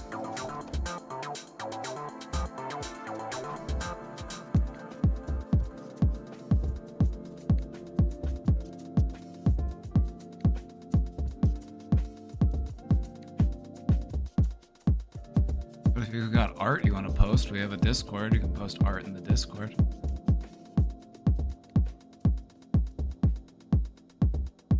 "30 seconds left for 73% of the way. Can't stop dancing until the hype train's over.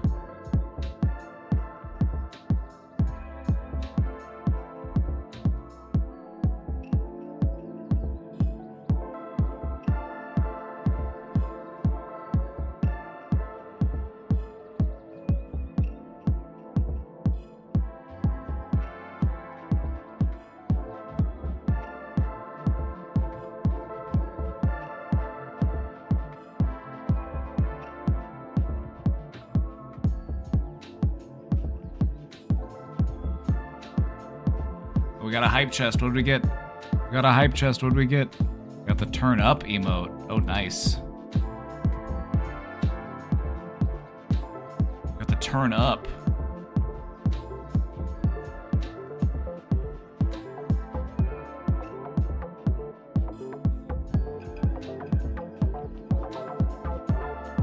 I got it. I don't know what you got. You might have got a different emote. That's the one I got.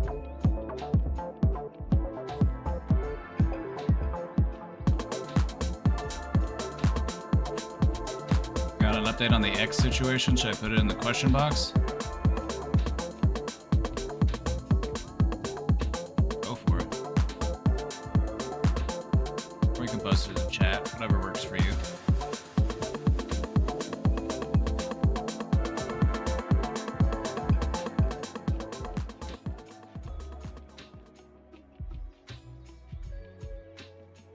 All right. Not a bad transition. I kind of eased us back into that one. Let's go back to... Let's shift gears back down. I have my portfolio link. Can I post here in Twitch chat?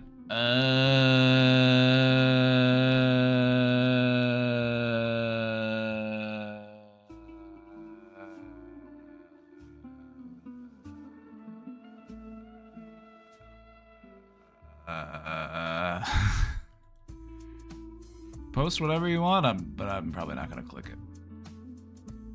I'm just being honest. Got an agenda. I got stuff I need to do.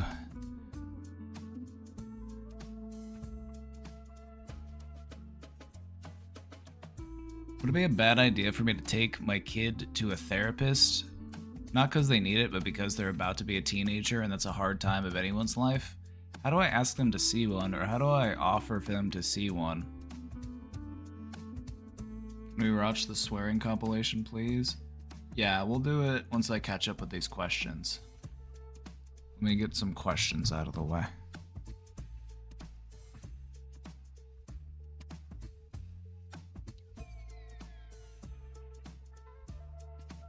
Would it be a bad idea? Probably not. I don't see much like look at it from this perspective. I'm like, could it do harm? Could it like I don't really see it being harmful.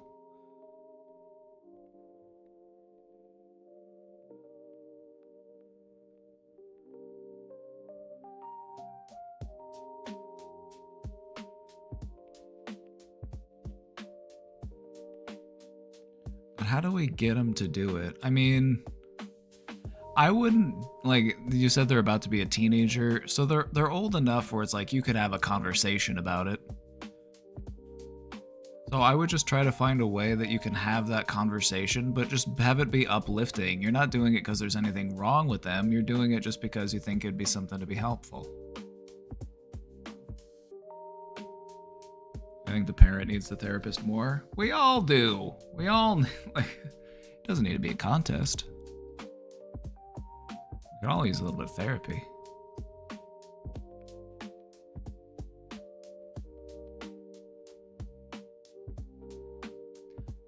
Maybe you could look into doing it together. Maybe you could all do it together. Maybe that would be a way to sell it to them.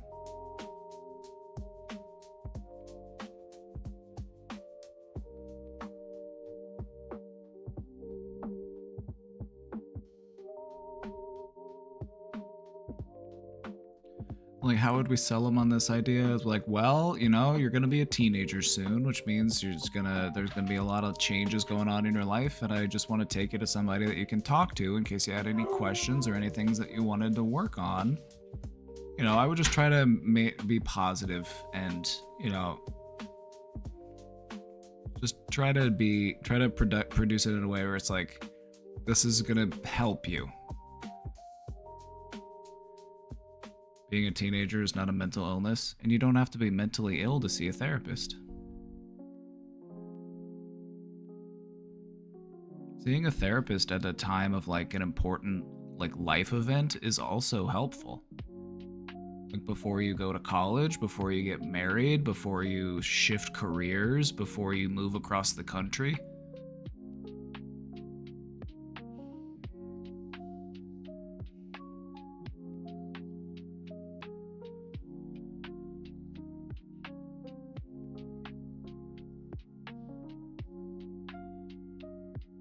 Kind of feel like I was low-key a little bit traumatized by my parents forcing me into therapy against my will when I was a preteen. And that's kind of why I suggested doing it together as like a family thing.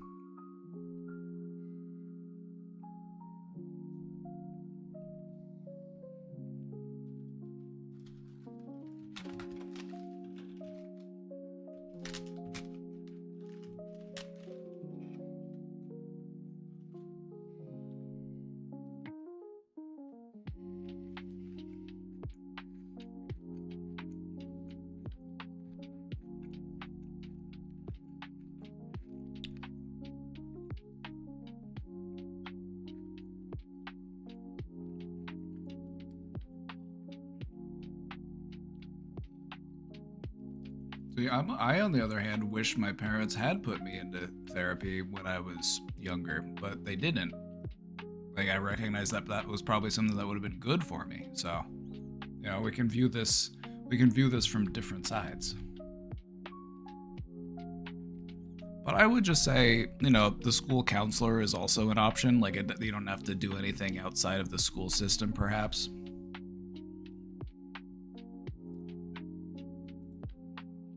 Maybe you could talk to them about your experiences as a teenager. You know, your experience of transitioning from being a child into being a teenager. You want this kitty? She's done with her nap, so she's all yours. Oh, it's food time? Go get your dinner, miss. Go get your dinner, Miss Poop.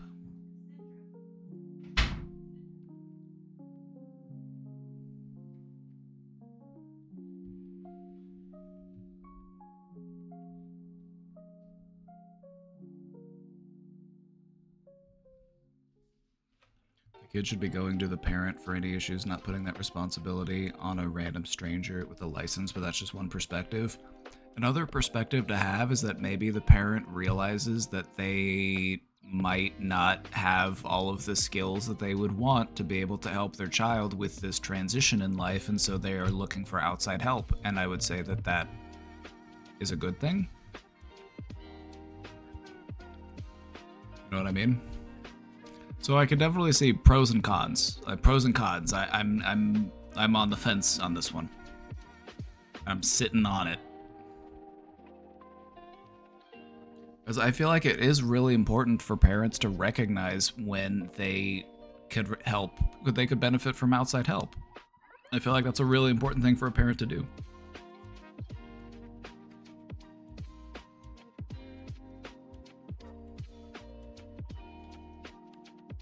But yeah, the way that you frame it is going to be really important, because it's not because your child is crazy, it's not because there's anything wrong with them, you are just trying to help them feel more prepared for a stressful transition time in their life, because I remember becoming a teenager and it's wild.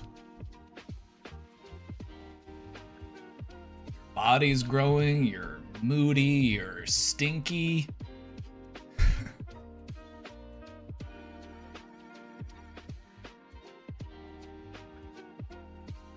So how about this? I would talk to them about it and then try to frame it in a positive way and remind them it's not because of anything that's wrong with them. You think that they're they're fine. You just want them to feel prepared as they go on into this next step of life. But I would also give them choice in that. You know, like, do they want to do this? Because if they feel like they're doing it against their will, it could backfire. It could do more harm than good. You could be like, why did my parents stick me in therapy? Is there something wrong with me?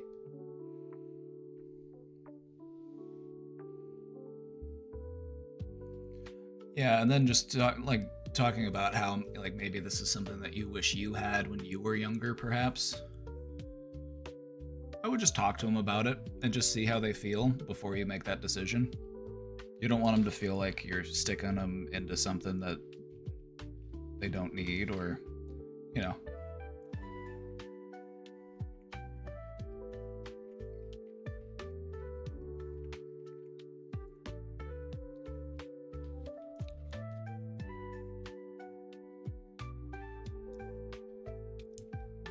At some point soon, I really want to try a new therapist from the clinic my sister recommended. I need to remember to give the clinic a phone call to request an intake form.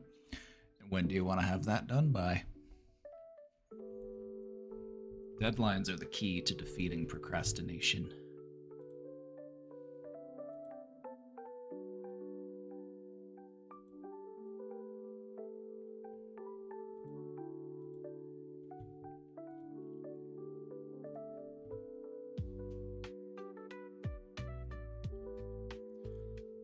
I'm gonna microdose for the first time soon, and I'd love to hear any advice you have for beginners. I'm hoping it could help me realize things and get me out of this slump. As much as I'd like to fully trip, I don't have anyone around to watch me while I do so. LOL. Thank you. Okay. Set and setting. You want to have a positive mindset going into it, and you want to do it in a setting that is comfortable.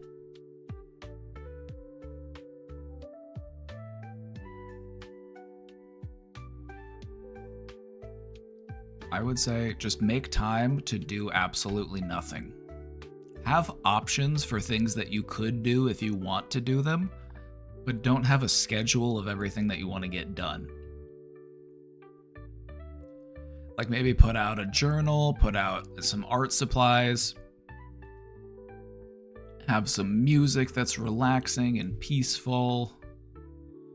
You know, just in case. That's what I would recommend.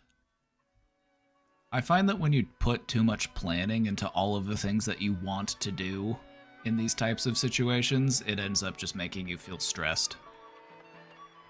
So I would say just have plenty of options for stuff that you could do, but then don't feel obligated to follow a certain schedule or anything.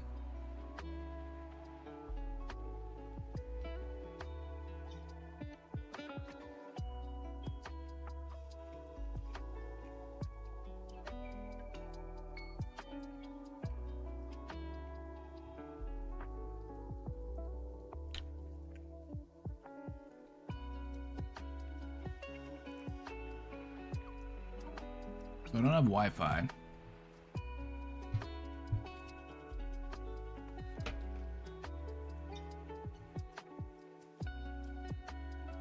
So I don't have Wi-Fi, and I'm on data because one of the tower transformers blew up for the Wi-Fi tower. I am on data on another carrier on phone. Some idiot left a door open, and it started to rain, and boom, it exploded. So I am without Wi-Fi. 4 cities are affected because of this shit.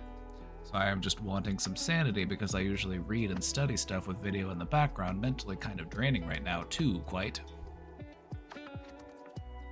You hate to see it. You hate to see it. Just when you think you're really fine in your groove, some idiot leaves the door open and the transformer blows up. You hate to see it.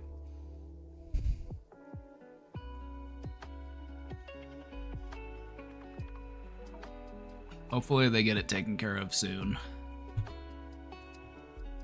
Godspeed, brother.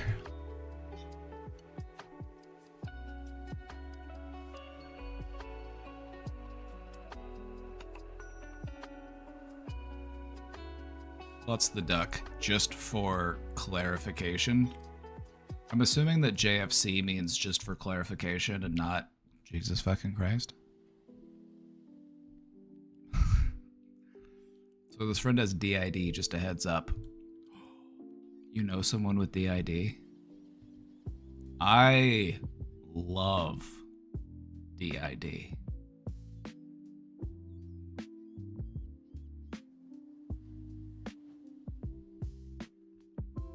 Oh, you did mean Jesus fucking Christ? What is that? DID is dissociative identity disorder. It was previously known as multiple personality disorder. It's one of I find it one of the most interesting diagnoses there is.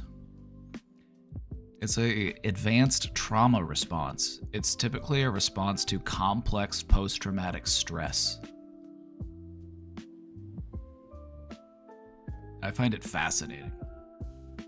Basically, a person has been dealt such a severe trauma that their personality fractures into different segments.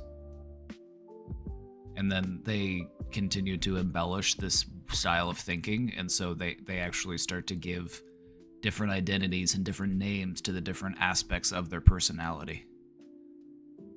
Fascinating.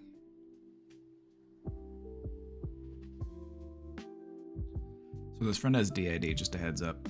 So apparently he started dating them like one of the alters, and he started being a creep with like an overly flirty and sexual with them and commenting on their body. I'm not surprised, as he did some shitty things with me and talked about my chest in a group chat. Luckily I deleted it before anyone could see it because holy shit. He also had this kind of weird thing about animals, so I'm glad I burned that bridge when I did. Sounds like good riddance to me. Also, having somebody talk about your body when you're going through like trans-related like body dysphoria and stuff is just like so stressful, I'm assuming, right?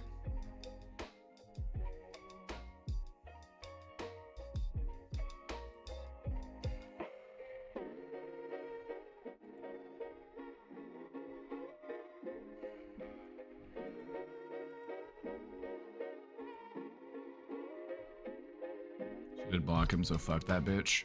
Right? Isn't the block button the greatest invention on the internet?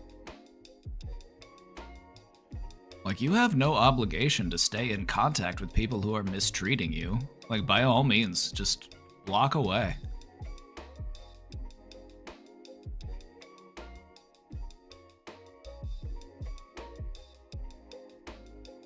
I've been engaged for 3 years, no plans on getting married anytime soon. That's a whole stress, I don't even know where to begin. Mainly involving the ego of wanting the wedding I've dreamed of, but the reality that my family is chaos and having no money to support such an idea. And also, I'm the only one that's doing anything planning-wise, plus we should pay ourselves, so I'm like, where do I even begin? You suggested that someone should go to therapy before they get married, and I didn't even think of this as an option, lol. I'm just saying, like, the thing that I'm looking at is, like, doing therapy before any major life event can be helpful. You know, like maybe you're like the thing about therapy is like you don't have to go to therapy because you're like severely mentally ill. Like you could be just facing like a major life choice, and it might be nice to like bounce some ideas off of somebody who's gonna sit there and like break it down with you. You know what I mean? Like the therapist isn't gonna tell you what to do. They're gonna help you figure out what it is that you want to do. That's the goal. So what I'm thinking is, you know, if you're looking at like changing careers or you're looking to make like some big changes in your life, it wouldn't hurt to sit down and just talk with somebody about it. And I like that people are waking up to this because there's just been such a stigma for such a long time about therapy. Like you only go to therapy if you're crazy, and that's just not true. That's just fundamentally false.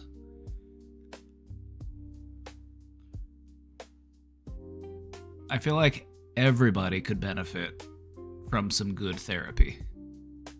Even therapists need therapists.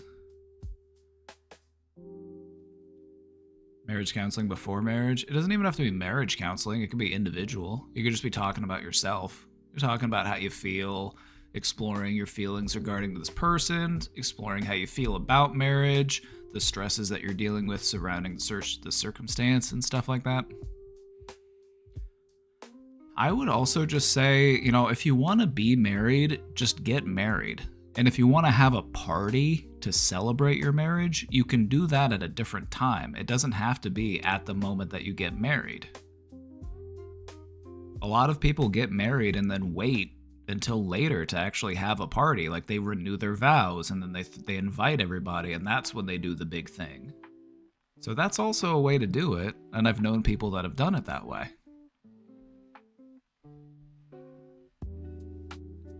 So I'd think about it. You know, you might not have to wait until you can throw your dream wedding to get married if you do really want to be married. You can get married and then have a party later to celebrate it.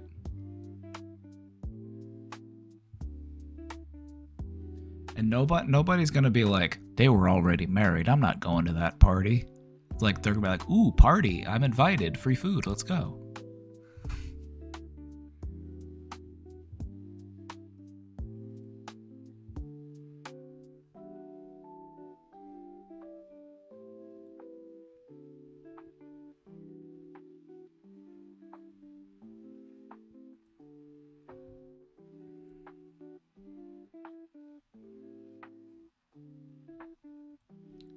Would you say both individuals should go separately or couple therapy type thing? And like, what are some things that would be talked about, for example? Oh, my bad. I didn't scroll down all the way, so I thought that this was the end. But I think I did actually talk about some of this. I would say,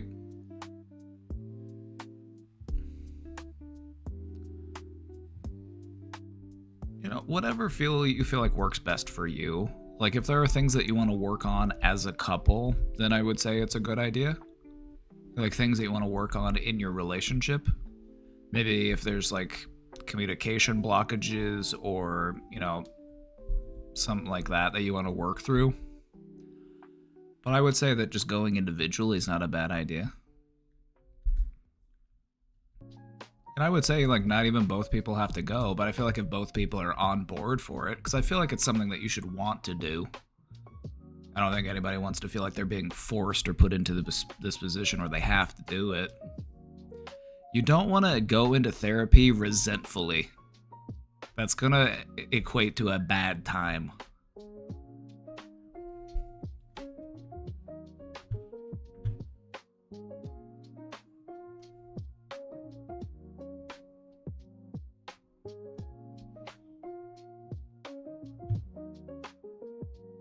Sometimes this lo-fi just goes hard and I'm just like, yeah, vibing.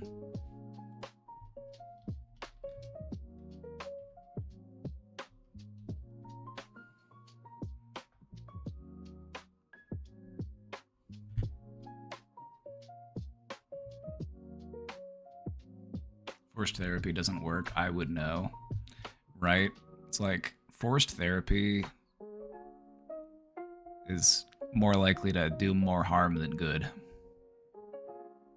If you need therapy before marriage, just run. See, and I feel like you are adhering to this belief that there's must be something like deeply wrong with you to do therapy.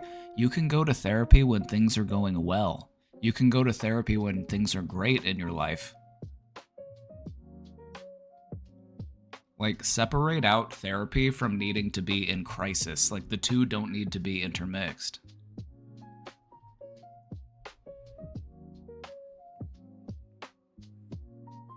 I would say that wanting to enter a marriage as your best self is actually quite noble. So I will respectfully disagree.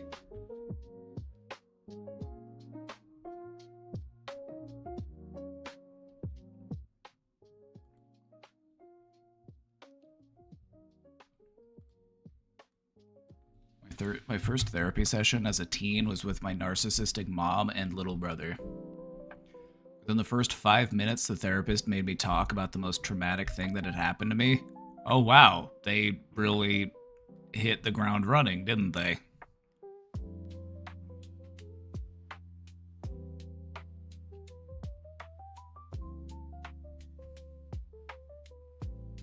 I'm sorry, I clicked send too soon. Excuse me? You what?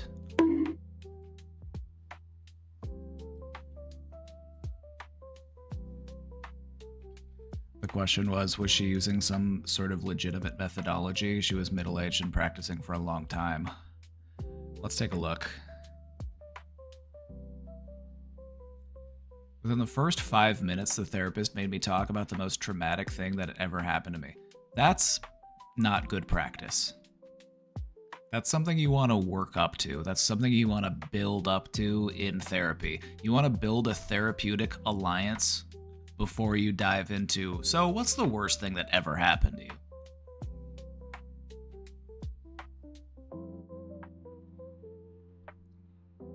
And there are many reasons why that's a terrible idea. Do you want to hear a few? Outside of the obvious of it's just uncomfortable.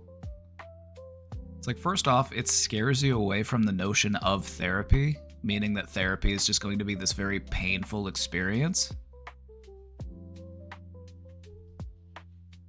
It gives you a false expectation of what therapy is supposed to be and what therapy can be like. It's just meant to feel like, oh, therapy is just painful. And why would I want to continue doing it? It actually turns you away from therapy in the whole.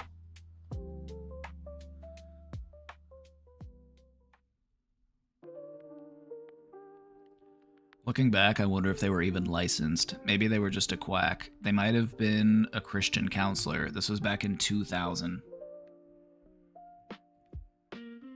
Was she using some sort of legitimate methodology?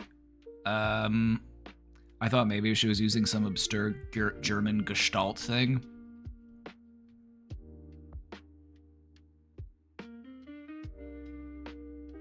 I don't think that I don't think there's any... Like, let me think if there is a therapeutic model that would do this. I'm wondering. There are some more, like... There are more methods of therapy than anyone could remember.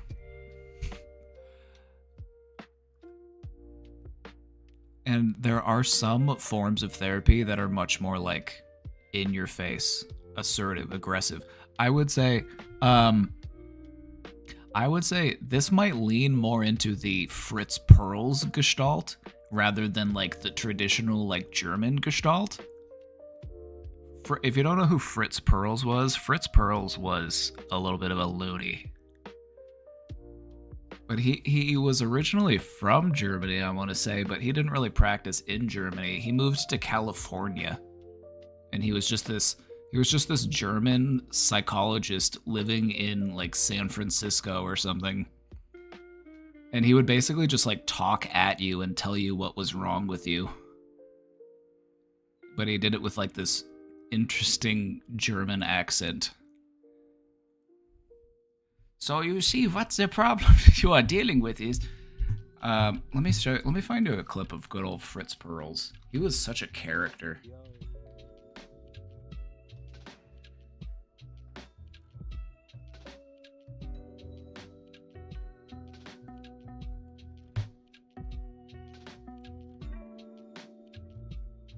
So I don't know, maybe your psychiatrist or maybe your psychologist was trying to be like Fritz Perls, but Fritz Perls was doing this back in the 60s. If anybody was still doing this in 2000, it's like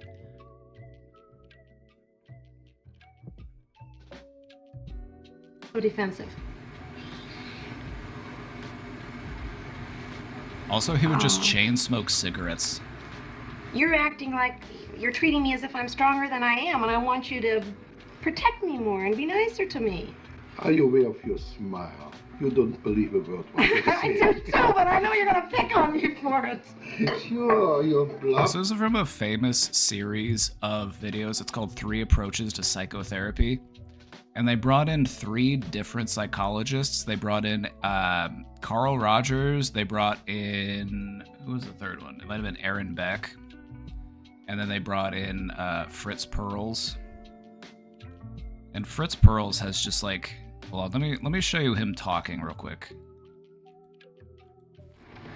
I'm to interview a patient, and I'd like to give you some thumbnail sketch of what Gestalt therapy stands for.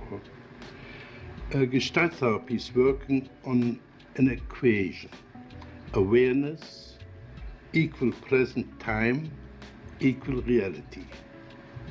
In contrast to depth psychology, we try to get hold of the obvious, of the surface, of the situation in which we find ourselves, and to develop the emerging Gestalt strictly on the I and thou, here and now basis.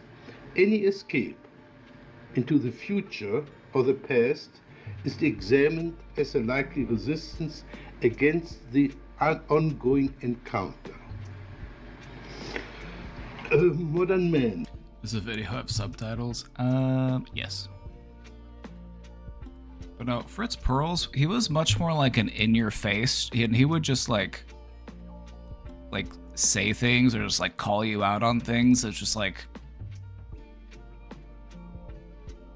a very like direct, like in-your-face form of therapy, and naturally, not very many patients responded well to this form of therapy. Has alienated, given up so much of his potential that his ability to cope with his existence becomes badly impoverished. My aim is this: the patient should recover his lost potential. He should integrate the conflicting polarity. Let's skip forward to what he's talking to this lady.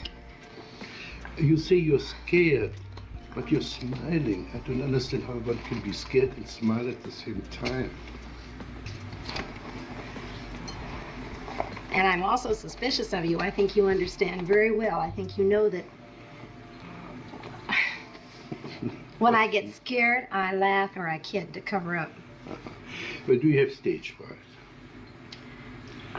I don't know. I'm It's- mostly aware of you. I'm afraid that you're going to have such a direct attack that you're going to get me in the corner, and I'm afraid of it. I want you to be more on my You said I side. get you into your corner and you put your hand on your chest. Mhm. Is this your corner? Well, it's like, yeah, it's like I'm afraid, you know. Where would you like to go? Can you describe the corner you like to go to? Yeah. It's back in the corner where I'm completely protected. And there you would be safe for me. Well, I know I wouldn't really. Well, But it feels safer, yes. Imagine you were in this corner, and you're perfectly safe now. What would you do in that corner? I just sit. Just sit. Yes. Now, how long would you sit? I don't know, but this is so funny as you're saying this. This reminds me of when I was a little girl. Every time I was afraid, I'd feel better sitting in a corner.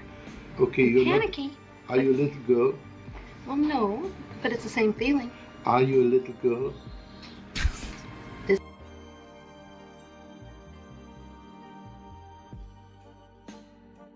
Do you see why some people might not respond to this type of therapy?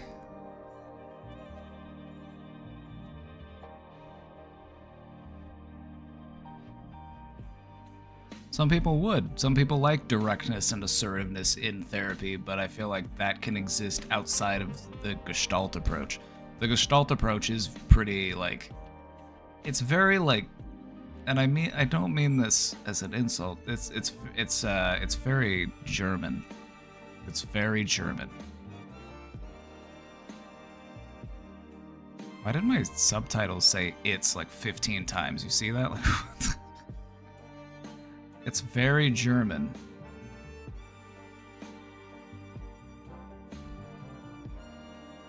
Or we're like, well, see, actually what the problem is this, and what you need to work on is this, so why are you saying this?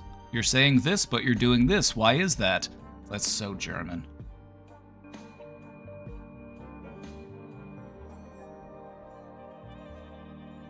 You are late? Was the force majeure? Was there a storm? Then why were you late? We were supposed to meet at 8 o'clock.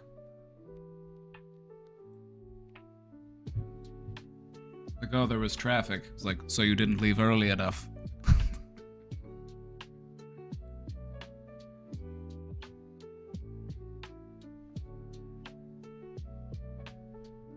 It's like, oh, you don't have something? It's your fault for not preparing. It's so German. It's so German. I must be held responsible for my own failings.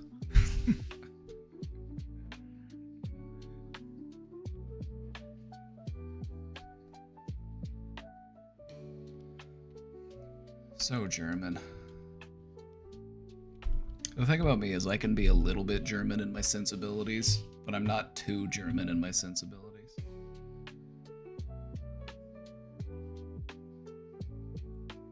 I try to be just assertive enough, but not so assertive that I push them away.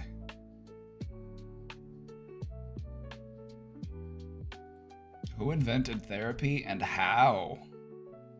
Okay. Therapy has existed for thousands of years, but it hasn't been called therapy for thousands of years. It originally started in the turn of the century, in the late 1800s. The first school of psychology opened up, William James. And then you had people like Sigmund Freud, the pioneer of like psychoanalytic therapy. But the concept of talk therapy, it really got its start right around, like 1900. Like right around that period of time was when talk therapy actually started. But before then, there were still like people you could go and talk to about your problems, except this normally fell to like 1800s isn't thousands of years. Going and talking to somebody about your problems has existed for thousands of years, but it wasn't a therapist, is what I was trying to say. It might have been a person that's in the church, it might have been a community leader, it might have been like here. Wait.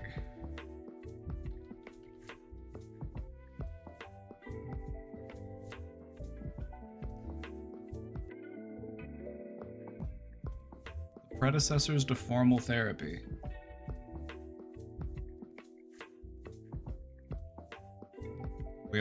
Before formal therapy existed, we sought guidance from religious or spiritual leaders for moral support and counsel. We would rely on traditional healing practices such as herbal remedies, rituals, and ceremonies. We would seek support from family members, friends, or community elders through informal counseling.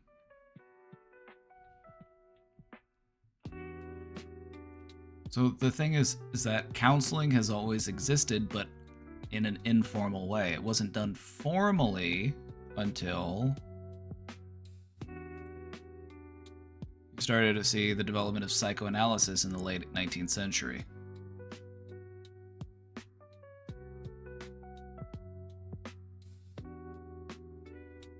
About those religious leaders had some great advice. Yep, they would just like, well, have you tried praying about it? Well, you might not be praying hard enough, so try that. Go, just pray on it more.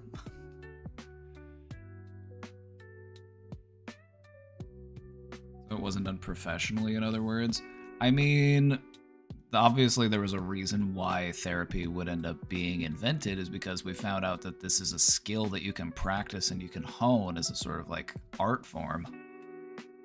But I mean, you know, you don't always need to go to a therapist to talk about your problems. You can talk to somebody, like you can talk to a mentor, you can talk to somebody in your community, you can talk to an elder, you know, you can talk to somebody and still get meaningful direction and support.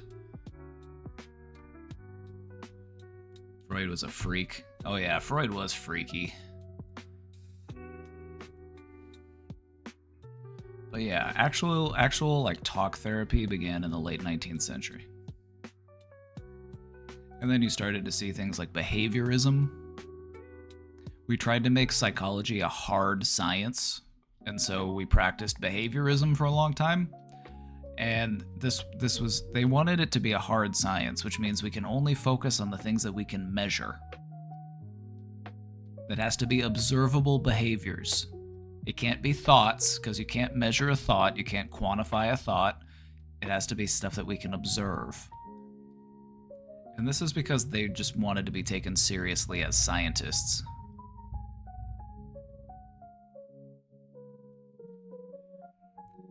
And then you had the development of humanistic therapy with Carl Rogers in the mid-20th century. And you actually started to emphasize things like self-growth, self-awareness, client-centered therapy, unconditional positive regard, empathy.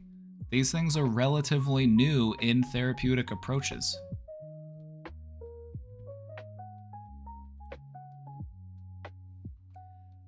Cognitive behavioral therapy was also developed in the mid-20th century, and this is still one of the most widely practiced forms of therapy. Aaron Beck, Albert Ellis. Cognitive restructuring, behavior modifications, exposure therapy, those sorts of things. The Gestalt therapy. There he is. There's our guy. Good old Fritz Perls. A lot of focus on the present moment and the here and now. A lot of role-playing, focusing on body sensations, the empty chair technique. If your father was sitting in the chair next to you, what would you say? What would you say to your father if he was sitting in the chair right there next to you? Talk to him as if he was sitting there beside you.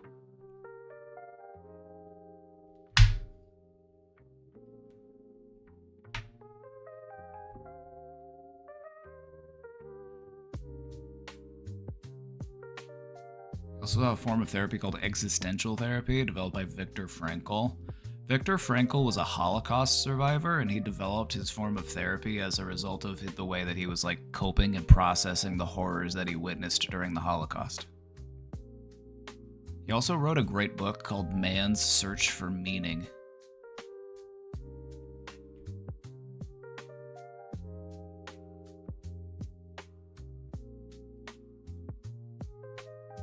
Nowadays, we use a lot of what are referred to as integrative therapies. We kind of pick and choose different techniques from the different models.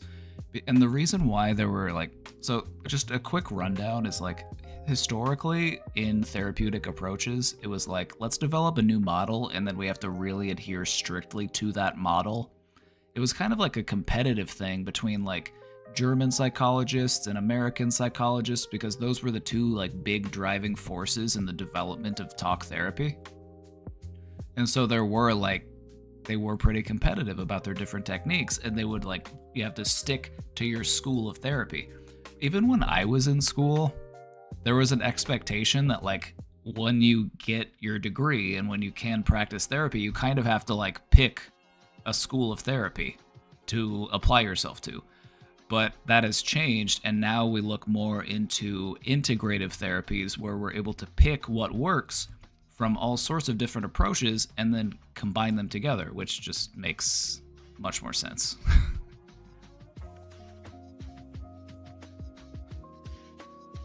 For inner child work, would you also suggest IFS, internal family systems? Yes, I would. I like IFS.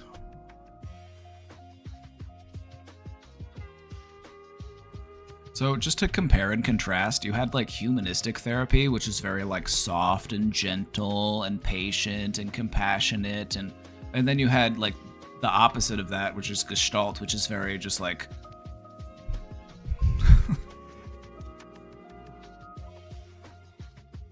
you know, very like assertive, in your face, direct. And what we've typically found is that somewhere in the middle works best. And then, you know, I love DBT. DBT is probably one of the, it's like the most regimented, like there is a curriculum for DBT. There's not a curriculum for these other types of therapies. DBT has like a workbook that you go through and you follow it, you do all of the things. It's like a regimented program. Highly effective.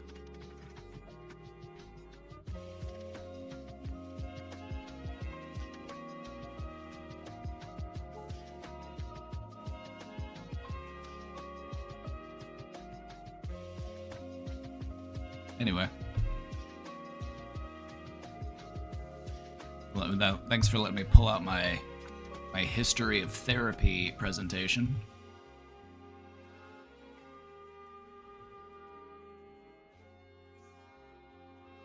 I think the idea of humanistic schools and a good illustration of that should always integrate that into anything. Exactly.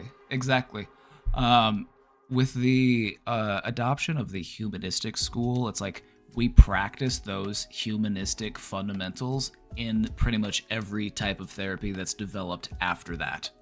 The humanistic approach really emphasized and discovered the importance of like treating your client as an equal and showing them empathy rather than just telling them, hey, here's what's wrong with you and here's what you need to do to fix yourself. Because a lot of therapy up until that point was just like, hey, you, this is what you're doing wrong. Do this instead. That will help you. Which, as you can see, that's kind of a very German way to approach a problem. This is your problem. I'm going to need you to do this instead. Thank you very much.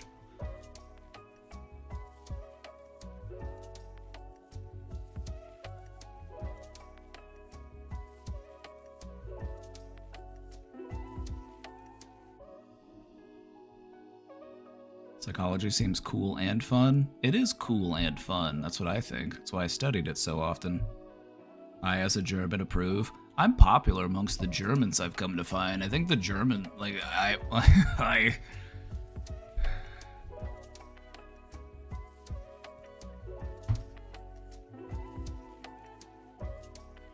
The Germans love me. Gentle reframing and guiding, patience and reassurance, I think is the best route, but I don't know. I think what you're describing is like kind of like CBT. Because the thing about humanistic approach is that it was very client driven, and like we might not talk about something unless you bring it up or you talk about it. Like I might not give you prompts, I might not ask you very many questions. I'm mostly just there to like. So what I'm hearing is then I'm just like giving you validation and stuff. I thought it was bad. I think Carl Rogers was a genius and he really revolutionized the way that we approach therapy. But I think what's also really important to remember is that therapy is its evolution is still ongoing. Like I like to believe that I practice therapy in a way that is unique to me.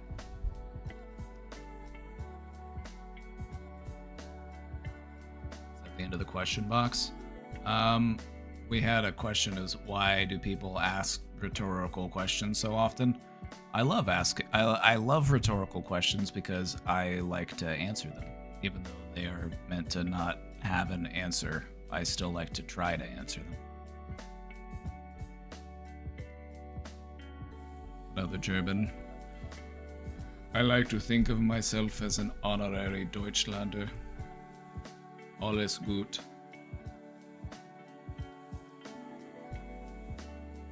Alles gut.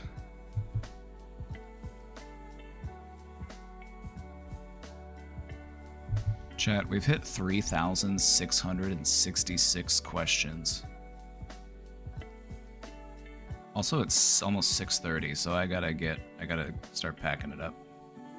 I gotta start packing it up because I need to go make dinner.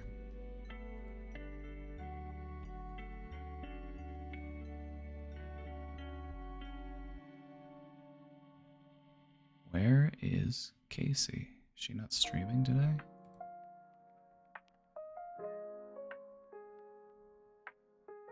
Hello?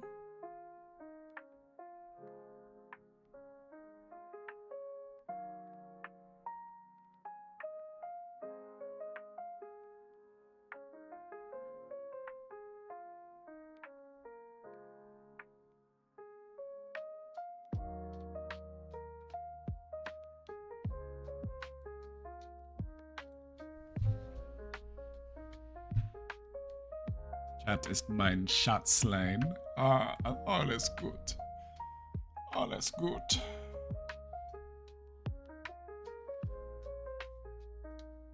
I did watch the swearing compilation. Thank you for reminding me. Let's watch the swearing compilation. I gotta find it. Give me a second. Unless you have a link to it. You have the link ready?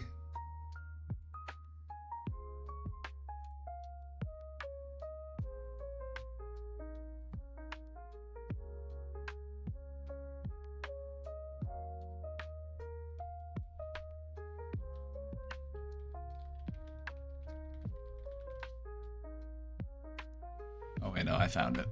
I just searched for...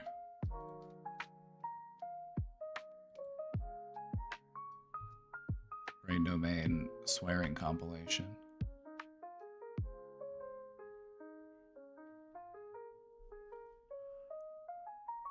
Which experiment was it with the terry cloth monkey and the monkey that was steel but had food? Let me think. You're thinking of Harry Harlow and his experience with Reese's monkeys.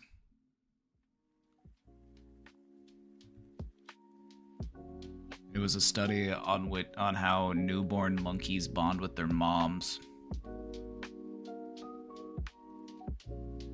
So yeah, it was Harlow. Harlow did a lot of those experiments with the monkeys.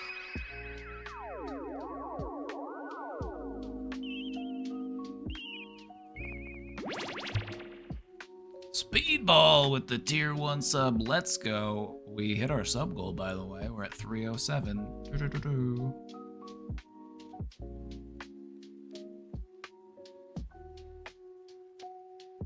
Animal torture. I don't think that I don't know if... Yeah, I'll just stop talking. Like, a lot of those early animal studies were questionable. Like, don't look up how they learned helplessness. Bitch.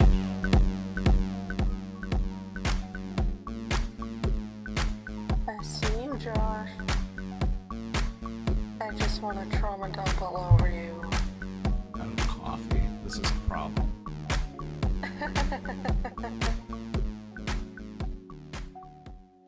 Ass fucking fucked up, motherfucker. fucking goddamn.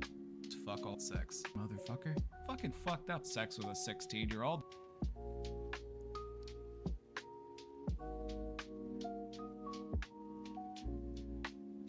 Nope.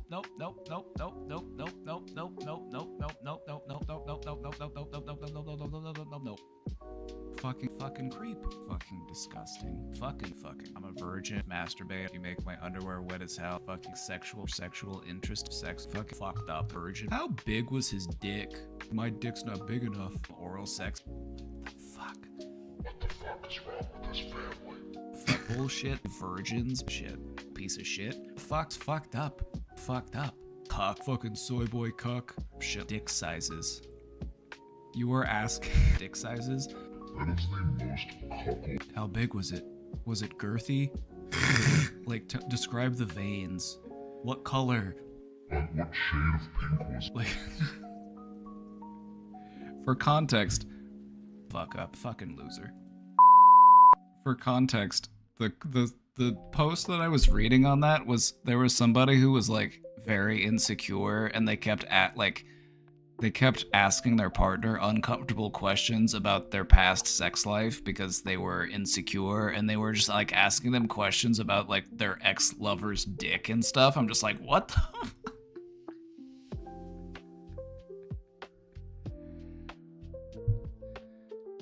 They're just like, did it feel good?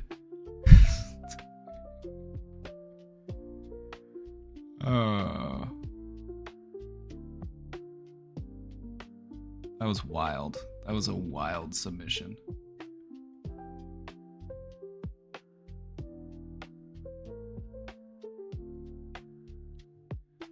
How little self-confidence you have to have, right? Like, if there's a lesson to be learned in this, it's like, don't make your insecurities other people's problems. If I could just get everybody to do that in the entire world, the world would be a utopia tomorrow, I think. Like, stop making other people, like, stop making your insecurities other people's problems. Like, I think that's how you fix the world.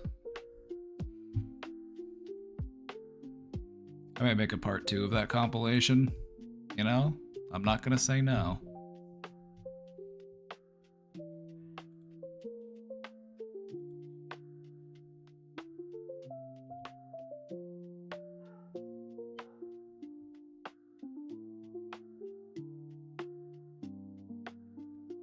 You know, I'm gonna raid the therapy gecko, and then maybe we can do a crossover episode.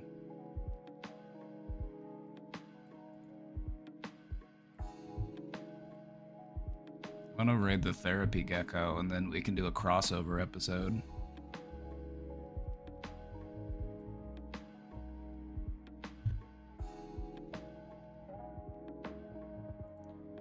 Alrighty, everybody.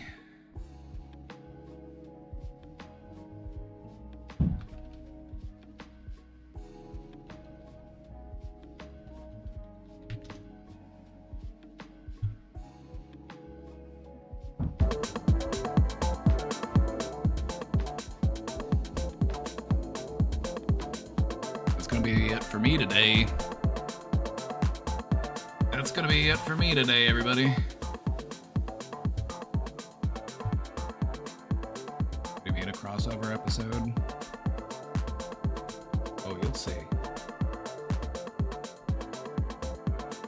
Alright, everybody. Have a great night. I'll be back tomorrow. Don't forget the homework. Have a great night, everybody. Take care of yourselves. Stay safe out there. I'll see you next time. Peace.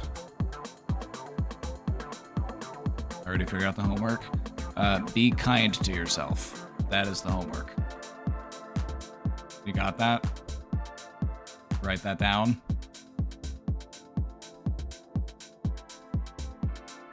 Same as it always is. That's always the homework. Okay, bye-bye. See you next time. Have a great night. Have a good Friday. See you tomorrow. I wrote it down this time. Good.